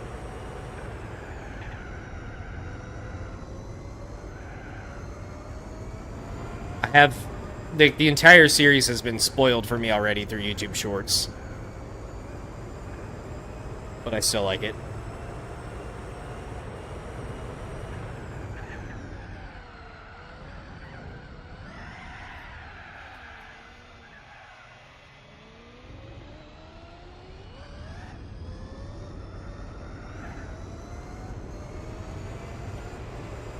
I don't know why, but American audiences specifically have like a real big obsession with cellular serial killer stories and just like true crime in general.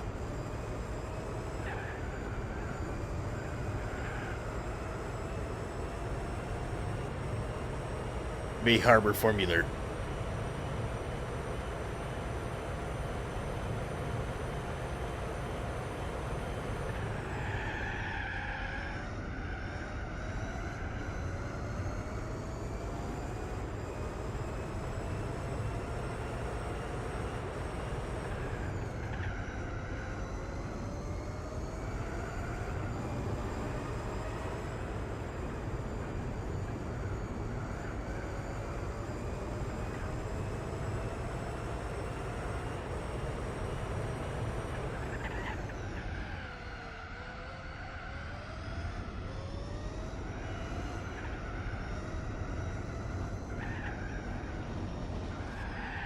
I just wish they, I probably shouldn't spoil it, actually. Even though most people have probably already been spoiled for the entire show. Because the shorts are just everywhere, and the memes.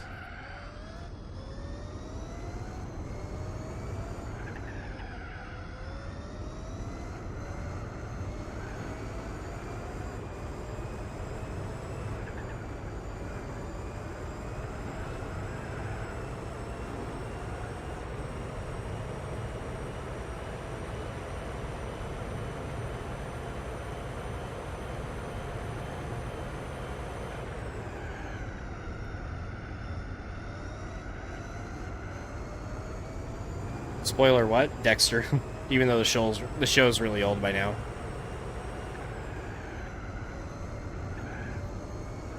I want to watch The Walking Dead again, too.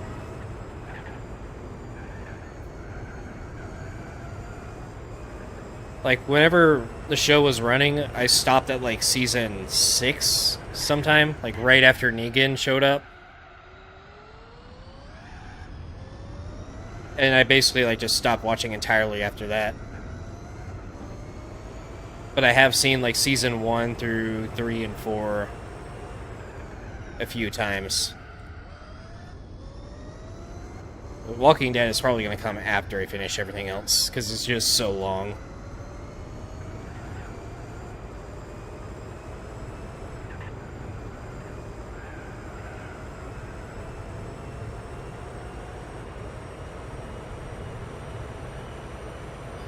Yeah, season 4 is like the peak of Dexter.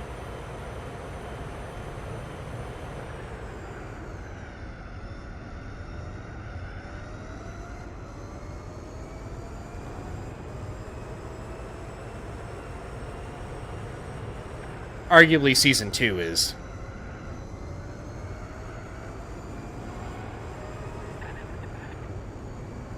Or even season 1. I mean, season 1 is just great all around.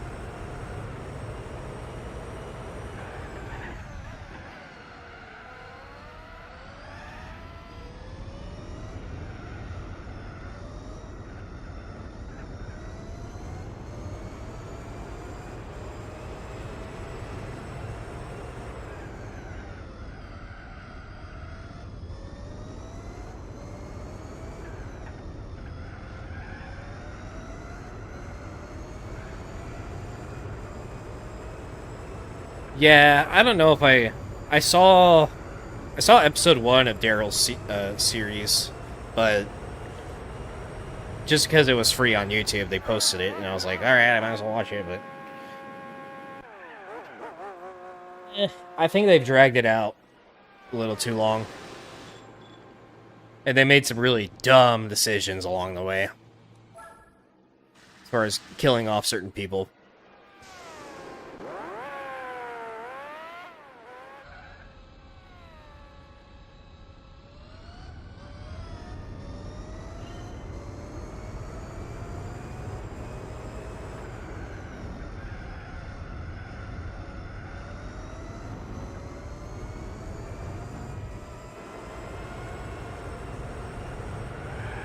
Oh my... But I really want to see season 3 and 4 again. Those were my favorites of The Walking Dead.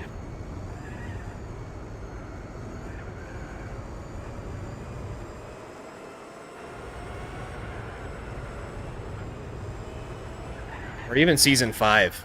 Murder Jacket Rick.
Frank Darabont? Who's that again? Or is he like a, on a production crew?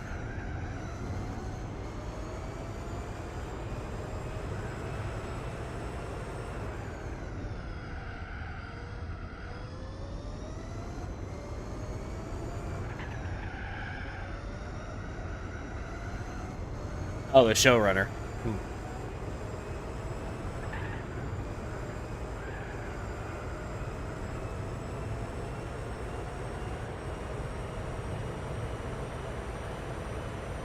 Yeah, if he was... Shawshank Redemption is like one of the best movies of all time, so he probably could have done real good with The Walking Dead.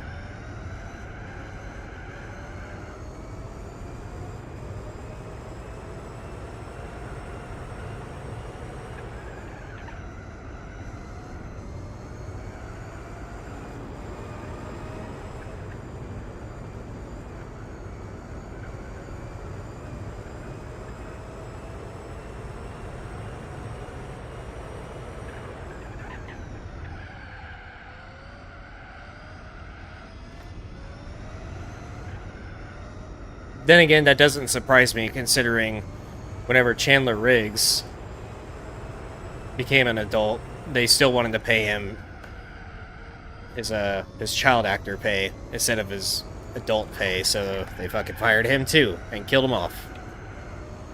By far, like, one of the worst decisions I ever made in the show. That and killing off Glenn, but...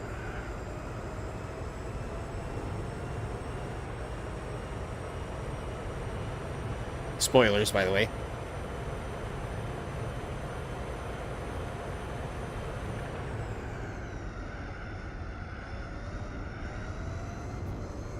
I kind of wish they didn't kill Merle either.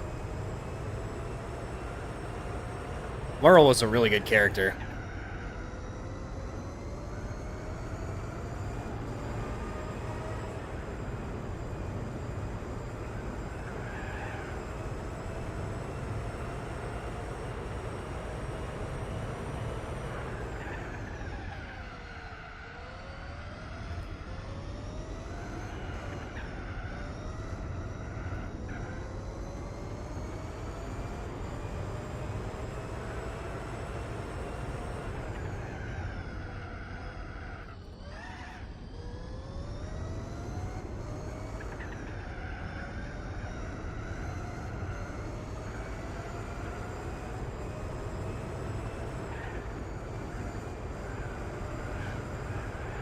Yeah, the whole Maggie and Negan dynamic is kind of weird. Like, any other woman would have offed Negan like the first chance she got, but Maggie's just strange.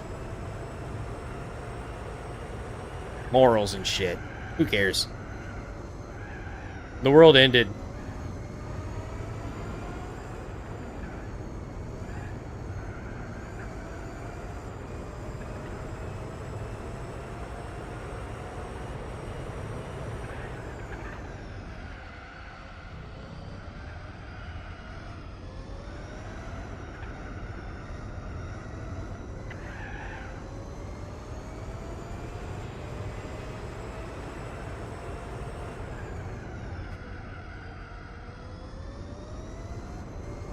And I like how now that everybody looks back, they notice that like Shane was right from the very beginning. Sure, he acted like irrational every now and then, but he was like way ahead of everybody else as far as like how they should be treating everything.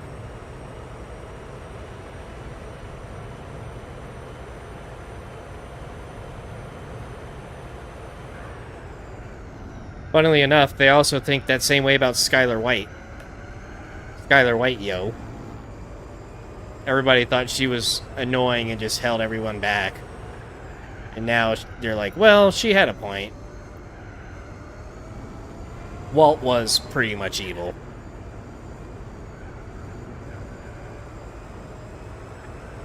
But then again, Skylar had to go do her own shenanigans.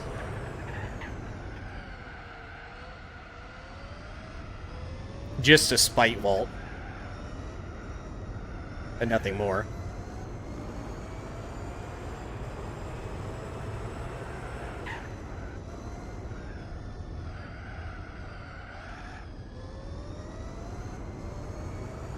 Yeah, and Maggie had to sit there and watch too. And she was pregnant at the time, so yeah. There's like no reason why Maggie should have allowed Negan to live for so long.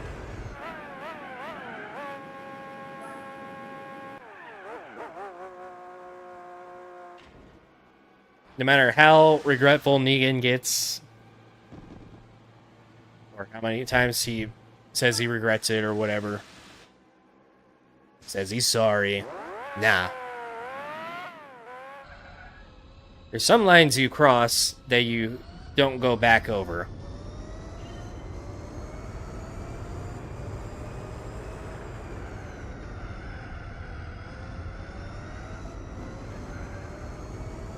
And then there's that one scene where Rosita had like the perfect opportunity to kill Negan, but she shoots his bat. Or Lucille, I should say. And instead of taking a follow-up shot, she just stands there and like, oh my god.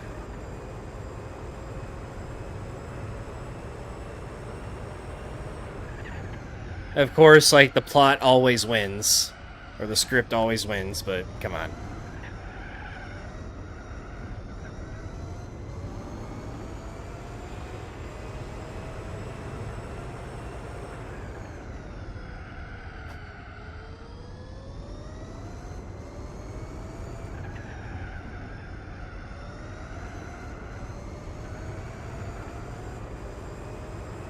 Also, I don't think a wooden baseball bat would stop a 9mm. It looked like an FMJ, but then again, it is Hollywood. They don't really know how firearms work. Even in that show.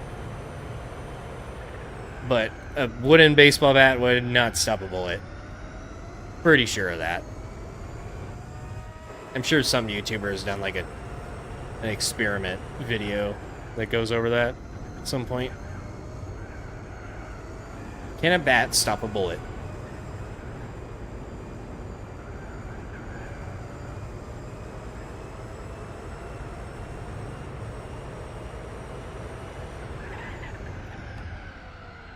There's like so many Walking Dead shooting clips, mostly with the full autos, where they're like the action, you could like whenever Rick's firing full auto at a terminus with an AK, the action's like not even moving. It's just muzzle flashes added in post.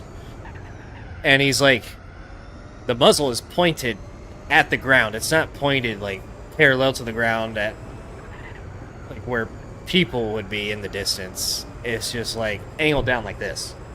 And it's just muzzle flashes, no movement in the action, no recoil, no nothing. It's like they don't even try.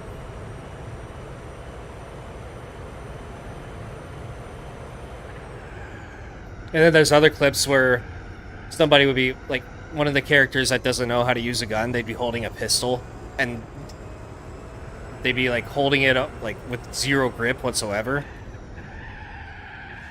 And that muzzle will be like pointing all over the place, like mostly at the ground, but there'd be no recoil there either. It's just like pop, pop, pop, pop. I don't know, that stuff always bothered me. Like they don't even try.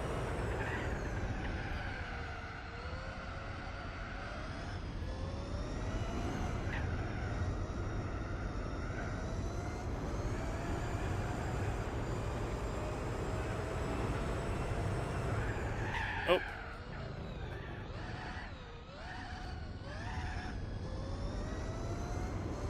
Yep, there is force feedback. You could probably see it right here.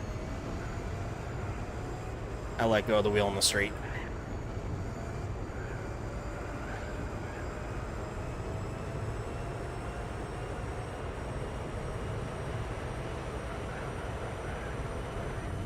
At the cost of this happening.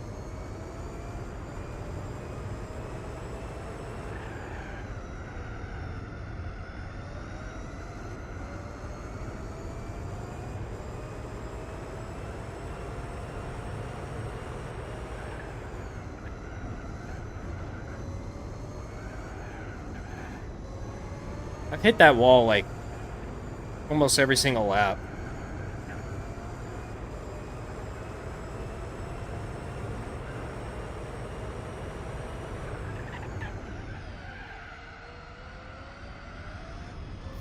And it's just about as under Siri. Just make sure you turn off all the assists.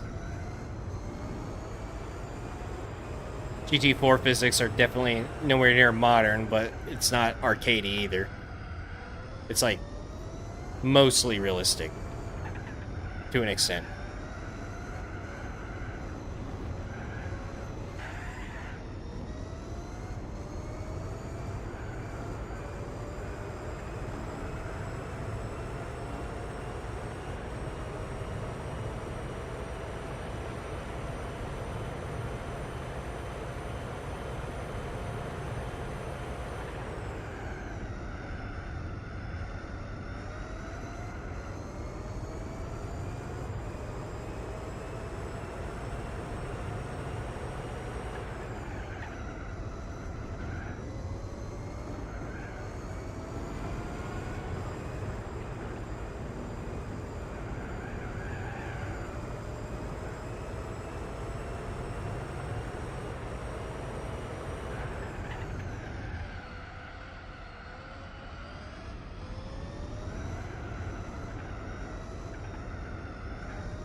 Not quite.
El Capitan. Well, these races are like they're all distance based, so El Capitan probably has a lower average speed, which should make it go on a little bit longer.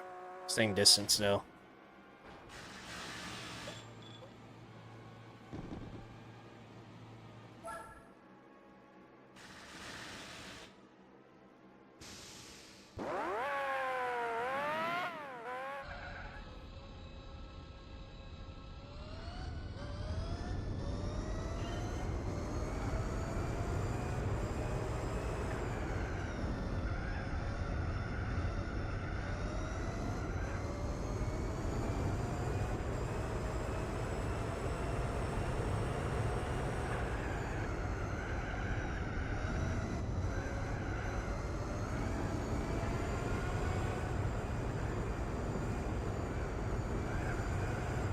Might have to get a snack and a drink after this.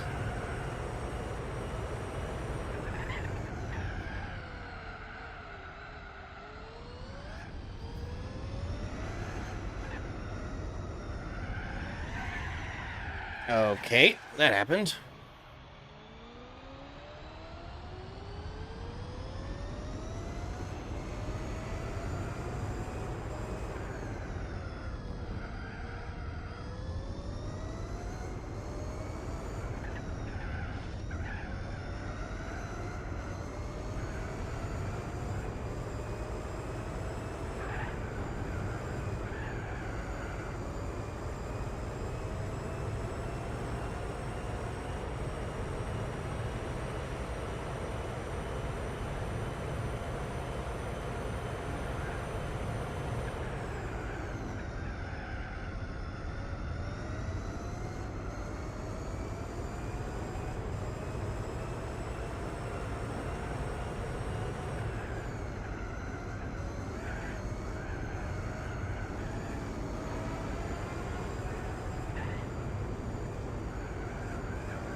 Oh wow, that was a new best lap.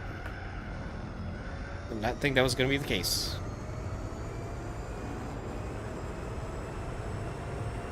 It's always whenever I'm not trying.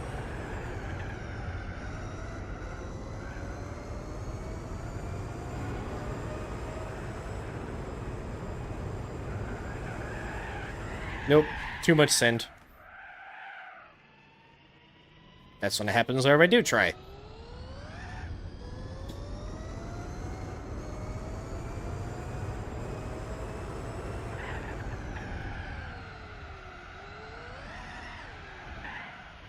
Focus.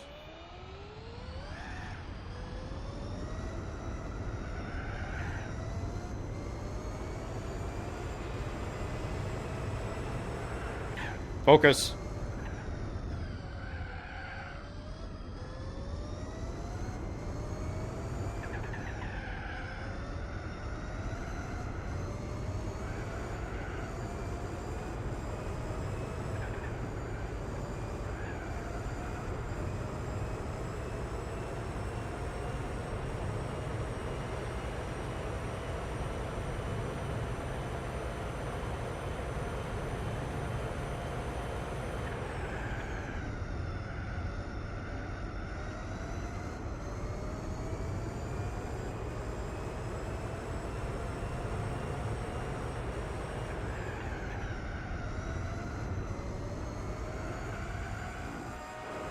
Excuse me.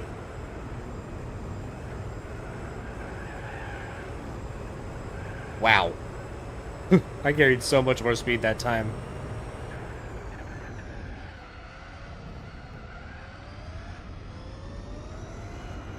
That might actually be a YouTube short.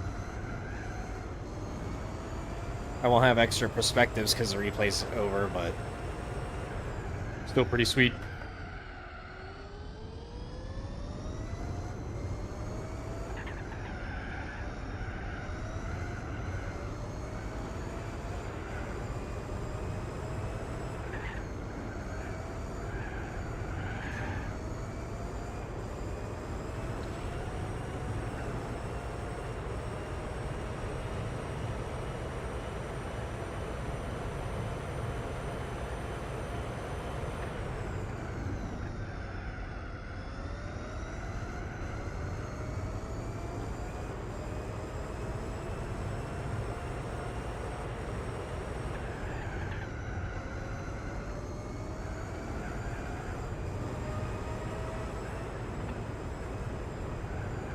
Nope. Did not point the car in the right direction that time.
Rip.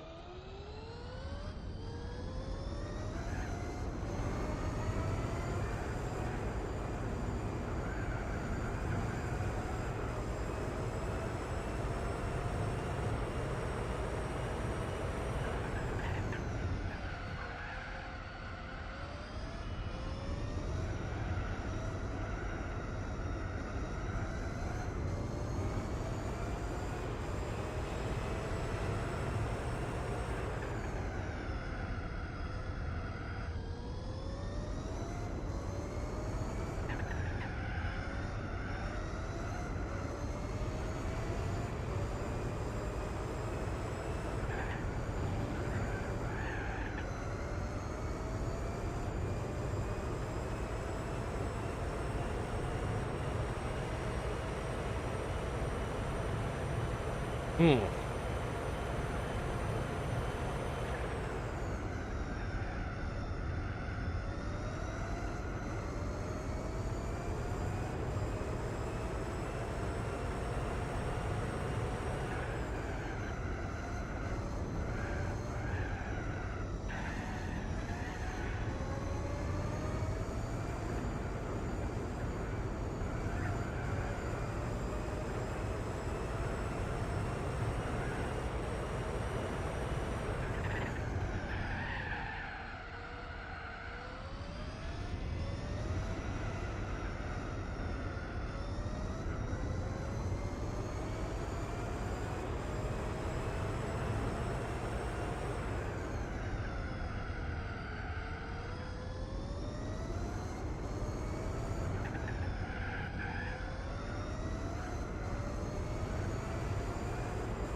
Fox. Just one more pit stop after this. Now I'll have to go 8 laps on that one.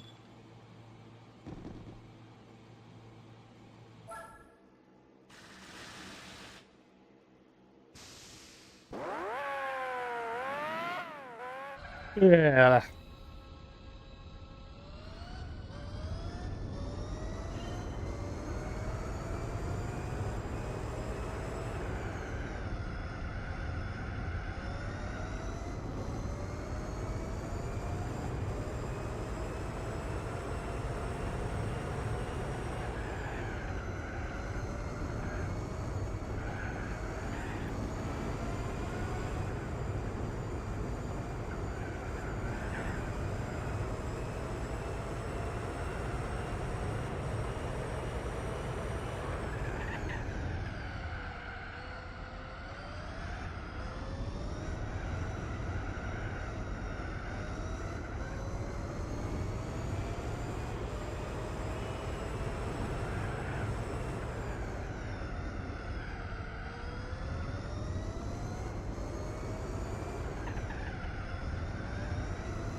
Nope.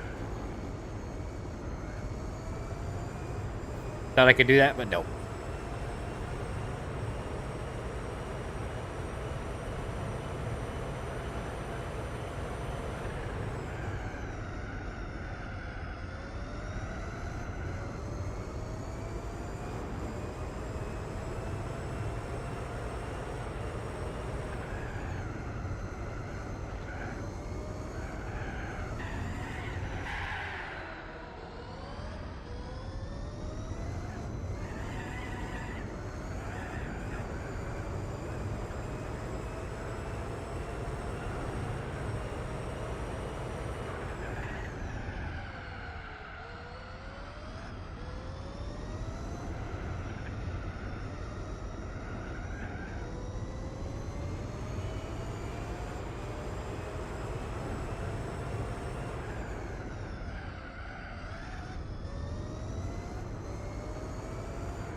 Two times in a row.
There we go, 111.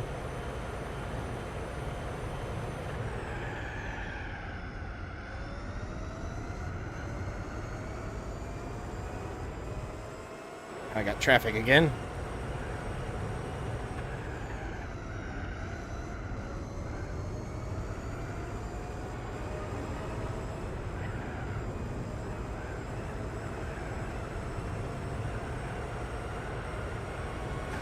Ah, that was an awkward overtake.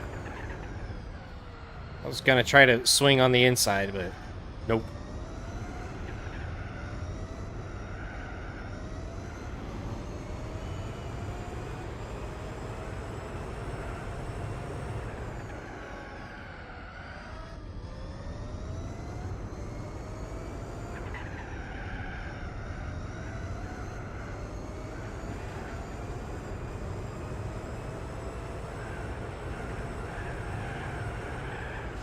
I need to stop thinking I could take that completely flat out. I can't.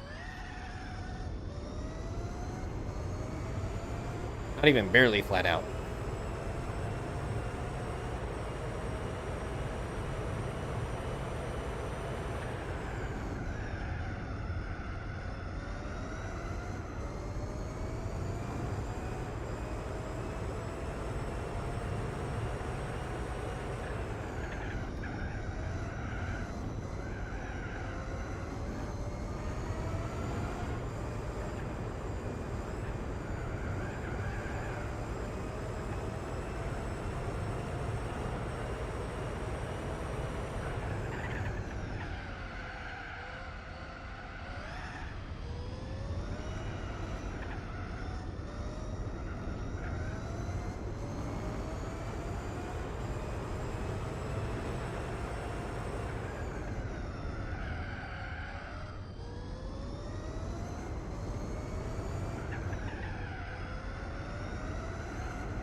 No, there goes the tires.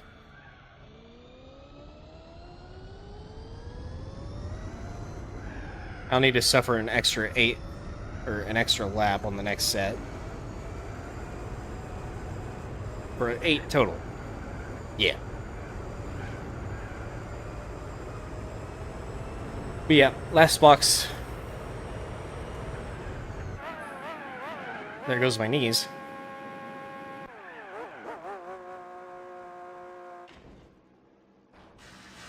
Tired.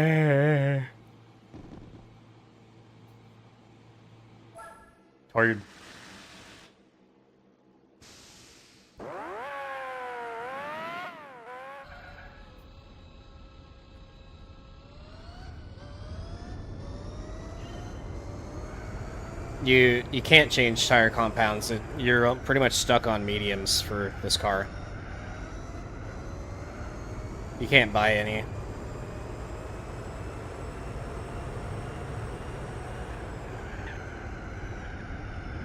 Bonk.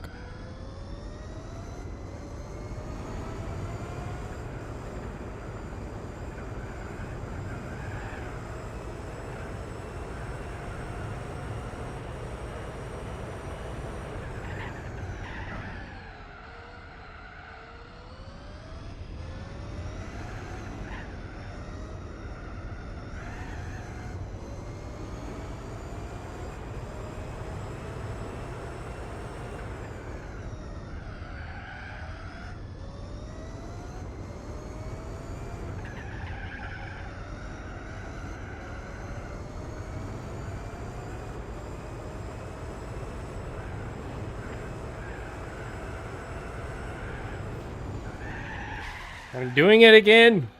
Why am I doing it again?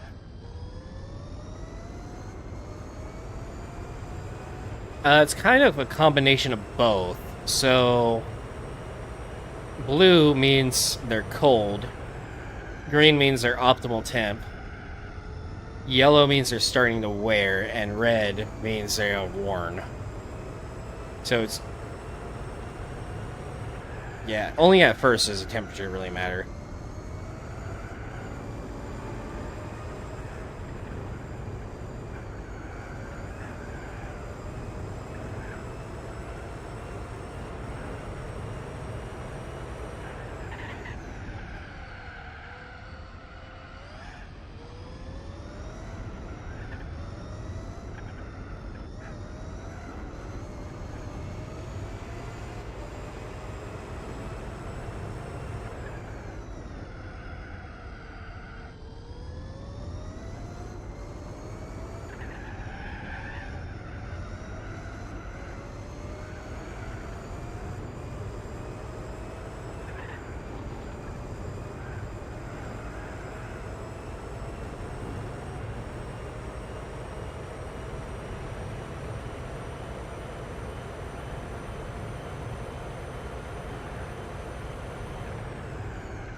Okay.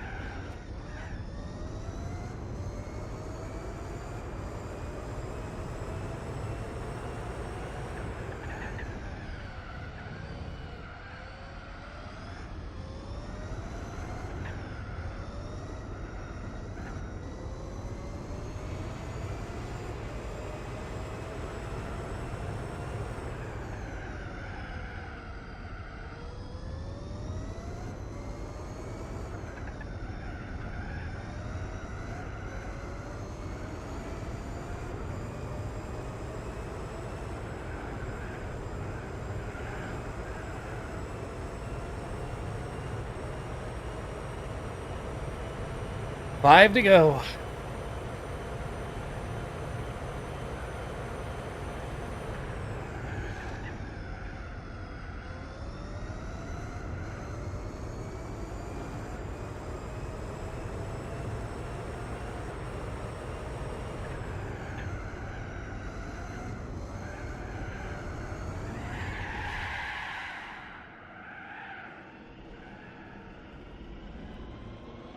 Ugh.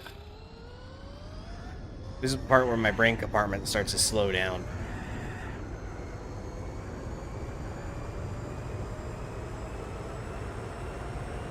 I'm like fully zoned out now. Born to zone out, forced to lock in.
Now I got traffic to deal with, yay. Shift. Oh.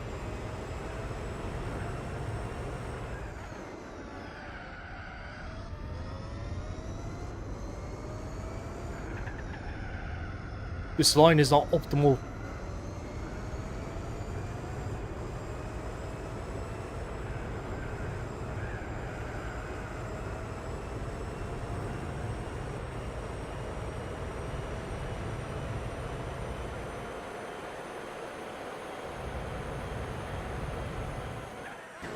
Alright. Yeah, just camp in the middle of the road. Ugh.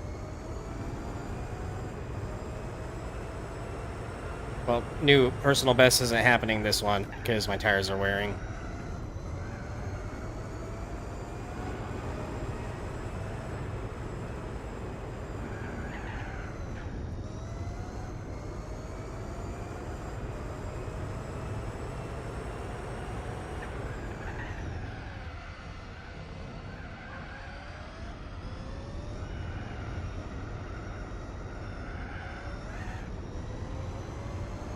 In fact, I'm probably just going to cruise the rest of the way because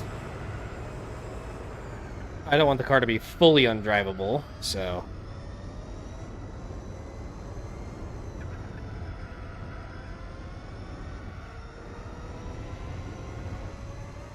that ought to be good enough.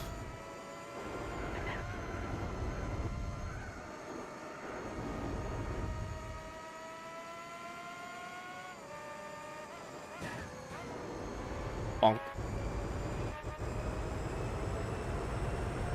Alright, this is it.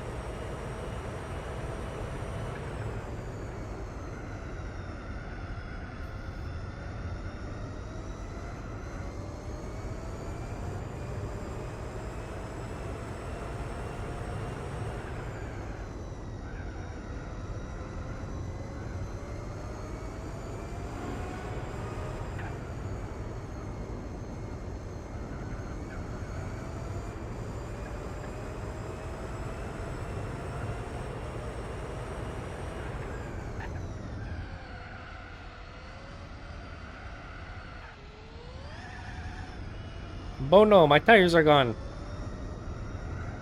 Whatever the meme is.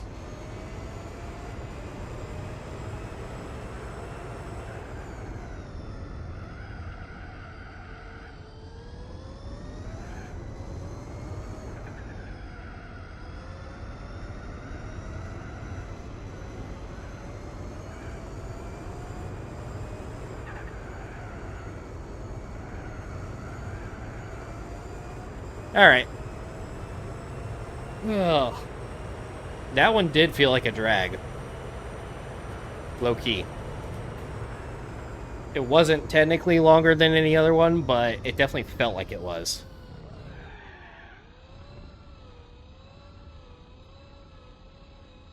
Ugh, my shoulders are...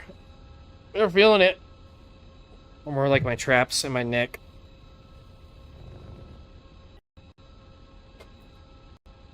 What am I doing?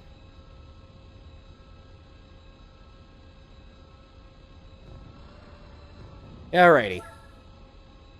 2 to go.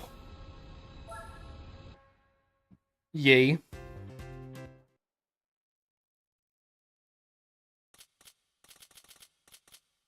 Give me my money. And before we start this race, I'm going to do another game save. So let me just back out of here. Start here when you return. Yes.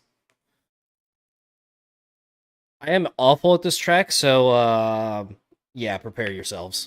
But first things first, I need to go get a drink and a snack. It's probably going to take me a few minutes. So I have this break screen for the meantime. So yeah, I'll be back in a shortly, I guess.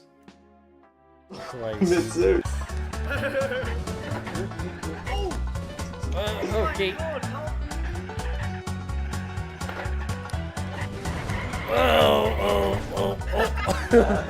I'm getting rapid fire concussions here in bumper view. There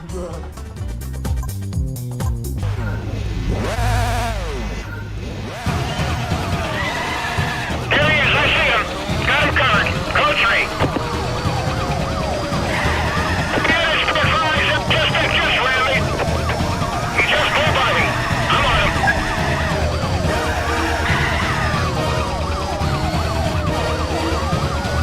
Unit down. Repeat, a unit is down. Send more cover.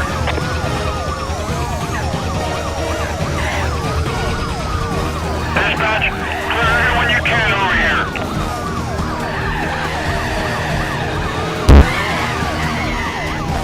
I'm on it. Going into the pit.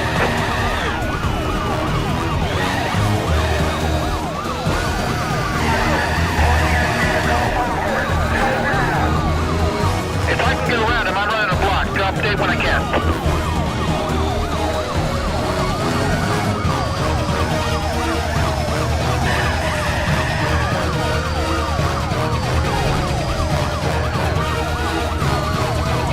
Dispatch is 1050 on still code 3. 1042, I'm trying to pin him in. Suspect MVA, repeat. Suspect MVA, I got him.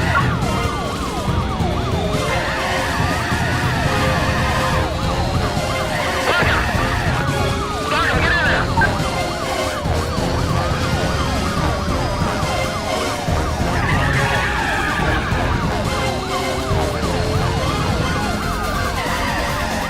We need to change it up. I'll just drop back with my call. That's 729. We've got off the road ahead. Watch your speed.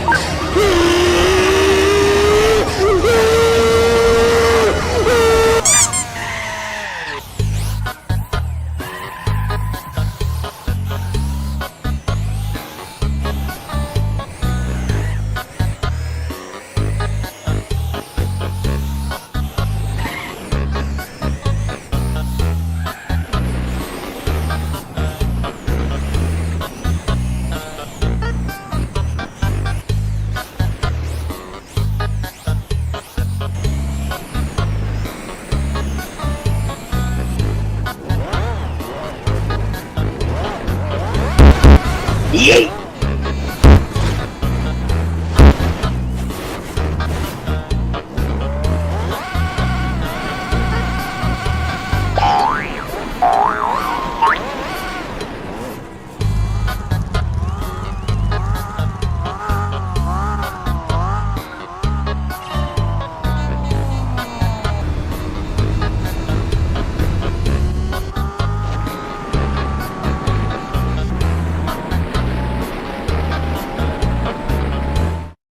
Alright, that's enough of the Sans theme.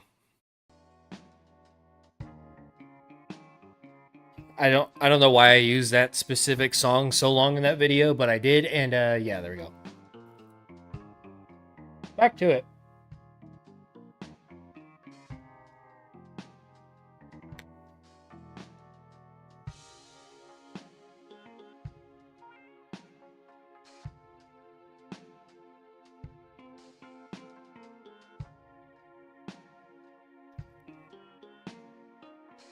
I think there's more bone and gristle in this.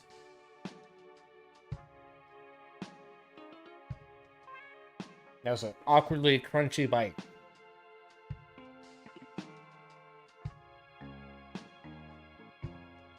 But yeah.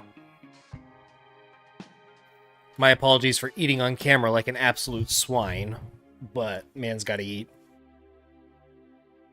Especially after I've been sitting here for 8 hours.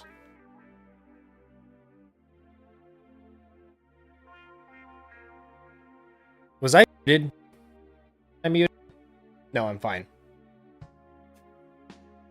Check. Okay, cool. My mute button doesn't work on my Stream Deck. Good old El Crapo. Whatever. Back to it.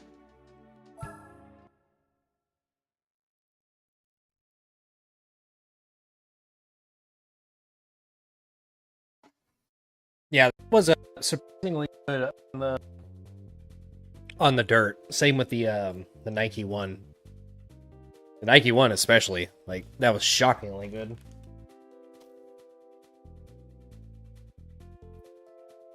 The weird thing is, since that was GT4 Online, we had to use cheats, of course, to get those cars on those tracks. And, one sec, let me finish chewing. But the way we did it was, we set it as a normal course at first in the lobby. But in Cheat Engine, we changed the track. So I'm pretty sure we were using racing tires or standard or sport tires on the dirt in the snow. And they were actually, like, surprisingly glippy, yes. Glippy? Blippy? Gwimbly.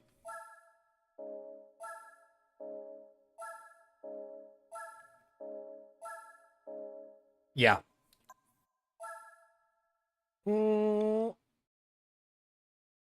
I think it'll be fine with max downforce. I'm gonna do it.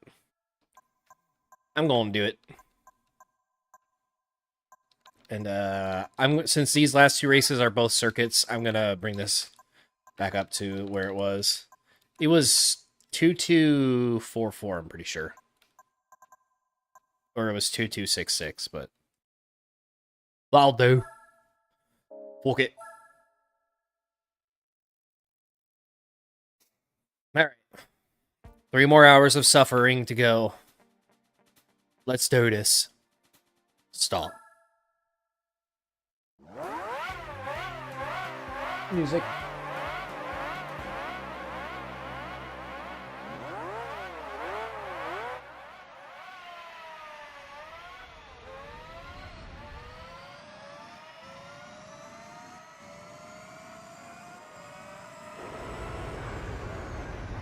Bonk. Wow, those cars went nowhere. Alright. The gas pedal's on the right. Wow, these are, like, painfully slow through here.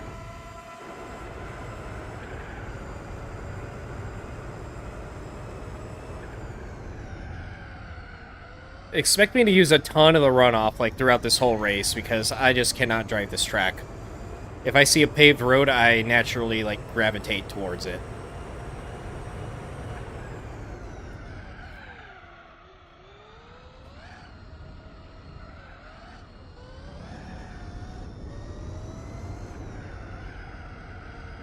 I kind of wish F1 would go back to Fuji.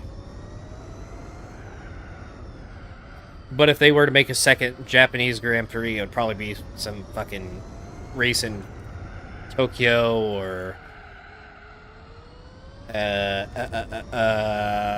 What's that other city?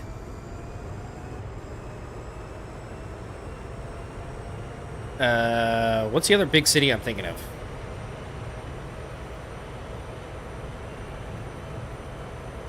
Ecuador. Osaka.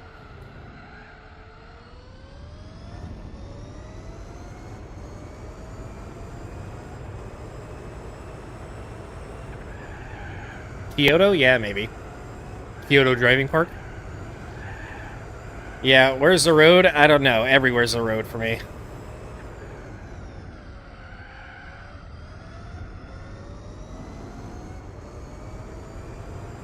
I don't know about Motegi.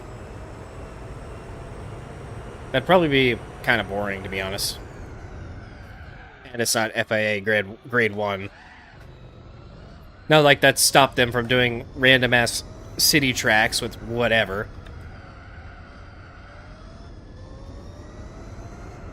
Or at least I don't think it's FIA grade 1.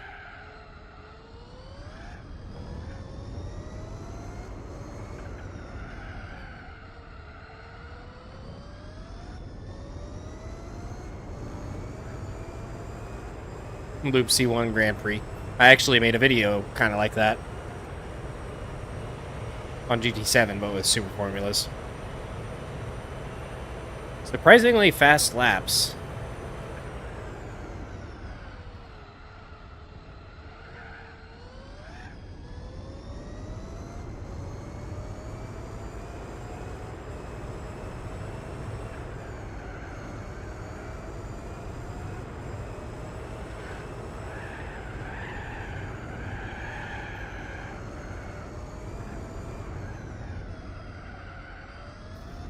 My best lap around here is going to involve, like, some use of the runoff.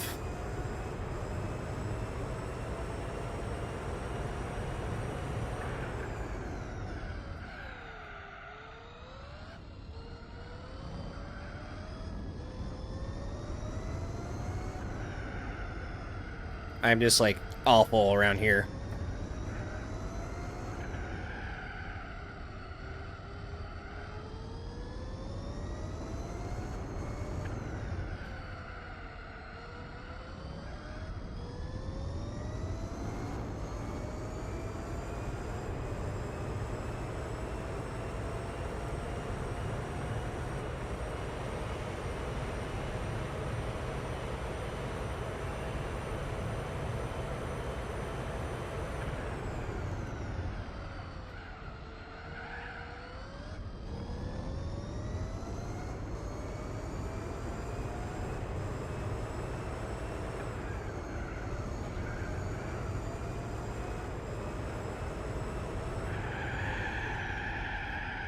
Alright, no brakes.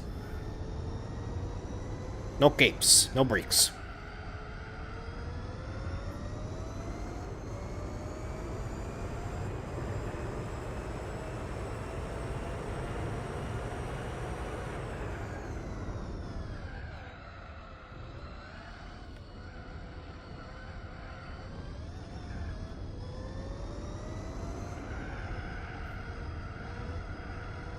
I should probably start looking into, like, doing a big Japan trip. I'd like to go during, like, Seven's Day or something.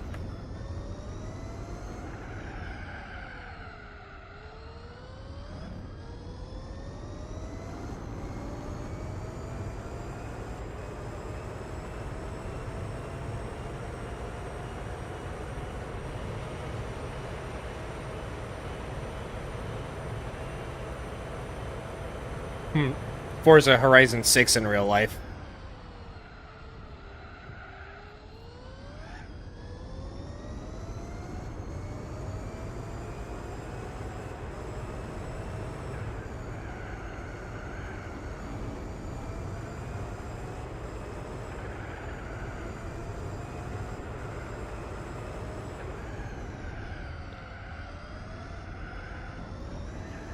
I hate that corner so much.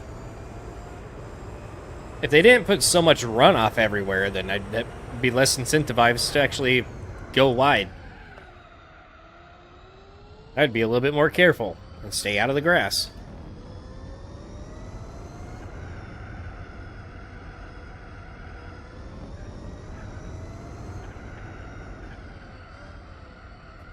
Like, I really don't know why they needed so much of it.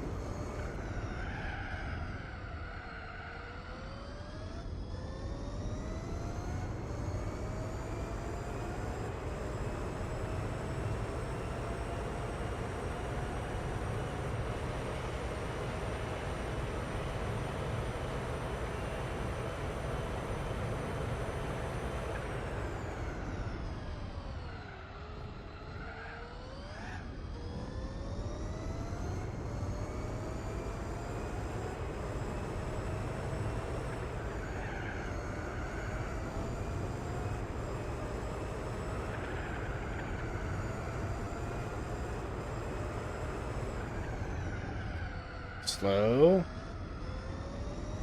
Hey, I kept it on track.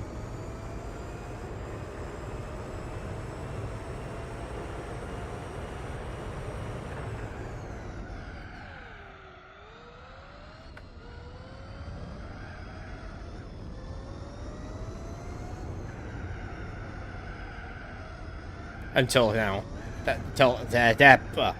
There goes my brain. It's dead.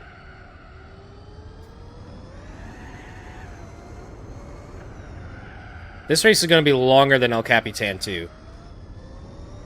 El Capitan was like 1 minute 14 on average, I'd guess, and this is already like 117, 118 ballpark.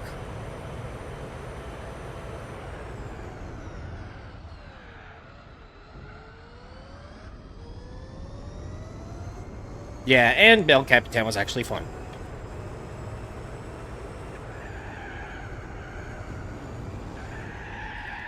And this is hell.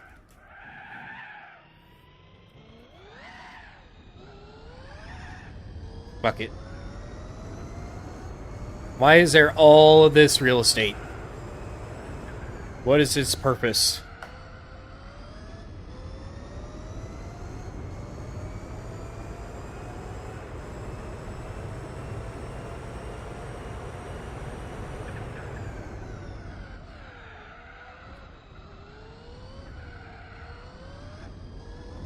I didn't see the auto mod on my screen.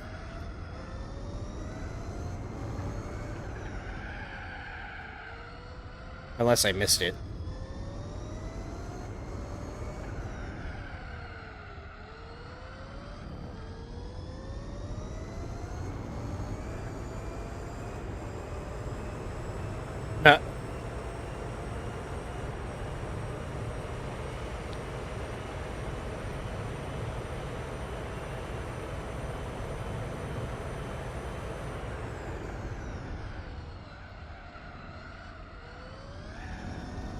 Shift, damn it.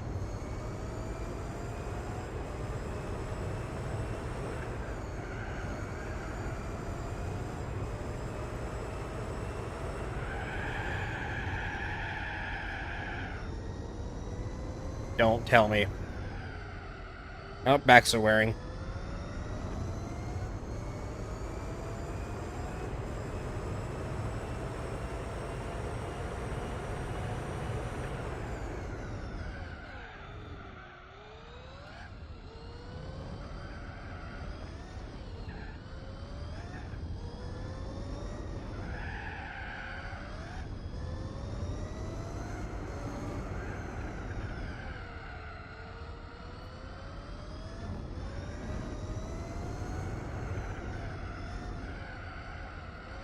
This is just not a good track. Too wide and too awkward.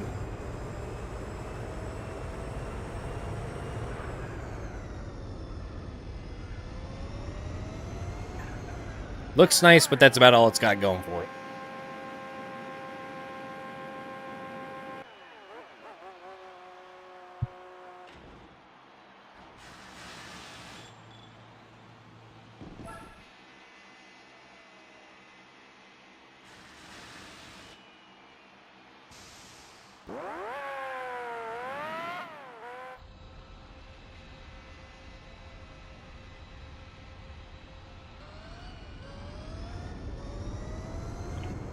I want cuttable chicanes.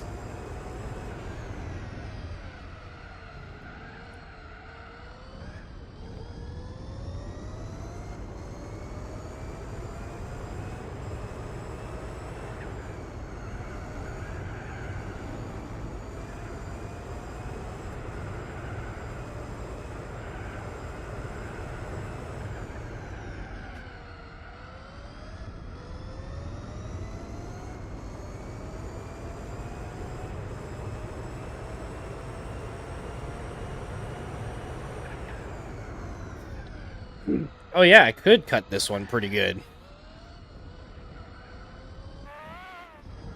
Well, not pretty good, but semi-decent. There's an apex there somewhere.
I low-key want to try it, but at the same time I don't.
Looks like some of them pit on a different lap. For whatever reason. Traffic time, yay!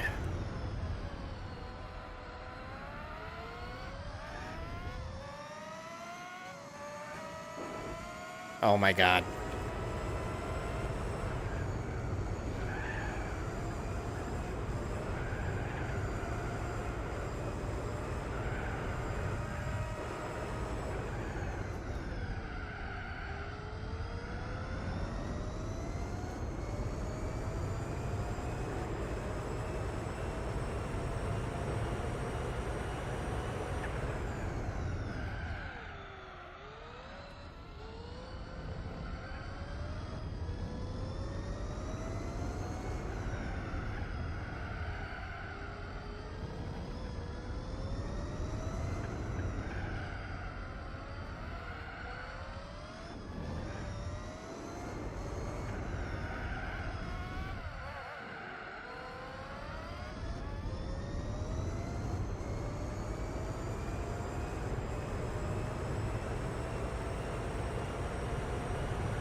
Oh, hello.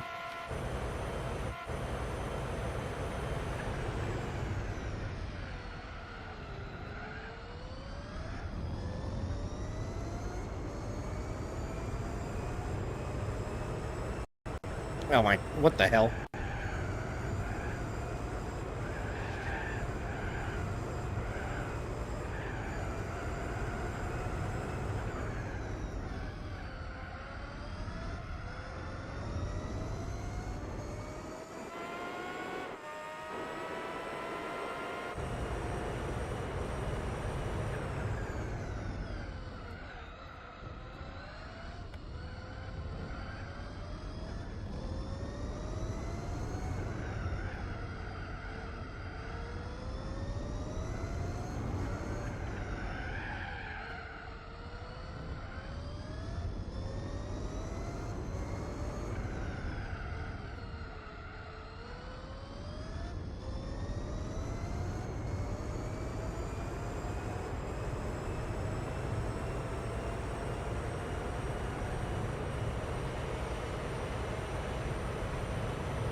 Hate this corner.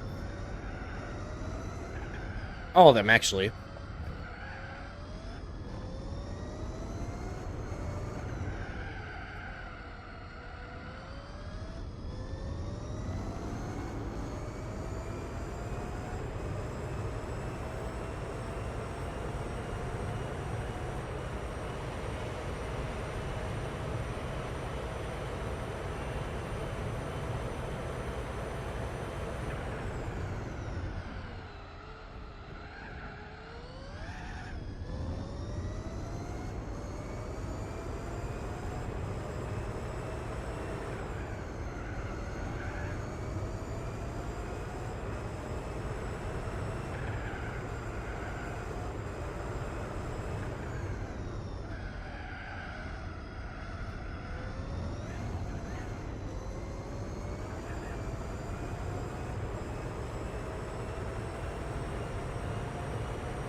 Box.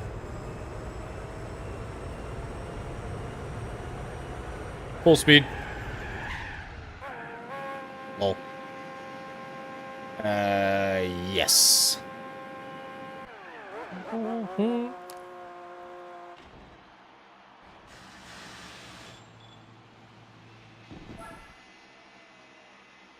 Safest pit entry.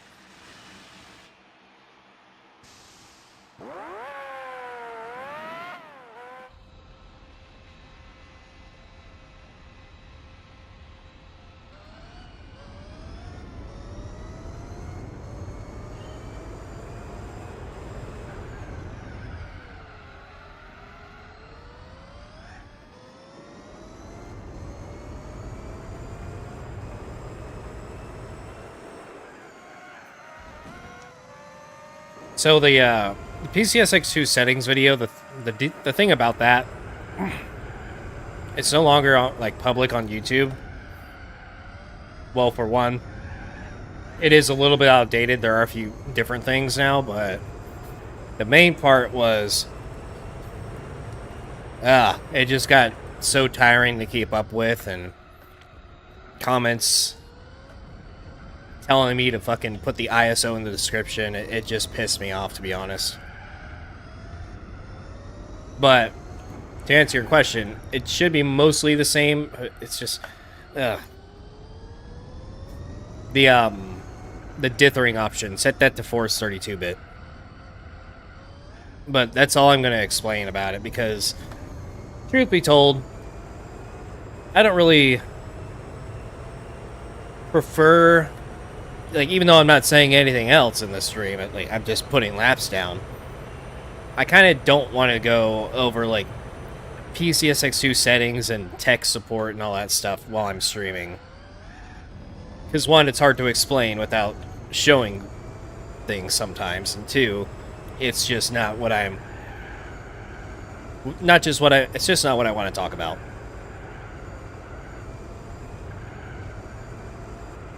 But yeah, just Force 32, that should be the only thing anyways. There might be something else I'm not remembering, but yeah.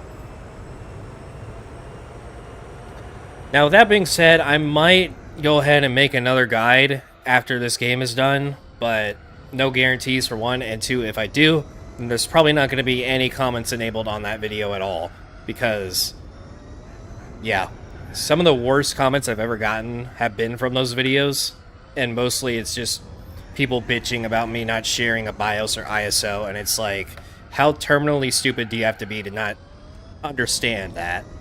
Why I don't do it? It's like, beyond words.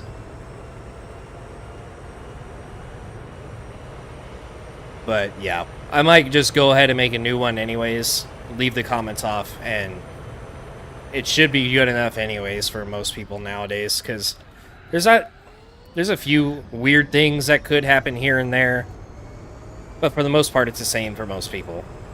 And I'll go over those, like, variants or variables and differences between systems and stuff anyways.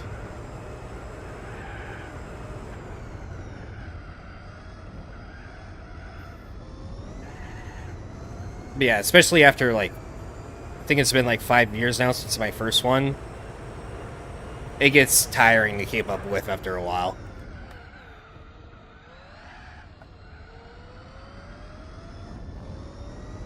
And after a certain point, I just want to focus on other things.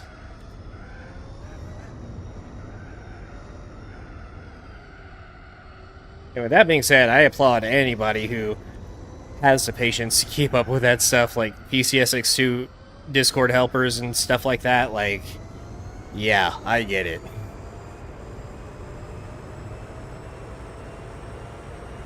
Yeah, they do that, or I'll say something like super important in the video, but they'll just gloss over it and miss like several different settings or things that I said, and they'll ask it in the comments anyways, and it's like, dude, did you even watch? I said it in the first 60 seconds.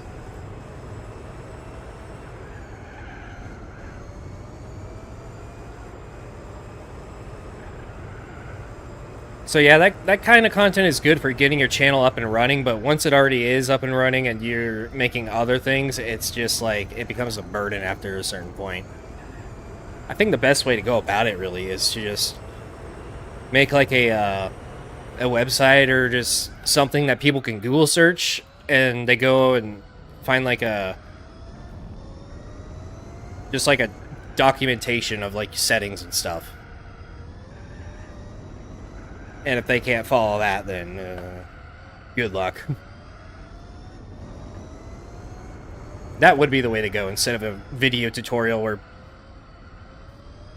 yeah, where people will skip over things and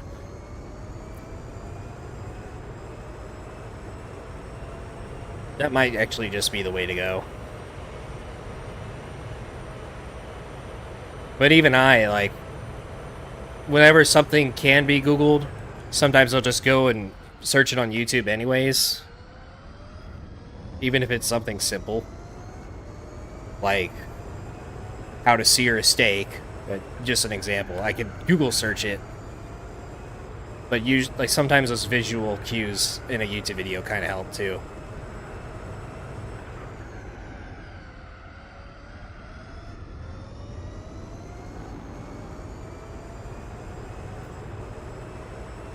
So yeah, that might not actually be a bad idea. Of course, I won't make money or views off of it, which is why everybody makes videos in the first place, but I think it's better than trying to maintain a comment section for an endless amount of time after you post a video.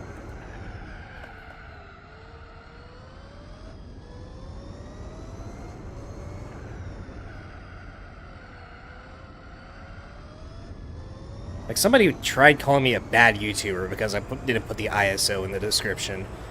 Like, fuck right off. Yeah, I'm definitely a visual learner, no doubt. I definitely learn way better and faster by watching a demonstration of it than reading a bunch of text. But images help too, so if that documentation has images of the settings, then it makes it easier for me to follow, at least. Instead of just a wall of text. Here's a screenshot of my settings, copy them. Here's the things that you can change to see what suits your system. Have fun.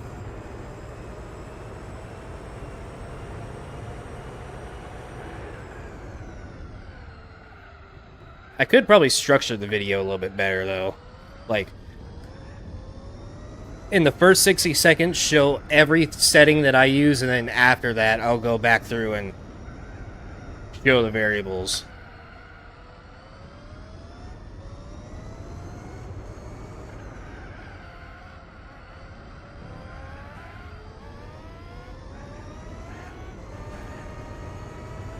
Don't show me off track.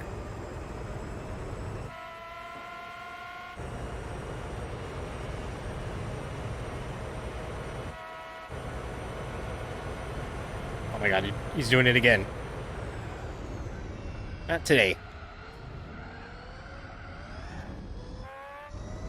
You tried.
Mm.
Box.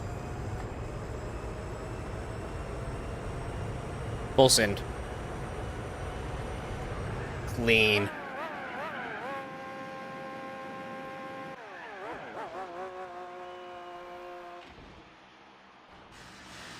Turbo clean.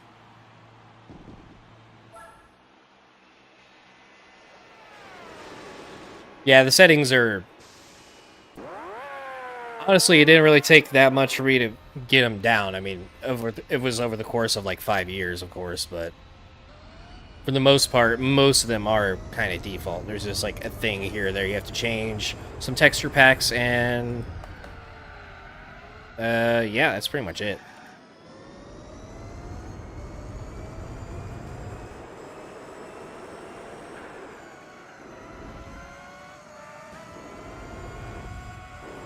Where's Spot?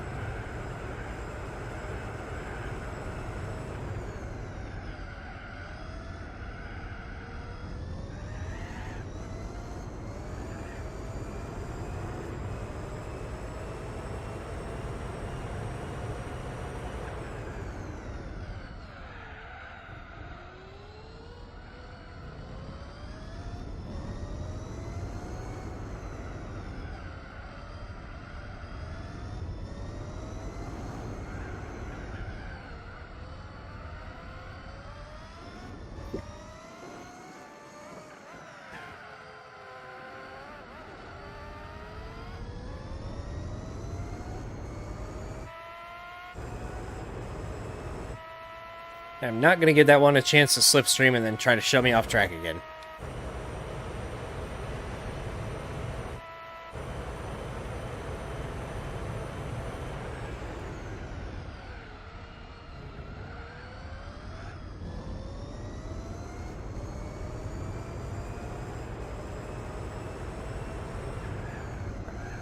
There's like zero indication of like, or zero brake markers or turn-in markers or anything for that. You just gotta like feel it out.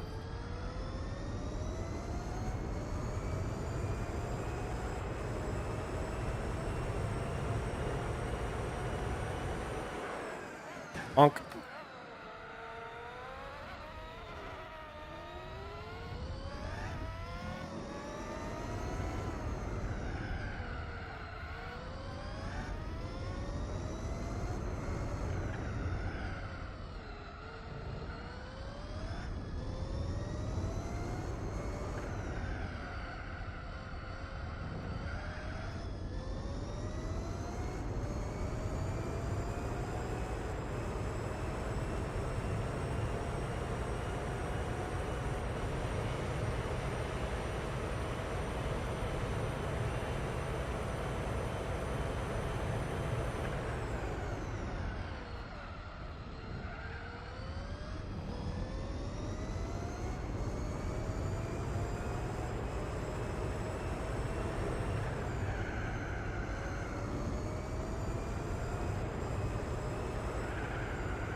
Ooh, there's a good one. Oh.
Oh.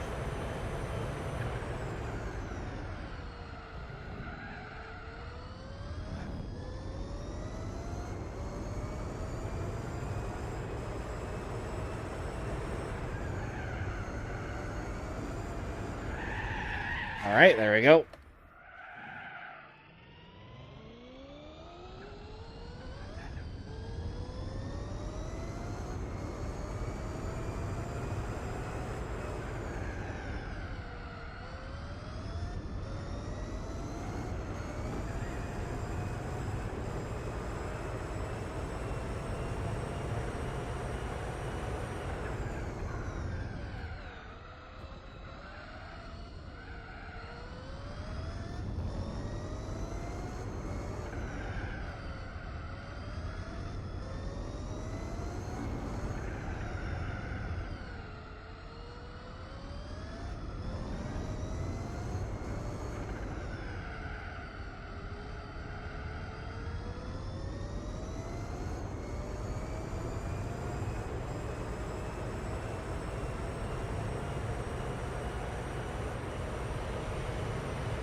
Wow, I am bored out of my fucking mind. Straight up. That was almost a best lap, too. Wasn't even paying attention to that.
Oh, I actually lost it that time.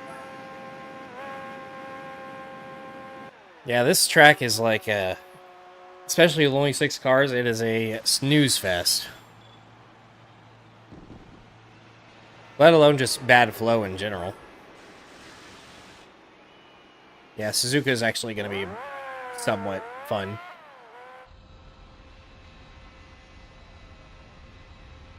This one, I'm just trying to, like, autopilot or sleep my way through it. Sleep with my eyes open.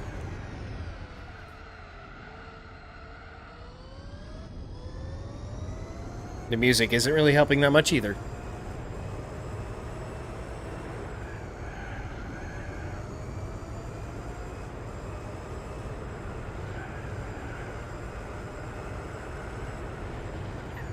Alright. Forgot my tires are cold.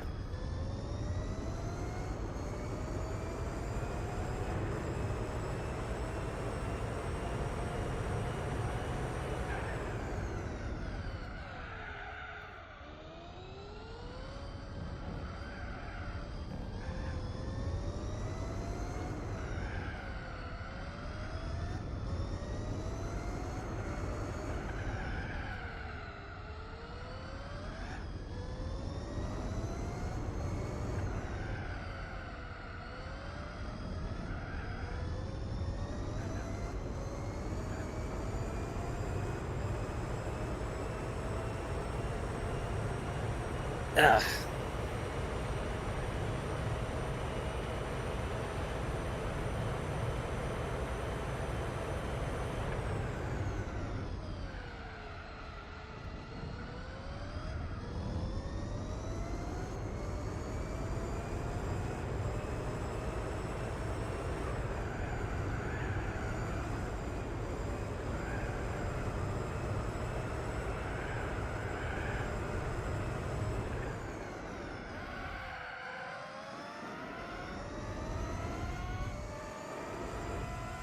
Oh my...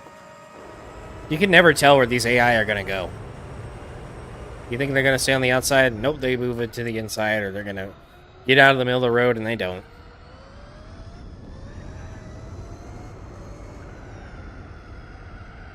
They work in mysterious ways.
Okay, that happened. Snap of the century.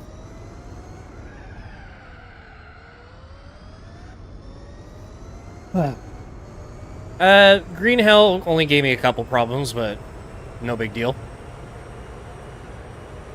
Way fewer than I thought it would, to be honest. But the setup definitely helped. For sure.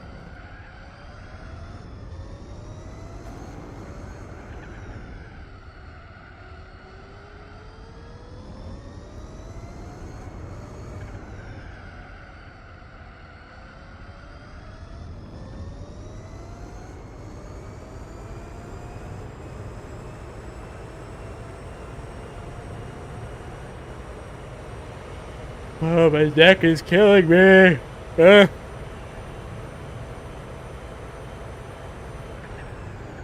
Oh, yeah.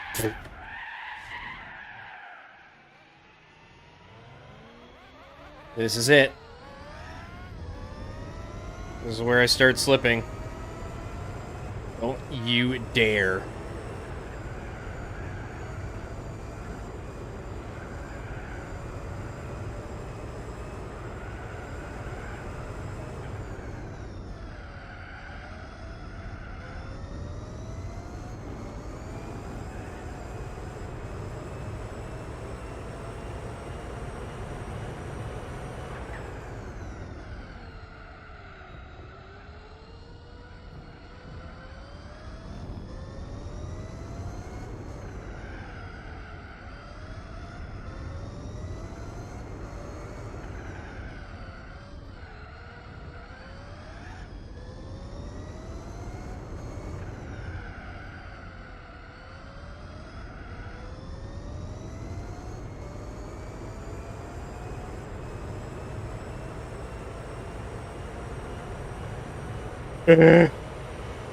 Stop.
Good night.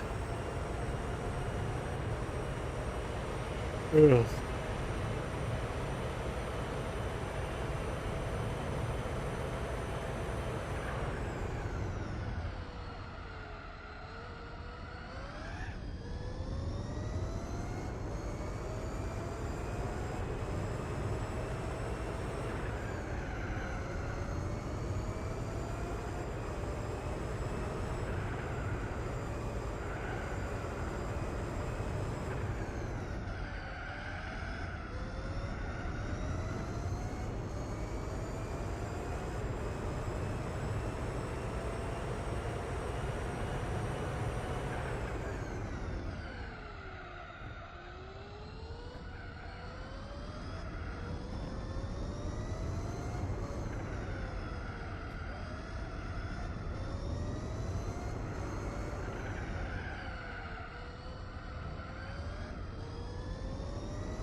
I'm not like a master at the green hill. There's still a couple corners that I struggle with, like, consistently, but I definitely do know the track like the back of my hand.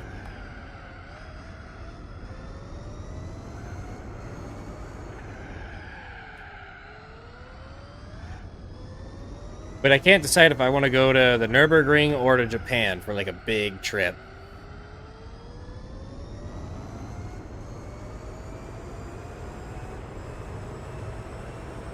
Nurburgring would honestly probably cost more.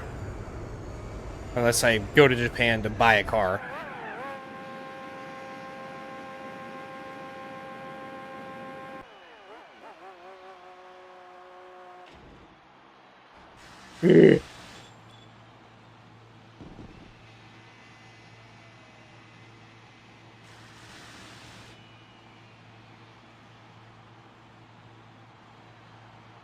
Oh, what am I doing? I don't need a full tank.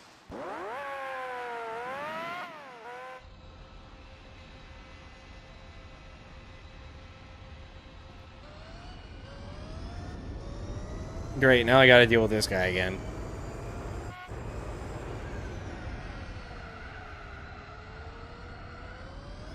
Or not, thankfully.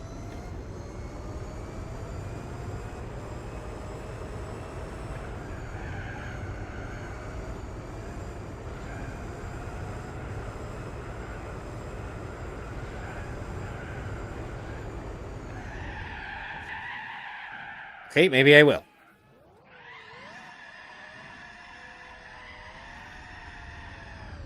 Can you please grip? Get a grip. Haha.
Missed that one entirely.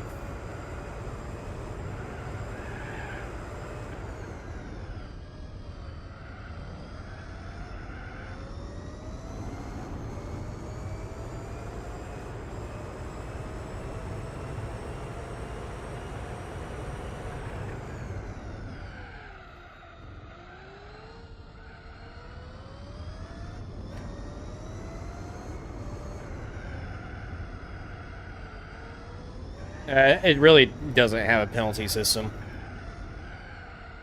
Unless you're talking about special condition events, but that's its own thing.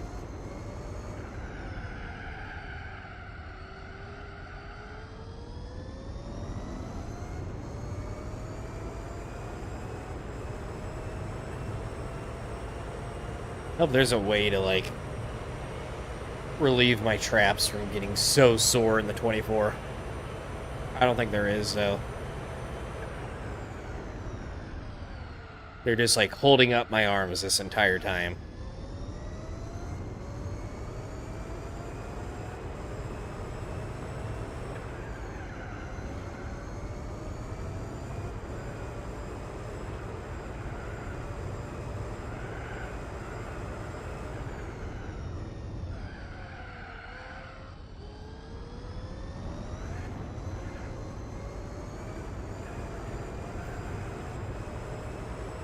Well, yeah, there is another, like, penalty option, but I'm pretty sure that's just arcade mode.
Well, for almost every other race, the orange car is in, or was in the lead, or in P2 rather. But now, for whatever reason, it's at the very back. Nice.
Wonder if it's any faster to actually push it.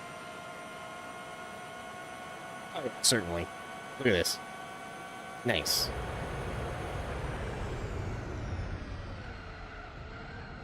Sometimes the AI just like refuse to get pushed.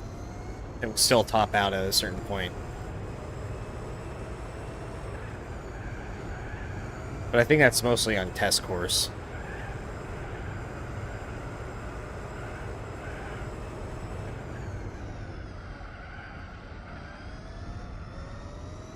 This could be a new best.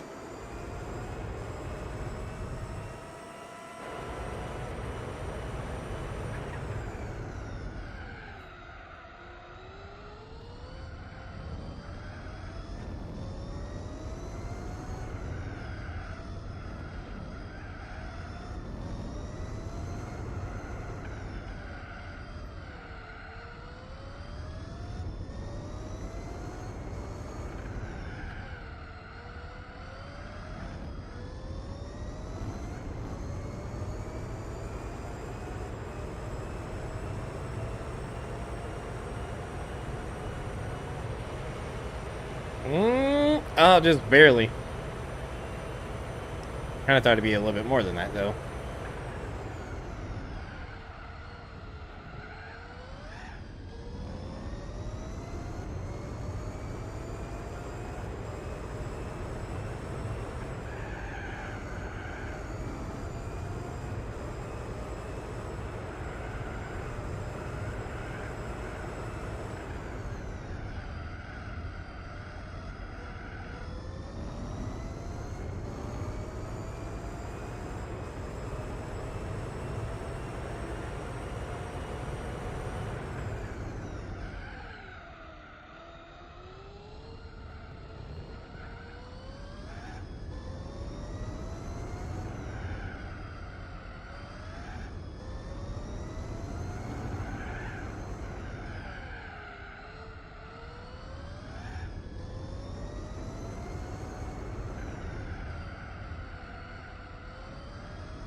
Alright.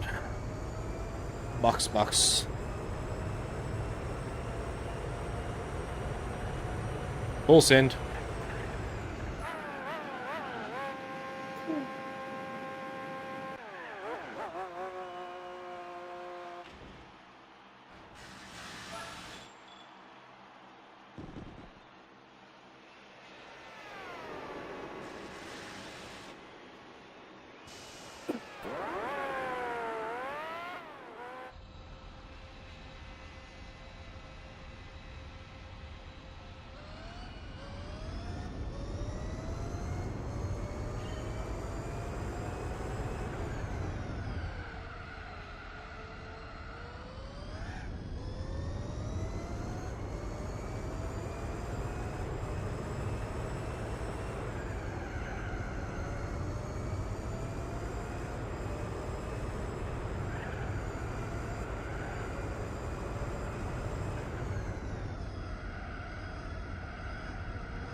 Ugh. Fucking hell.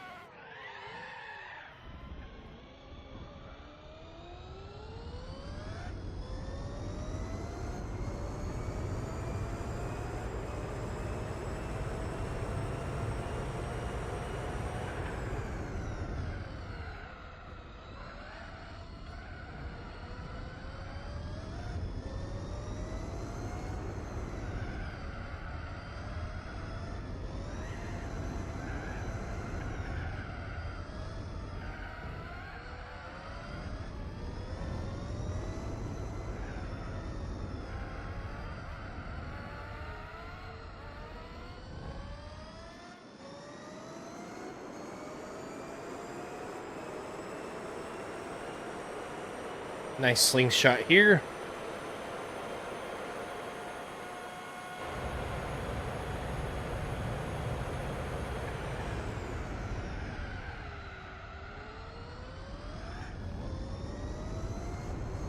And I'll have another one on the back stretch, probably.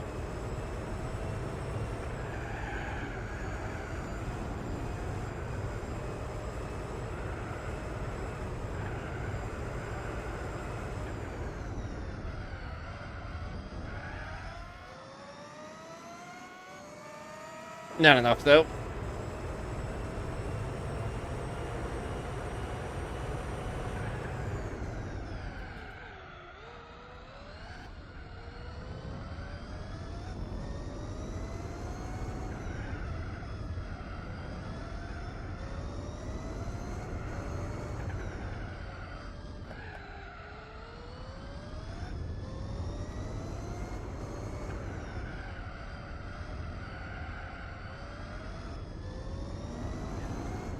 Well, we'll see.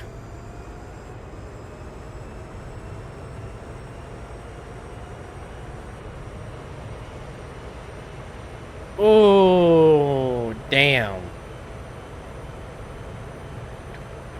Almost. We're surely not going to be beating that.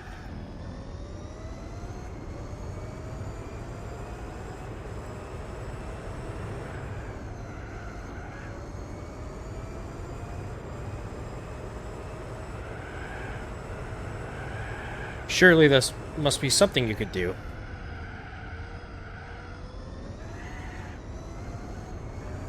Don't call me Shirley.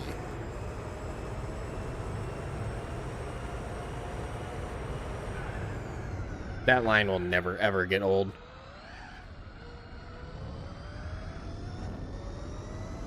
Surely you can't be serious. I am serious, and don't call me Shirley.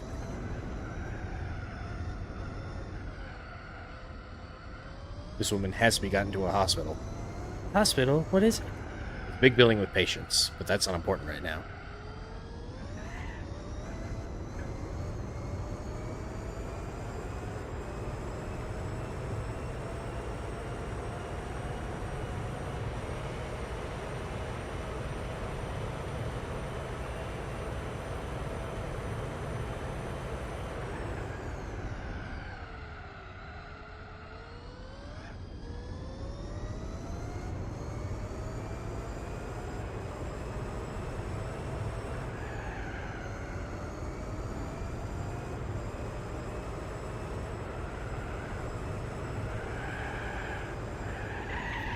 Eh.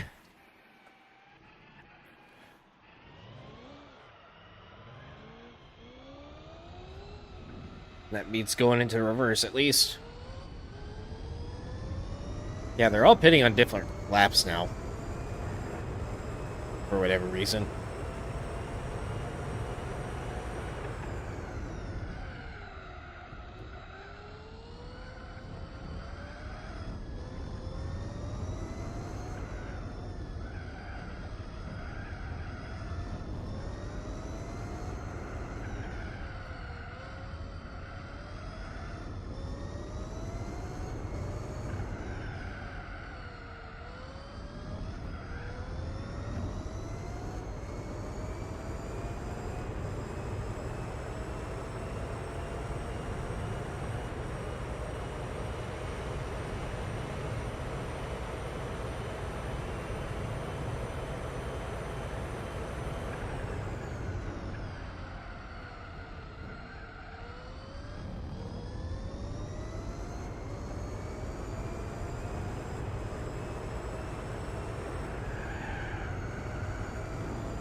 Worst place.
Am I pitting this lap? I think I am. Yeah.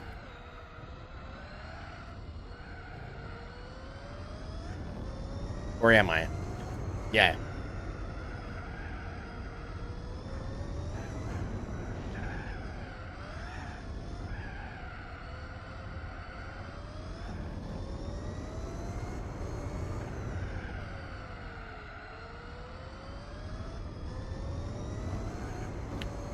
So unfortunately not the last pit stop, but I'll have to do another one at lap 61 or something. Full send, one-handed.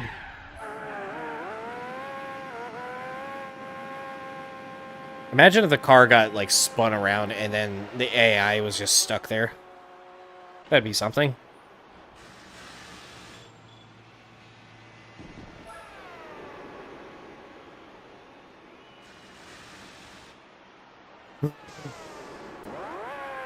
Ugh.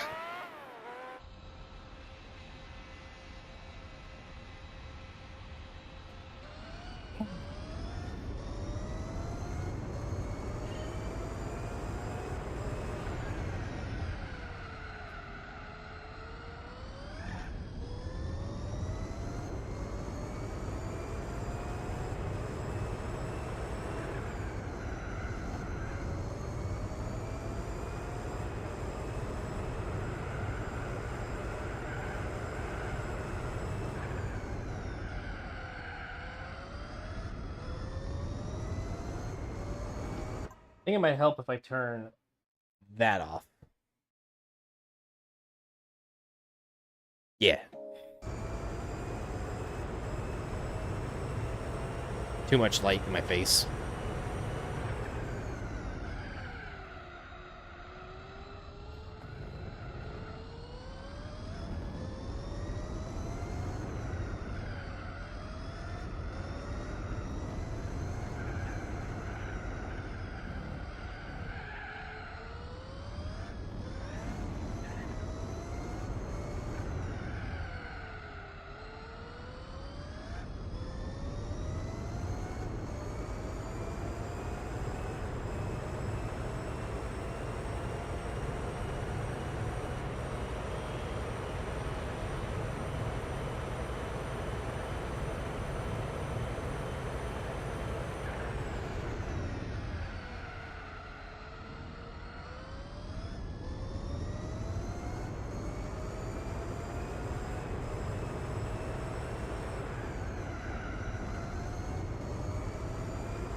Le Mans is going to be on Sunday, most likely.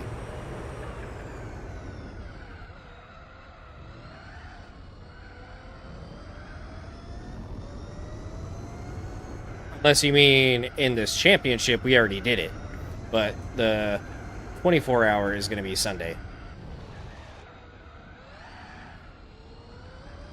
Nice line.